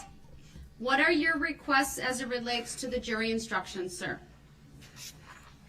Man, man, don't try to come with this whole little sir. Now it's all this sir and all this. Trying to put on this little act like you so worried about what's going on with me. You don't give a damn. Never did. Mr. Brooks, you're being disrespectful again. You've been being disrespectful. You've been being disrespectful. Mr. Brooks, do you have any position on the verbiage of jury instruction 70 on page 65? Don't ask me no question. Are you my accuser? Are you my accuser, Your Honor? All right, he's choosing not to answer, so I'll mute him again. It's unfortunate that he's deciding not to participate in this. I agree with the state. I don't need to highlight that second paragraph. I will take that out, but I will include in the paragraph that reads, at times, comma, Mr. Brooks has appeared from another courtroom, period. This must not influence your verdict in any manner. Mr. Brooks, do you have any position on that? Which is, so jury instruction 70 has to do with the defendant proceeding pro se. I need the bailiffs to move the boxes away from his face. I need to be able to see him. He can keep them on the table, but they need to be moved off to the side. And if he does it one more time, then I will instruct the bailiffs to take the boxes away. Those are trial prep materials. If there's something in those materials related to jury instructions, he should take those out now. Mr. Brooks, one final time, do you have any requests as it relates to the jury instructions? Otherwise, I'm going to approve them. I'm going to take a break, and then we'll come back in the afternoon to go over verdict forms. I didn't answer yes or no, so how do you consent to anything without me answering the question? Are you going to answer the question, sir? But you can't force me to do it. You can't just say, I'm going to do this. Because sir, but you also can't stall the proceedings by failing to answer. I didn't try to stall the proceedings. You're the one that held me in contempt. I never held you in contempt.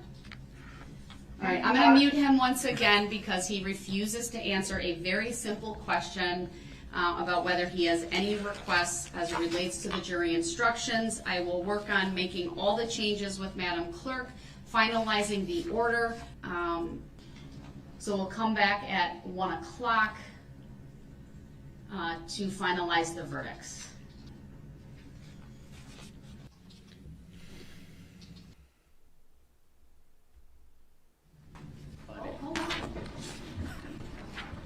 All right, sir, I'm going to let you make an offer of proof as to why you believe the photographs and the questioning about contact after the alleged incident is relevant.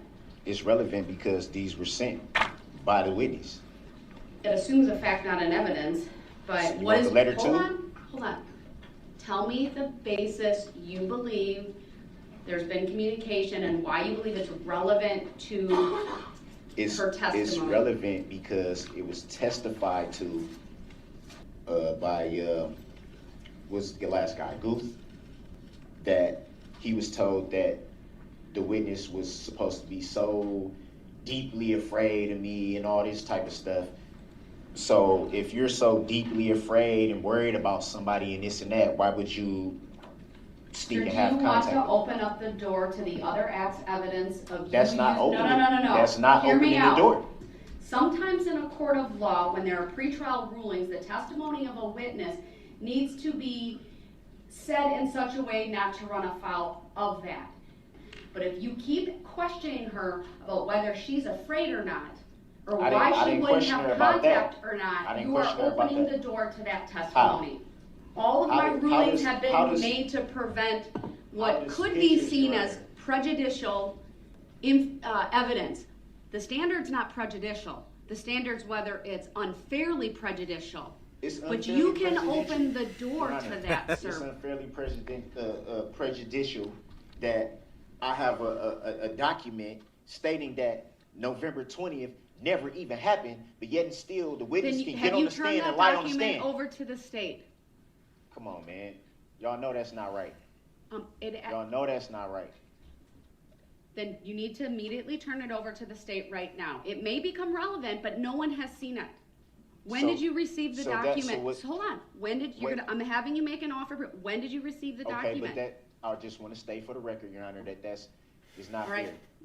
It's not fair. When did you receive this document that you claim was sent by this witness? It's not claim. It's for a fact. Sir, It hasn't been established yet. I need to make a record. So do y'all want I the want letter? to see Y'all want the letter. envelope? What? I want to see the letter. Okay, so I got. And I want to know when you received it. I gotta bring that in. Come on, man. Mr. Brooks. Come on, man. Stop. When you Stop aren't even Stop it. letting You're a me public ask the servant, Your Honor. questions. I respect your courtroom. I respect you. You're a public servant, though. Your job is to be the referee. Is it or is it not? You stated so yourself on record that your job is being the umpire. So I'm going to make a record about what This he's is referring ridiculous, to man. in count 77. Okay. The And what happened to that paper? Because it was on the table. Then when I Mr. come Brooks, back in, I it's need to nowhere make a be found. record of a variety of So things. who took my paper? And you keep interrupting me. You attempt to divert everyone from what is being done this very second. I didn't attempt to do anything. Yes, you do it repeatedly, sir. Whatever. So you're doing it once again. Whatever. Just make your record. What does the letter read? You have the letter. You showed it to me, sir. And I've been trying to find it ever since I came back in here. Now all of a sudden I can't. And now find you're impugning, though, like somehow you're impugning the integrity of this court, No, of I'm the not. bailiffs of this state. You're accusing, frankly, everyone of moving your papers. Did I point the finger at anyone? Did I say anyone did anything? Not directly, but indirectly you did, So sir. how can you make that? Grounds. You are a public servant. Unlawful law. Scared. Assumption that I'm saying. Can that I I'm please pointing to make the something. record without you interrupting Yes, you may. me? Yes, you may. I apologize. I appreciate that, thank you. But you made repeated comments, sir, and if I need to, I'll have a bailiff put on the record that no one touched your table. Your Honor, did I say anyone touched my table? I didn't You say you. implied it, sir. But did I say that? I can see if I came in and said, hey, one of you moved something off my table, then it would be more of a validity to what you're saying. I need to continue with the record, sir. It's very apparent to me, sir, that every time throughout this trial, and especially the last 2 days, when the court makes a ruling that you disagree with, that you start peppering me with questions, you question me about the law, you ask, is it verified law? It is, from my perspective, a clear attempt to kind of turn us in a direction away from what we're doing. I'm sorry That's you my feel that way. that I'm making a rule. You're doing it again. I mean, because it has no validity. So, I am trying to make a record about a line of questioning you want to ask Ms. Patterson.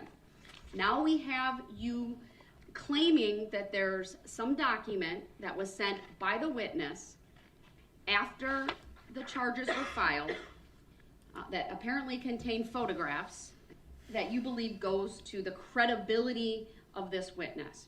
So I need to ask a few questions about that, sir, to determine whether it has relevance to those issues. Number one, when did you receive this letter? I received this multiple letters, actually, over a period of time. It wasn't, I referred to this one because this one had the pictures. Does it have a date on it, the letter? No, I didn't bring the letter, I brought the pictures. The witness We need knows the that letter. they sent me the pictures. They know that. Well, again, it assumes facts that aren't here. You're assuming this witness sent it. I don't know. But even if she did, what relevance does it have to her credibility before this jury? It goes to the credibility because she's put on this facade of being so afraid of someone, but yet still, you know that we're not supposed to have contact, but you still sneaking behind and saying, oh, I wonder how you're doing, and oh, this and this and that. Oh, I don't think no, she's I still ever love said you. she was Oh, afraid. I think that was the officers who may have stated that. So again, I'm going to ask you, even if this letter's from her, these pictures are from her, how does it Your relate Honor. to her credibility before the jury? Who else could these pictures be from? I'm going to ask you point blank, did you get a letter that's signed from her? I got, what do you mean signed? No How do one you signs know? letters. What's your why do you have a belief that they are from her? I have multiple letters from her. You're not answering my question. Why do you believe the letters are from Erica Patterson? Because they were sent from Erica Patterson. Why else would I? Were they signed by her? What do you mean signed? Did she write her name on the letter? Was Are- it the content are you of the kidding me? letter? No, I'm not kidding you. I need to make a record, sir. You're making a statement that these letters are from her and that they're relevant to her credibility. Your Honor, I'm gonna go out on the limb here. And I'm asking you why you hold that opinion. I'm gonna go out on the limb here and assume, which I know is true, you've never been in my position. You've never been in jail. So you've never received a letter from someone writing someone in jail. No one is gonna. When you You're say not to me, answering my when question, you say to sir. me, What's the basis why you believe they're from Miss Patterson? Is there some information in them that only she would know? Did she sign the letters? Is it penmanship that you recognize? Why do you believe they're from her as opposed to somebody else sending you information? Could be your mom, could be, I'm just saying, could be anybody else. You got to answer my question. It's called an offer of proof. But you still got to understand why this is mind-boggling to me. Like, how I got a child with this woman. Why would I not know her handwriting? But you have to lay a foundation for these letters, sir. That might be through your own testimony. So that I'm trying to figure out why you believe they're from her. Not all this other stuff about I'm in jail and I have a child. I'm trying to I need to know. It's called an offer of proof. Are you serious? What do you believe? Why do you believe they're from her? I am serious. Because they're from her. But you're assuming. Like, how else am I supposed to answer that? I've given you a few reasons why it would lend to that opinion. So it has to be put in a legal term. The bottom line is I need the letter. So if you're gonna question her on that, the state absolutely has a right to see the letter. So the state has the ability to question you about that, or question this witness, and to look at the veracity of what your claims are here. So I may take an early lunch. If that's in your cell, then you can go get it and bring it. But without that letter, I'm not allowing this line of questioning. Do you have the letter with you in court? I just said no. How many times I got to say the same thing on record? You know, sometimes, sir, I don't hear what you say because you interrupt me so much or you answer quietly. And I'm taking notes and I'm focused on probably a dozen things at the same time. But if I say something under my breath, everybody seems to hear it. Everybody seems to hear that just fine. In a quiet courtroom, yes, we can hear it very clearly. Everybody assumes that it has to be disparaging. Once again, you're doing this tactic. Because it's not a tactic, it's facts. It's facts. To some other reason. It's facts. Because I find it hard to believe that all of a sudden nobody hears what I say.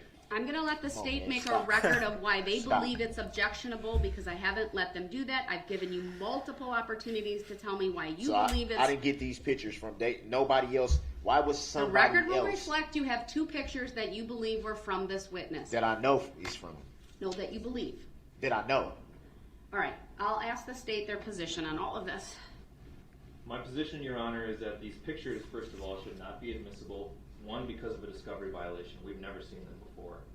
2, because we have reason to believe that he did not get them from Erica Patterson. He is on a jail phone call talking to his mother, Dawn Woods, about Dawn Woods sending these photographs to him. Now, that's a lie. I object to that. Let the state make their argument without interruption, sir. That's a lie, though. 3, I believe that these photographs are designed to make a suggestion to the jury that Erica Patterson is a bad mom. I think that is what the defendant is trying to do. And if we're going to go down that road, then we would be forced to counter that claim. First of all, it doesn't make her an incredible witness, if it's even true. And second of all, if we go down that road, we would be forced to counter that claim by pointing out that not only does the defendant not live with the child in question, he doesn't live with any of the other children that he has. He impregnated Erica Patterson when she was a minor in Nevada, and for doing so, he was convicted of statutory sexual seduction, pled guilty in March of 2007 to that felony offense, and is a sex offender on the registry as a result. So if there's any causation that would lead to Erica Patterson being a bad mom, Mr. Brooks has a direct role in that causation. And that's furthermore, I object to that. I'm not because that's a lie. Let him because at finish. the end of the day, Let if him finish. If we're gonna open the door on that, no, since he want to make a record and not be accurate, so let's be accurate all on the record. Since you think you know so much. Once so again, we can Mr. open the Brooks door is on. being We can loud, open the door on how old she told you she was interrupting. When we met. We can ask that question he is too. Then over the top ask animated that? right know now. That? Mr. Brooks, I'm ordering you to sit down until that's no, I'm not going to sit here and let somebody be inaccurate on the record and lie on the record. Right. Under Illinois versus Allen, I've warned him repeatedly. He's being removed from the courtroom. And you know what? Let me dial that back. we're just gonna take an early lunch, 1 hour, we'll be back, and unless he brings that letter, and he can show it is inadmissible, she will not be questioned, and under 90611, I will declare the cross-examination closed. Thank you, we're in recess, 1 hour. Get your facts straight. So let's open the door on all of it then, so we can get all of it on the record. Since you think you know so much. Did you know she said she was 18 when I met her? Did you know that? Passion, exactly.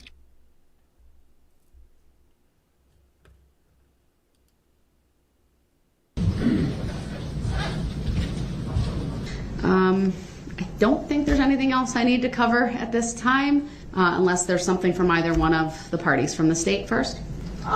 No, but we would like some further direction from the defendant as to who he wants here tomorrow morning and tomorrow afternoon, if he wants us just to continue that list that he originally provided, or if there's an update. And we can do that off the record, Your Honor. I don't know that we need you involved. Okay. Thank you. Then hopefully the parties can figure that out without me needing to be involved further. But anything from you, sir? No, I'm just gonna say with that, I'm not gonna put them in specific order. Not looking for the order, but we're behind given the timetable and the understanding between, as I understand it, between you and the state. So, The state has the list. well, based on the groupings that you gave to the state, it sounds like we got through only one from each kind of category. So we'll go back to the first would have been Thursday morning. You need to call the rest of Thursday morning. Was there 2 left of that? Yes, correct. So let's do Thursday morning and Thursday afternoon. The people you designated, I'm going to direct the state to have here tomorrow morning. That's 4 witnesses, whatever order of those 4. And then how many does that leave? Because that's what I'm trying to doing good with math this late in the day. 4, so 4 in the afternoon then. So our hope is to get through all your witnesses. I can say this tomorrow for the record. One witness I intend to call tomorrow is not going to be 35 minutes. Fair enough. Do you plan to call that person in the morning or the afternoon? I'm leaning towards the afternoon. If the morning goes pretty. Can you tell me which list they were on when you gave it to the state? Was it Thursday afternoon, Friday morning, or Friday afternoon? I didn't put them on days, but I believe they were in maybe the second floor names. If you just want to tell me who it is so we can prepare, so that person is told to come in the afternoon rather than wait through the morning? I don't want to say who it is. Well, I want the person to be here when we're ready to go, but they were here today, if that helps. Yeah, I know who it is. It's Erica Patterson, Your Honor. There's no mystery here. Maybe it is. That's maybe what I it isn't. would have. That's kind of who I thought it would be as well. I'm going to have her come tomorrow afternoon. Then. Okay, I'm not we will gonna have her you come in here the at morning. 1 o'clock tomorrow afternoon. So we Thank need to be you. mindful of people's schedules. Thank you. We'll have everyone else here at That's 8:30. interesting because what if that was not who I was referring to? Then you need to tell me right now so I can make an alteration to that. Come on, Judge. Sir, we're at the end of the 3rd week of trial. So I can we need at to least keep be this fair? moving Can we along. at least be fair and say that's not due to me though? That would not be fair to say. How? It's how? The state said that they needed 5 to 7 business days to present their case. Did they or did they not say that on the record? And it doesn't matter how we got there at this point. I'm trying Then they my need to chop, darndest chop. to get all the Should've been witnesses chop, chop. done. So I'm directing the state to have Miss Patterson come tomorrow afternoon. If that's and the what other I was referring witnesses, to, which I wasn't, but everybody think they know what I'm thinking. then you need to tell them if it's someone else, and if you want her here in the morning. I'll then say this. Everybody that was here today that didn't get called, have them here tomorrow. So that'd be 1, 2, 3, 4, 5 people. And you need to tell me who you want in the morning, not by the order, and who you want for the afternoon. Otherwise, I'm going to make the order that I just made. No, how you gonna make the order for me? Under 90611, sir. No, you can't. I can call. I have the right to call them in the order that the state didn't have to have an order, and I'm guessing. No, but the correct me state's if I'm wrong, helping you out in terms of the order. They were helping me out with serving. And the they're helping you. subpoenas. Not the order of how I would call the witnesses, but the subpoenas. And I gave the state. Do you want to be responsible for calling each person tonight and telling them what time they need to be here, or should we let the state do Here we go that? with this again. There's something that's impossible to do. That's not true. You have How's it access not to true? a phone. So somebody's gonna answer a collect call from someone they don't even know. Nobody in this courtroom will answer a collect call and pay for a phone call from somebody my that you understanding not know. of how it works at the jail, that you can, Yes. there's other means to make phone calls. There is no other way to utilize the phone. Well, maybe I'm wrong on that, but be that as it may, the state is helping you out. This is to make tomorrow go as smoothly as possible, to be effective, and to use all of our time wisely. Your Honor, with all respect, I did what was asked of me to do. I provided them with the list of the witnesses that I will call.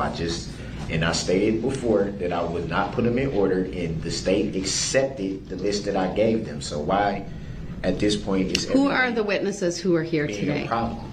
Kohler, Douglas Kohler, Detective Guth, Erica Patterson, Christopher Bertram, and Jason Hayes were here today, in addition to Miss Reimer. Miss Reimer's now done. Nicholas Kirby was also here today. He's done. If we are going to continue to assist Mr. Brooks in getting these witnesses here, we need to have a reasonable time schedule. These witnesses don't just show up by the tooth fairy. We have to communicate with them. They have jobs, they have families. I've explained this 3 times to Mr. Brooks. If he wants our assistance, Objection. She can chill with all that. She can chill with all that tone. Hold on. I know. Get on that if that's what it is. Hey, I know it's been a Definitely long get on day. that. Let's keep this civil. That's what I'm trying to do, but So she gonna have to tone it down. I think both of the parties are getting a little For real. frustrated. I'm getting frustrated. So, Kohler, who they be Guth, like. Hayes, Patterson. I missed a 5th. Bertram. Guth is a police officer, right? Yes. I know who Eric Patterson is. How about Kohler, Hayes, and Bertram? Are those citizens? They're citizens that relate to the parade, I believe, and post-parade, not the DV. It seems to me that even with one of the witnesses taking more than 35 minutes, that doesn't fill up the whole day. So we need to have some other people on that list for the afternoon. So I will just continue to work in the order of the list that was provided, Your Honor. I think that's the only reasonable thing we can do at this point. Or we can do it alphabetical, or we can do it by random lot, because I don't know really what else to do. By the list that was given. What was the order of the list that you were given? The first 3 were Kirby, Kohler, and Guth. The next line has 3 names: Patterson, Bertram, Hayes. The third line has 3 names: Reimer, Aldrich, and Lescano. The last list has 2 names and then also reads the state of Wisconsin. First 3 people on the list you need to advise to be here tomorrow at 8:30. Okay. The next 2 people tomorrow at 10:30. The next 2 people after that tomorrow at 1:30. The next 2 people from there at 3:30. And then do I have anyone left over from there? No. If I have to go late tomorrow, then I would say the last person can be at 4:30 if need be. Yeah, I agree. We would very much like to get through the defense witnesses tomorrow, Your Honor. I don't know if that's gonna happen. Well, that's the order that I'm making in terms of the times people need to show up. That gives you a range of people to select from. I'm gonna have to see that what you're referring to then, because Oh, I trust you wrote it down because that's what I did. I so didn't. we are at write it down. recess then for the evening. We'll see everyone tomorrow at 8:30 All right. a.m. So if they don't get called like that, don't try to blame it on me.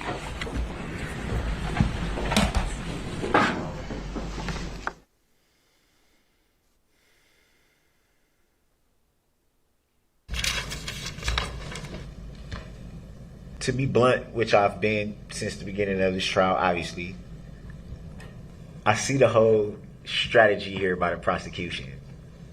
I see right through it. Don't have any cross-examination, mainly because you... Hey Dwayne, good evening. Thank you for hitting the like button and showing your support for me. I appreciate it. You and your family have a good time. Thank you. You've already schooled the people getting on the stand on how to answer certain things.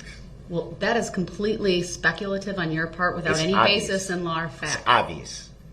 Sir, you said you wanted to raise a legal issue. What's the legal issue? The legal issue is how is the state allowed to coach the You're people getting on assuming the they stand? spoke to them and coached them. It's obvious. I'm not stupid. Well, I disagree with that, sir. Again, you could ask All of a questions to sudden, lay a foundation all of a sudden the with state these don't got, witnesses. all of a sudden, for the first time in trial, all of a sudden now they don't got no cross. That's clearly a rush to try to get through the case. Hurry up. We just gonna let these people go. Well, this is and not- argument. Come on, man. This is argument on your part, I sir. see It through is pure I commentary just at want this that on point. the record. I see through it. I find that All right, very. I'm having the jury brought out. I'm instructing you to Come on, avoid man. the commentary when the jury comes out, or you will I didn't forfeit say- your right to be I didn't say present. nothing. Before we do that, there's an issue that we do need to take up. So as long as the jury's out, we should probably discuss that. I would like to provide the defendant and the court with. So that had to be said. So it's the defendant. That's not how it was said. That was how I said. You want to run the record back?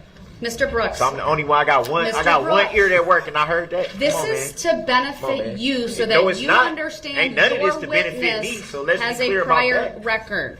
Your Honor, when I leave the table, I'm away from the courtroom and I have to elevate my voice. So can Your you Honor, tell- I can you believe he please- has 7 prior convictions via OWI second from 2006. All right, I need to take a break. This man right now is having a stare down with me. It's very disrespectful. He pounded his fist. Frankly, it makes me scared. And we're taking a break.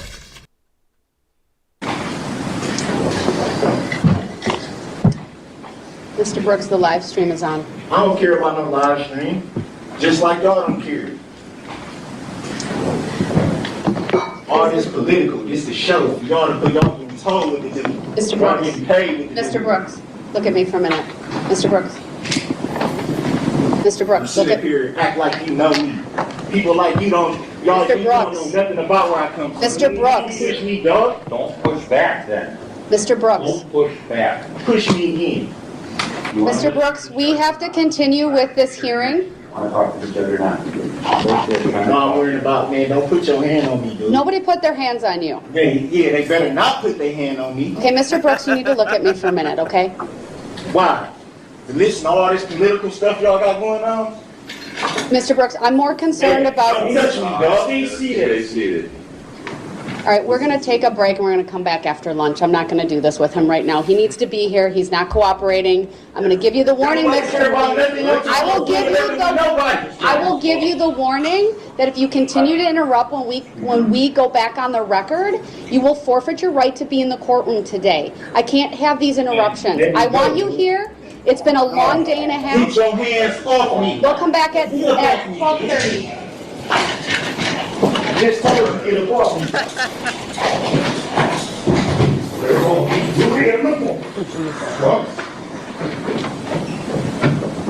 12:30, everyone.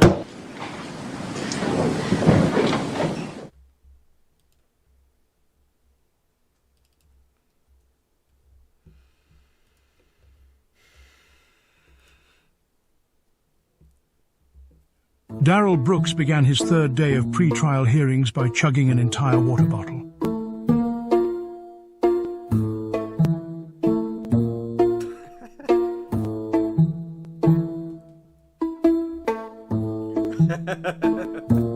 He's still going. This may be Mr. Brooks' most impressive accomplishment in the courtroom.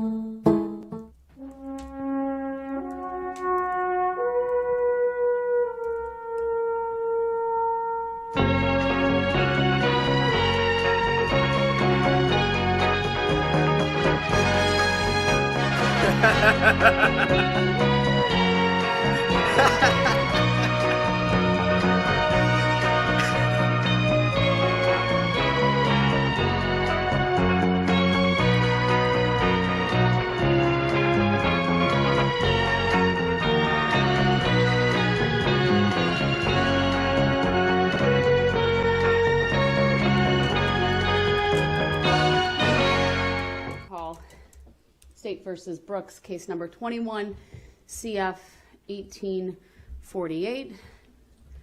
May I have the appearances, please? Good afternoon, Judge Sue Upper, Leslie Basie, and Zach Witchow, all appearing for the state of Wisconsin. Sir, state your name for the record, please.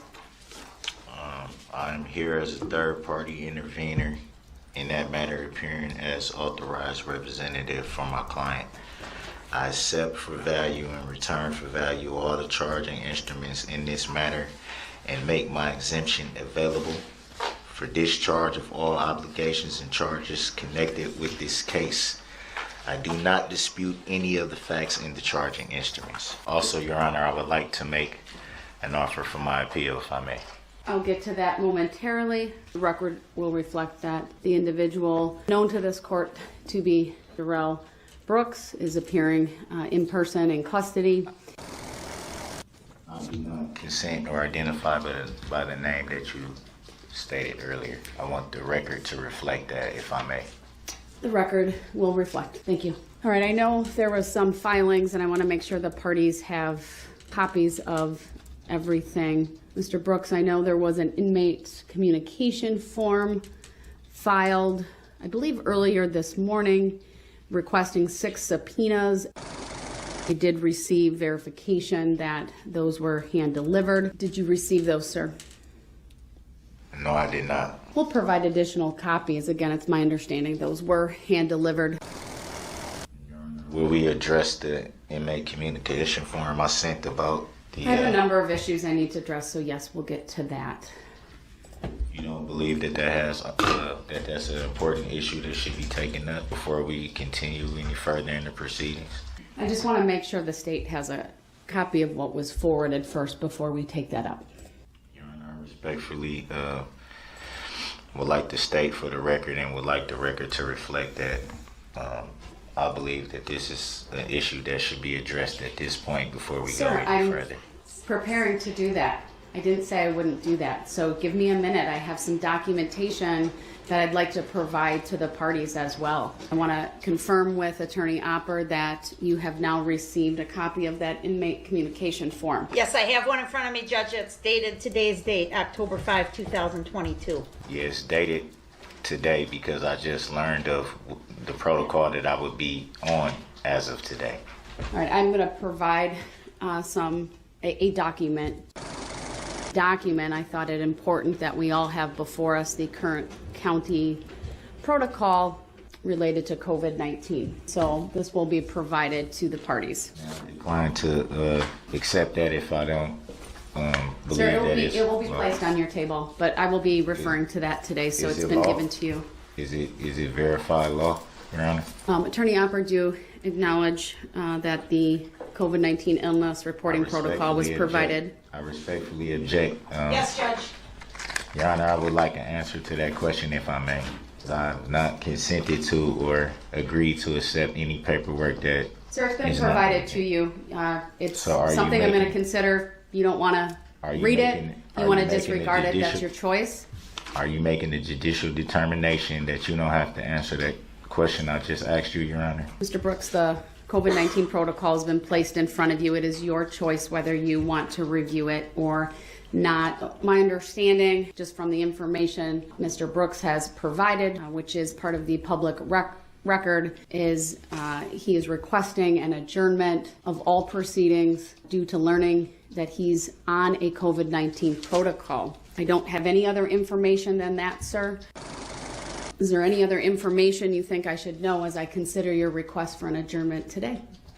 Yes, I find it hard to believe that you couldn't consult with jail staff to verify the protocol, to verify that I was seen by nurses that I don't have that information, sir, and let me be clear, cannot be provided to me under HIPAA. The only information I have is what you put in the inmate communication form. It could be verified because I was told when I was brought down here that everybody knew that I was on a COVID protocol. That's why everybody Because you advised us. That's why, no, because the jail advised them. That's why they had to wear masks to bring me down. That's why I'm essentially on a protocol that doesn't allow me out of my cell until my results come back.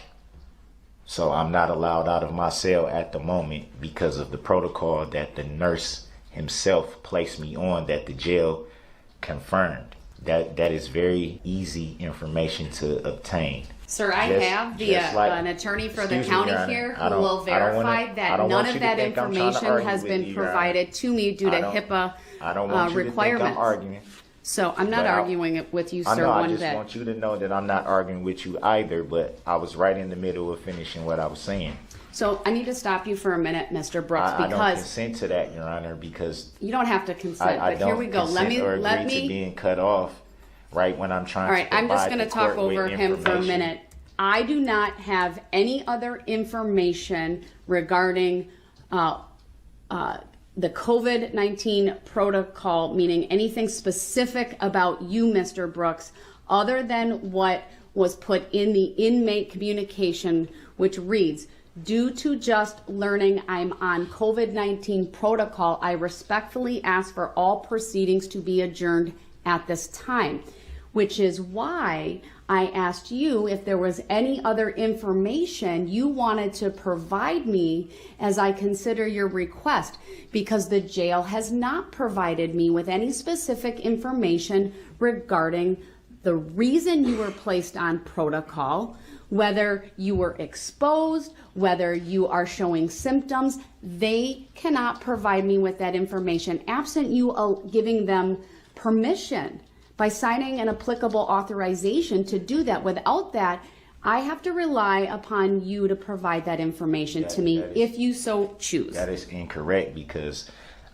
just yesterday you were trying to obtain the witness list that was in my cell. You had no problem whatsoever having the JA come down here to have me verify that they can go in my cell and search for that. So I find it very hard to believe that you can't consult with jail staff for them to tell you what is going on in my situation, where they know that I've just been seen by a nurse that placed me on this protocol for having a loss of taste, fatigue, and I have to wait for the results of my test. And until then, I am on a protocol which restricts me to my cell.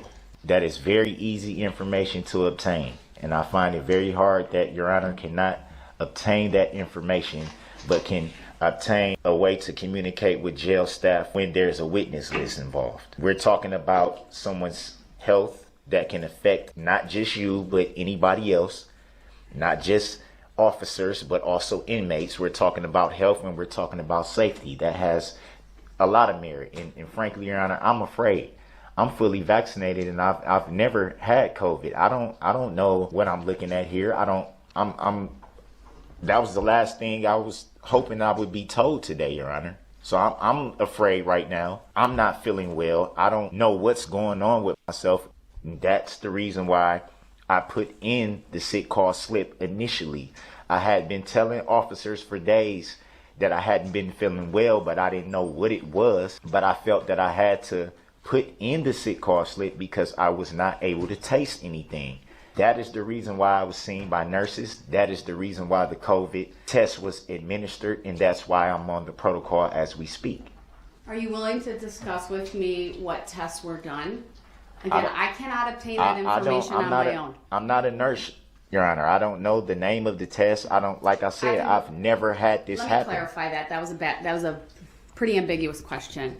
You reported symptoms as that's what you're telling me, right? Correct. And you're saying some tests were done? I mean, it's obvious. I mean, why can't it be verified with the nurse? I have to verify it with you. The nurse will not provide me with this information. But the jail can, because they control the movement. They control all inmate movement. I can't just go from my cell to a HSU. Inmate movement is not the issue at the moment. It's not, but I'm saying, how can I tell you, how can I answer what you're asking me? It doesn't make sense. We all understand that the jail itself controls the movement of the inmates. That's common sense, Your Honor. I'm not here to talk about inmate movement at the moment. What I'm asking you is, do you believe you were tested for COVID? I obviously was tested for COVID. I would not be on the protocol if I was not.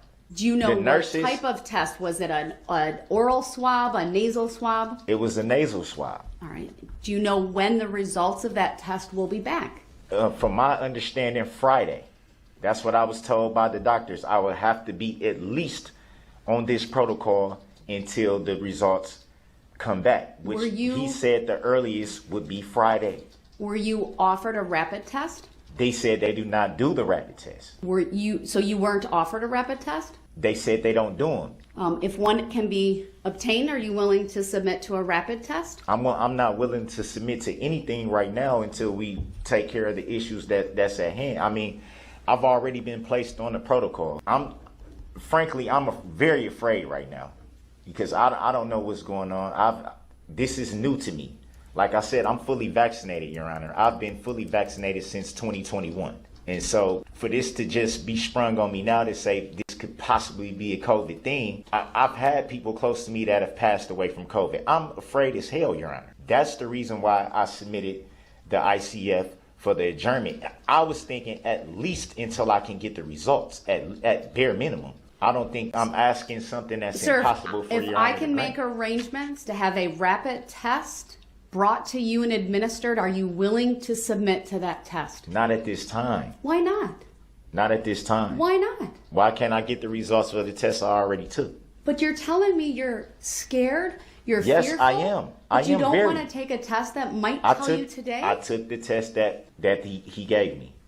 If you're telling me that test result won't be available to you until at least Friday? At least Friday. That's what I was told. Tomorrow. I was told that I would be placed on this protocol until the results came back. The earliest that the results would be back would be Friday. So that sounds like, to me, I think that's what they call a PCR test. I have no idea, Your Honor. Okay. I have no idea what it's called. Like Let me ask I've you, never had COVID. I don't know the test names. I don't know what they call them. I'm generally familiar with some of the testing for COVID. I'm asking you once again, if a rapid test can be obtained, are you willing to take a rapid test? How would that be obtained? How would it be obtained? I was told, I can only go by what was told to me, because when I was brought in there and they told me that they had to test me for COVID, I was immediately like, what do you mean you have to even test me for this? What is this about? Well, didn't you report symptoms to them? Excuse me, Your Honor. I had a lieutenant and 2 officers present when I was asking all these questions. Why do I need, what's going on with this? Why is this? Why is this? Why is that? Because I didn't understand. Immediately in my head, I started to get afraid when they said they had to even test for COVID. Well, were you reporting being sick and symptoms prior to them asking you to test? Yes, I've told multiple officers. I didn't know what it was at first because it started with fatigue, with me feeling very fatigued. And I said, man, I don't know if it's just me being tired, or that's what I initially thought it was. Maybe I'm just a little exhausted. But I said, no, anybody knows their body. I said, this got to be something more, because I'm really, I don't even have an appetite. Then when I'm trying to eat, I can't taste anything. That's what said, okay, now I need to put the medical sick When did card you slip report in. these symptoms to the medical people or to even just a correctional officer? A few days ago.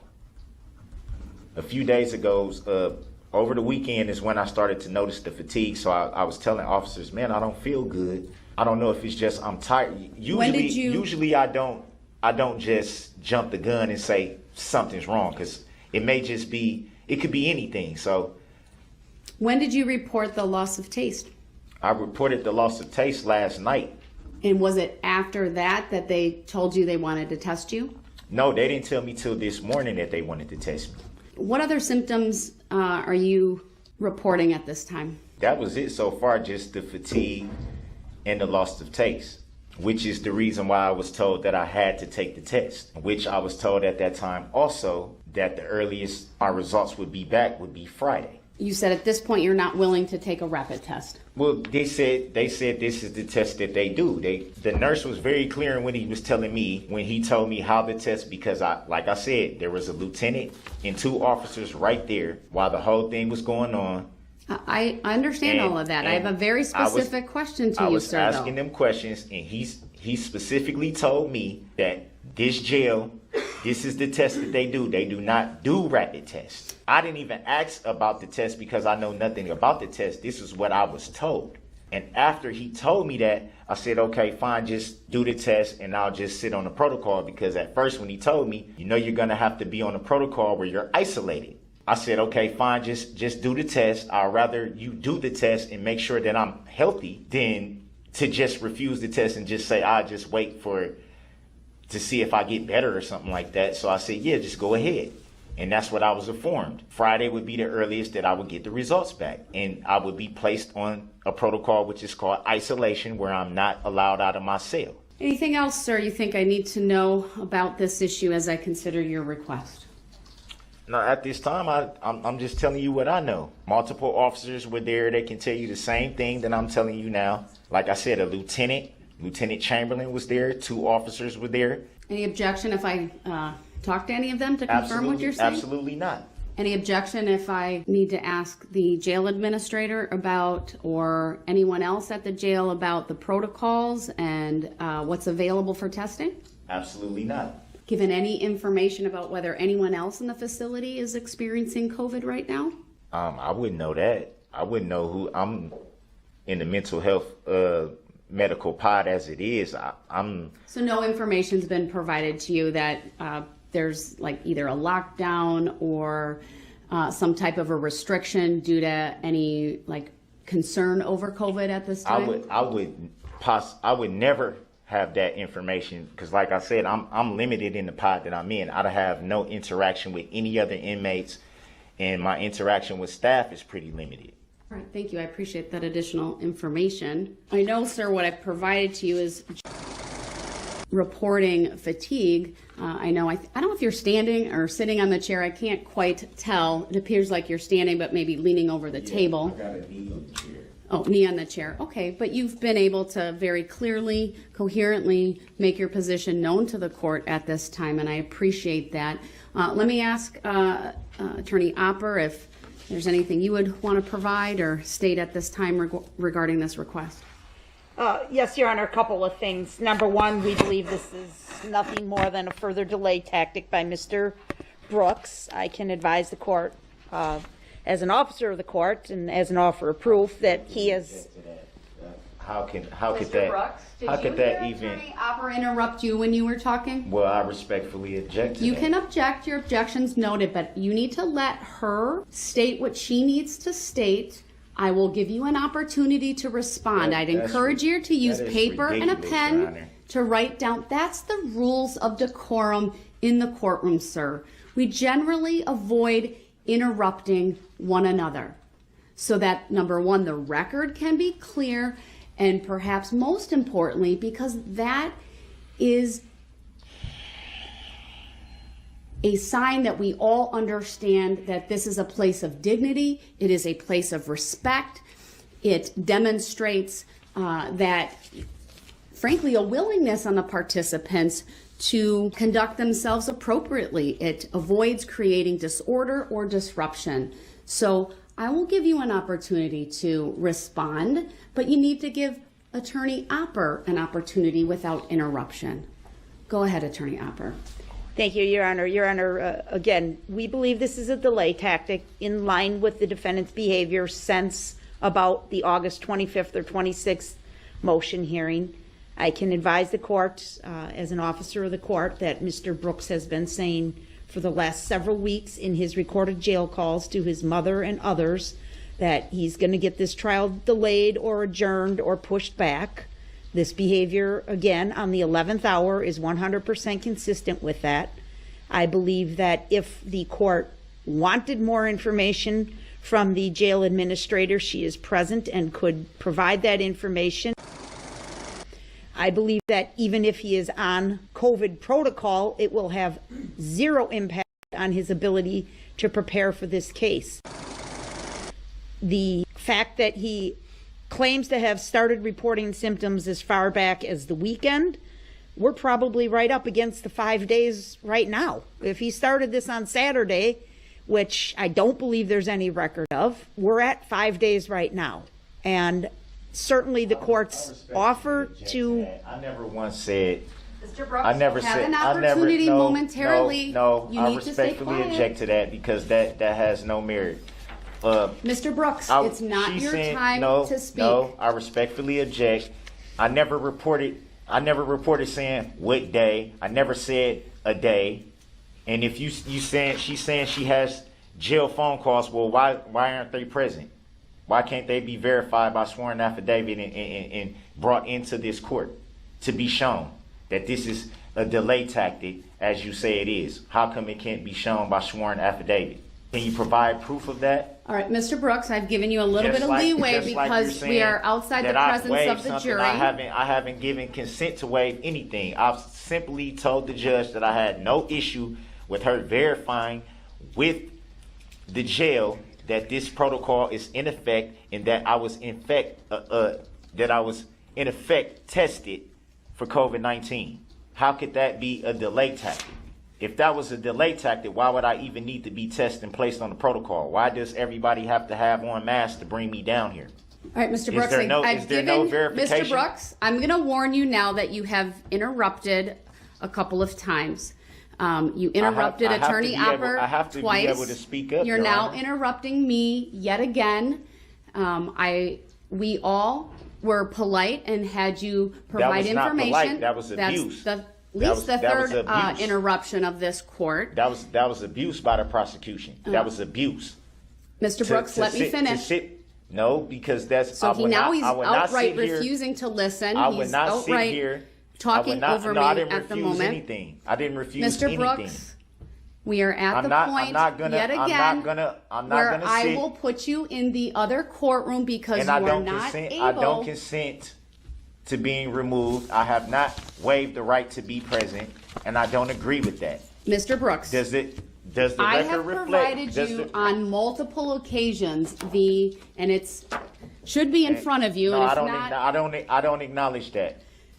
I haven't agreed to it. You have been advised on and I haven't given multiple consent of it. occasions that you need to abide by the standards of courtesy and decorum for the courts of Wisconsin.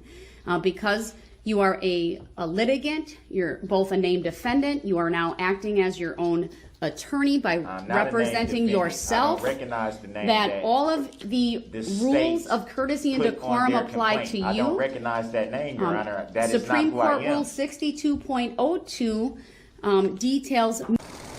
Point though, I need to warn you that further interruptions may very well result in you being removed to the other courtroom where you would participate by audiovisual means.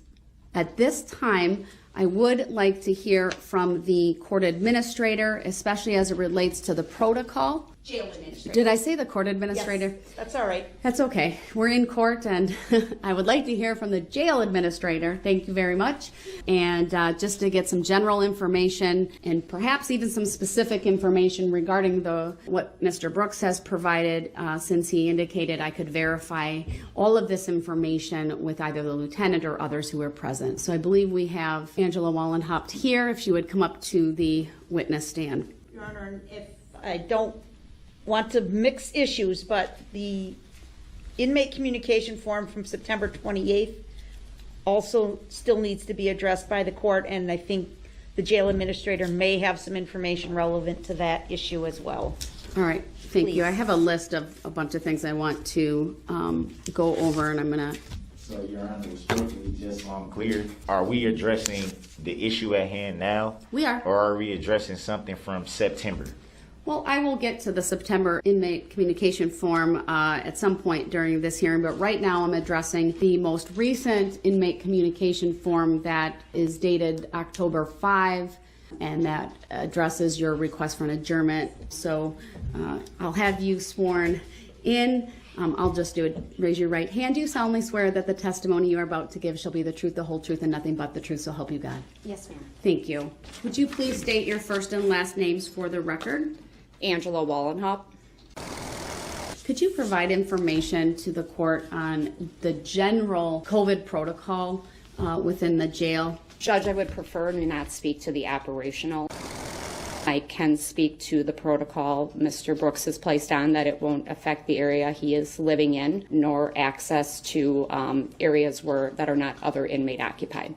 That seems fair. I don't want to certainly put all of your operations on display. That's not necessary. But if you could speak to the specifics as it relates to Mr. Brooks's current situation. So he would remain in his current cell. When I hear the phrase being on a protocol, that to me could have more than one reason. Do you have an understanding of what that is? Yes, based on information provided to you. Yes, however, he has not signed a release allowing me to speak to the court. So if you are ordering me to speak to the court, I can speak to what my understanding is. Mr. Brooks, I took your statements earlier that you would not object to me asking jail staff about the current situation to verify the information you provided. Is that still correct?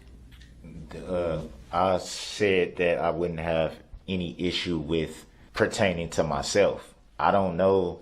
I'm not speaking about anybody else in the jail. I'm not speaking about what everybody's situation is different. Right, and I'm specifically referring to your situation.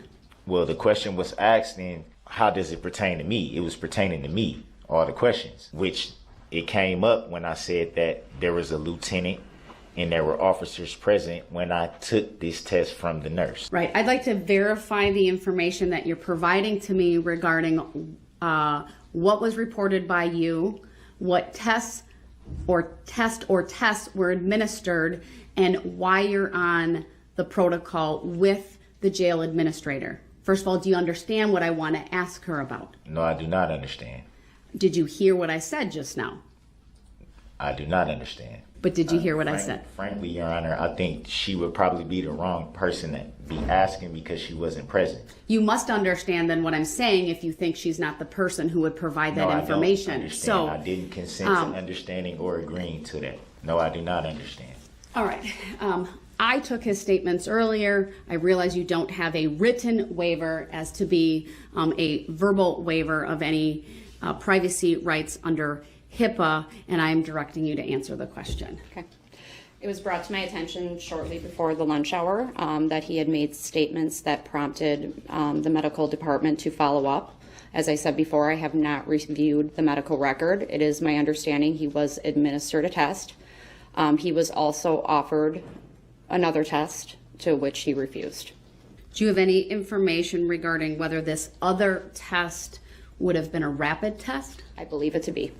Do you have those tests available in the facility to offer to an individual? I have one available right now. Can I ask a question, Your Honor? Of me or of the witness? Of jail administration.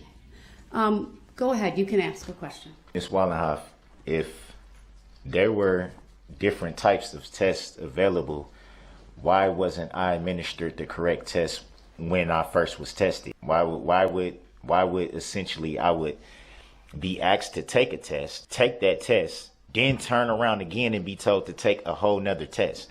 In my mind, that's almost like some type of ploy or something, some type of scheme. Why?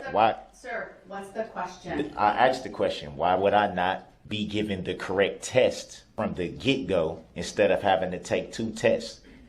If I've already taken one test. You have to give her an opportunity to answer, and you got to ask one question at a time. I just asked the question. Can she answer it then? Do you want her to answer it? I presume you do since you asked the question, so you need to stop talking so that she can answer it, okay? Limit your abuse, Your Honor.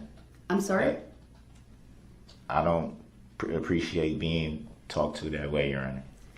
Your objection is noted. Go ahead and answer.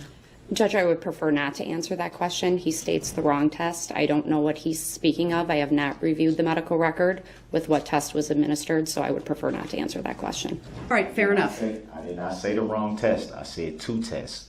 If it was, why would I need to take two tests for the same symptom?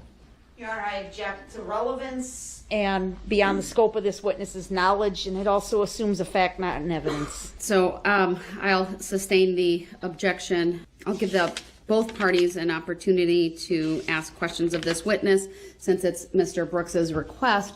I know do you have any other questions for Jail Administrator Wallenhopt on this issue at this time? I don't think I was clear, or I didn't have clarity on the answer to that question. Essentially, what I'm asking is, why would I need to take two tests for the same thing? There shouldn't. If I'm taking a COVID test, why would I need to take another one? I'm going to object this to lack of foundation and beyond the scope of this witness's knowledge, Your Honor. The objection is sustained. I'll direct the witness. She does not need to answer that question. Next question, if you have one, please. I still don't have clarity on that, Your Honor. I'm baffled. Have another question? A different question?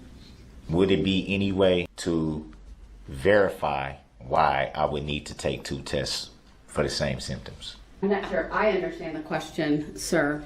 I'm referring to the nurse who administered the test. The nurse isn't here, though. This is Jail Administrator Wallenhaupt. And that's why it's hard for me to wrap my head around why Mrs. Wallenhoff would be called to testify when she was not present.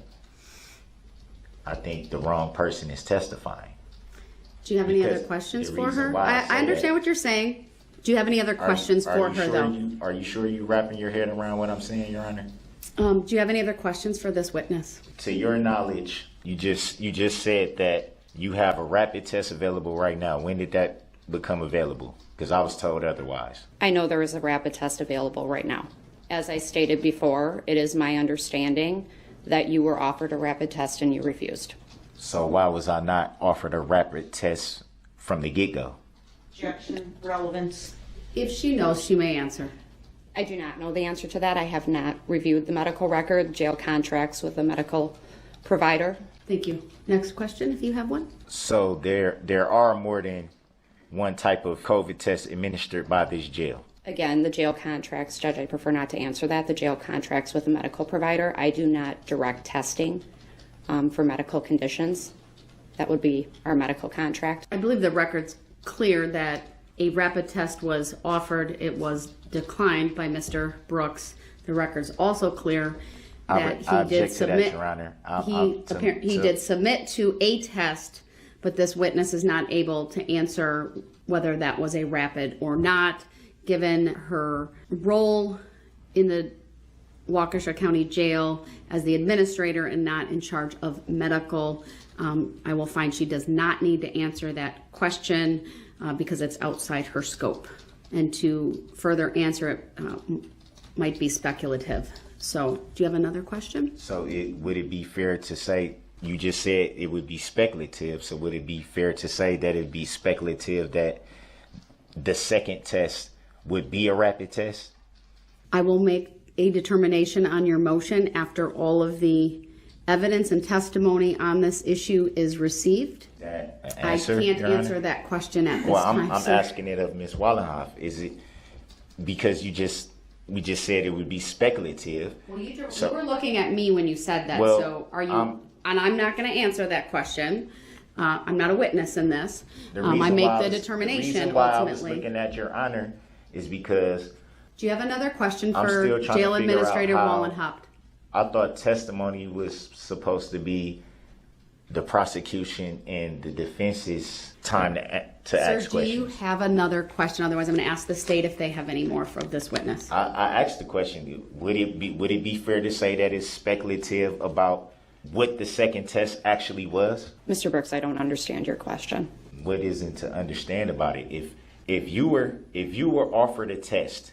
Objection, relevance. No, it's a question. Hold on. I'm going somewhere. I'll let you get the question out, but I would just note you're asking her a hypothetical that, given her role, she might not be qualified to answer. But you can go ahead and ask it. Well, it's not hypothetical. It's very logical.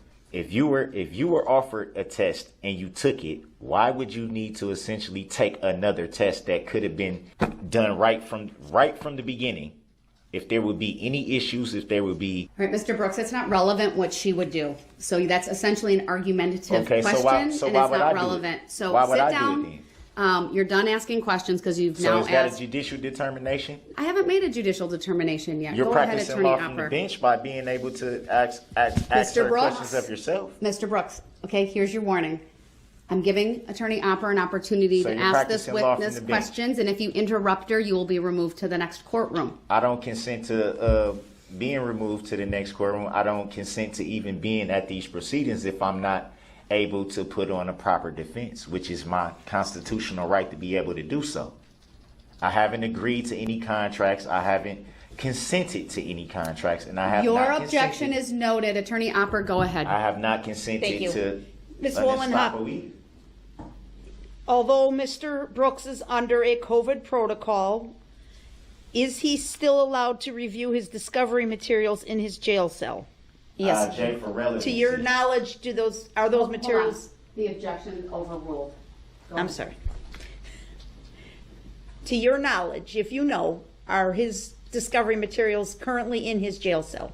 Yes, ma'am, to the best of my knowledge. Okay. I object to Is that, he Your Honor. still I object able- to that, Your Honor. I'm not allowed Sir, to her keep. answer stands. There's no question to which to I object. object to that. There is. You can't testify at the moment. If you want to provide further information after she is done testifying, I will give you that opportunity. Will she? Your will she be objection able to- is overruled. Will she be able to stay right there so I can ask the question? It's not your time yet. You have to wait. So this is the final warning. Okay, I've given you a lot of leeway today. You have not, Your Honor. You haven't. No. I you am haven't. turning to Attorney Opper. It is her opportunity, her turn to ask this witness a question. And it is my right to be able to object, just like she objected And- when I was asking Right, questions. and when the court rules on an objection, usually the party who objects stays silent. I rule on the objection. The parties don't debate the ruling.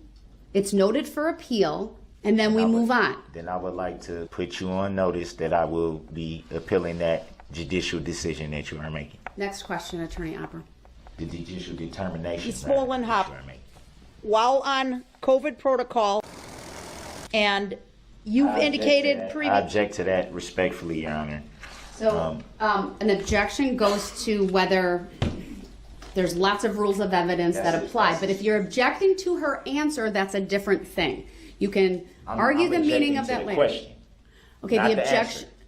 But then you have to say objection before she answers. You She objected didn't after answer. she answered. Didn't answer the last The question. objection is noted, it's overruled, her answer may stand. Next question. Ms. Wallenhop, you're aware that there has been digital discovery made available to Mr. Brooks for him to view in the Waukesha County Jail, correct? I respectfully object to that. Overruled, she may answer. Correct. He would view that digital discovery on the computer in the conference room in his pod, I correct? respectfully object to that. Overruled, you may answer. Correct, ma'am. And So you're going to the overrule everything, Your Honor? Mr. Brooks, you have got to stop. It's fine if you object. I will rule on it as I deem appropriate under the rules of evidence, which, by the way, I provided a copy for you. See that big book over there? No, I don't It see has it. the criminal statutes. I don't see it. It has the traffic code. It I has the don't see rules it. of evidence. Well, it's on your table. It's behind the microphone, and it's there. I've provided it to you as a courtesy so that you have that available You did not to provide you. anything to me. Right, I'm Something directing the that- bailiffs to something remove that him may to the have- other courtroom. something I've that- provided ample opportunity I've for never- Mr. I've Brooks never to taken abide by the anything- simple I've rules never of taken decorum anything, and Your Honor. civility. Your Honor, I don't He is- consent or agree to what you are doing. Your lack I don't of give consent is consent. noted for the I record. don't give consent to an estoppel. I don't give I'll make a consent. more full record when we I are don't give open consent again to the an public. estoppel. I don't give consent to be removed. Madam Reporter, being the able record to should exercise reflect my the court is constitutional stepping right. off the bench. You may step off I if you move. want. I move for a motion to dismiss. You still haven't even ruled on the claim. There's no one that even has a claim against me here.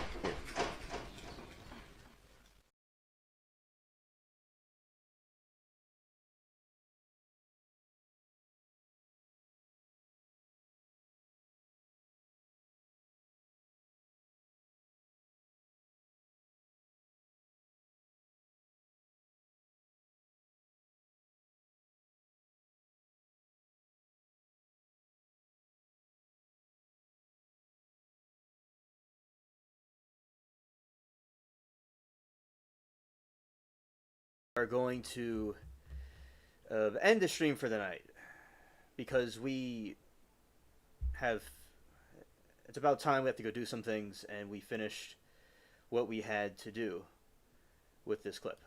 All right, so let's go here.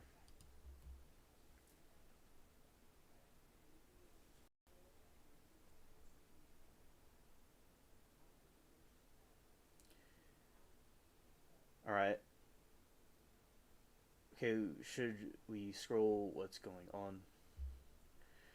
Scroll what's going on. Let's see. Okay. Well, I mean, I feel whatever Moki feels is best. It's fine. We want to have a godly chat, civilized chat, so we could have a good time and hang out with each other. But if Moki feels uncomfortable about something, it should be addressed. All right. So anyway, so that is my addressing on the issue. I think it's quite self-explanatory, and I want to now. If anything else, people can ask questions, but. And she said they don't know what they're talking about. Yeah, I don't know. I trust what she's saying.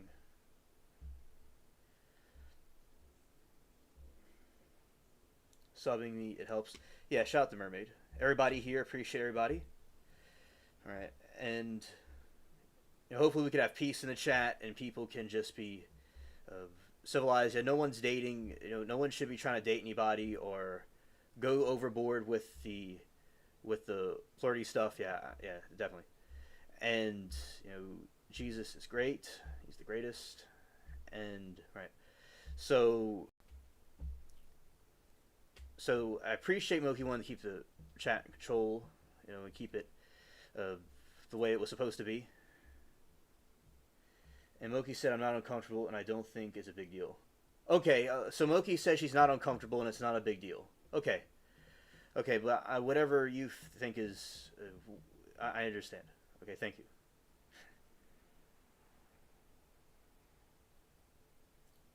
Alright, Anna. And I will say, alien spaceship is here, so it doesn't really matter who leaves or doesn't leave, because I'm here. It's a little bit of a funny thing to say. But of course, the chat is very important, and the people in the chat are very cool to talk to as well. And yeah, people could stay or leave. It doesn't matter to me. We are going to run this spaceship and have it continue going forward. And thank you, chat, for hanging out with us and talking about your concerns. All right.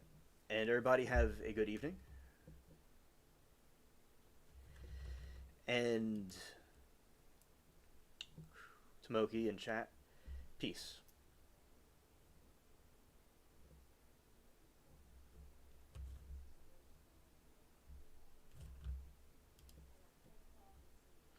All right, Moki wants to sum it up. You could sum it up, Moki.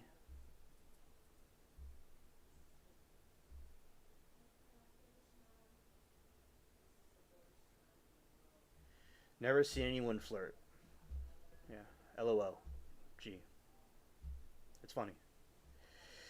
And, okay, yeah, Moki, you could sum it up if you want to. Go for it.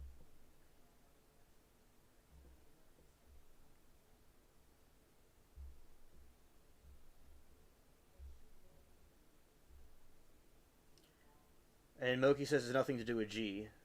Alright. And shout out to you, Dwayne, for being here with us for so long. I've known you for a long time. And also many of you have known for a while. And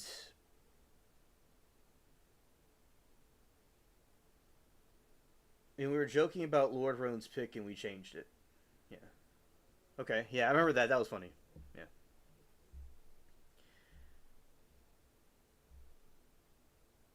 Yeah, D-Sauce calling him out for flirting with everyone. Yeah, he... Absolutely. Absolutely. Well, I thank you, Moki, for bringing it to my attention. Well, we all goof around and using terms. We all goof around. Yep, I'm glad you understand what's going on then. Right. You call it whatever you want. I told him he might want to dial it down because he's leading people on. That's it. Well, Moki, I think he did fine. That's okay. And, because people could have fun, and when you're having fun, sometimes, we have to have boundaries set for the chat and in general. It's good to have some, we don't want to go off the rails, so to speak. Yeah, a little bit's fine, but yeah, I can see what you're saying, Moki. Definitely. And as I said, I may not always be looking at the chat, so I appreciate you looking out for everybody. and I trust in your position. And Mermaid said, well, I kind of agree with Moki. Luckily, he never flirted with me, but yeah, I understand what she's saying to a lot of. Okay, oh, Miranda, you too? Okay. All right. So, thank you, ladies, for explaining it to me. So, yeah. Darrell Brooks is certainly a clown. It's not that deep. I don't know, maybe people are paranoid or something. I don't know why people are taking it so seriously. Anyway. So, keep it like mutual consent. Yes, mutual consent. Okay, I'm caught up now. I hope it settles until next time. Yes, Posh, absolutely. Alright then, I will now log off. Thank you all for coming.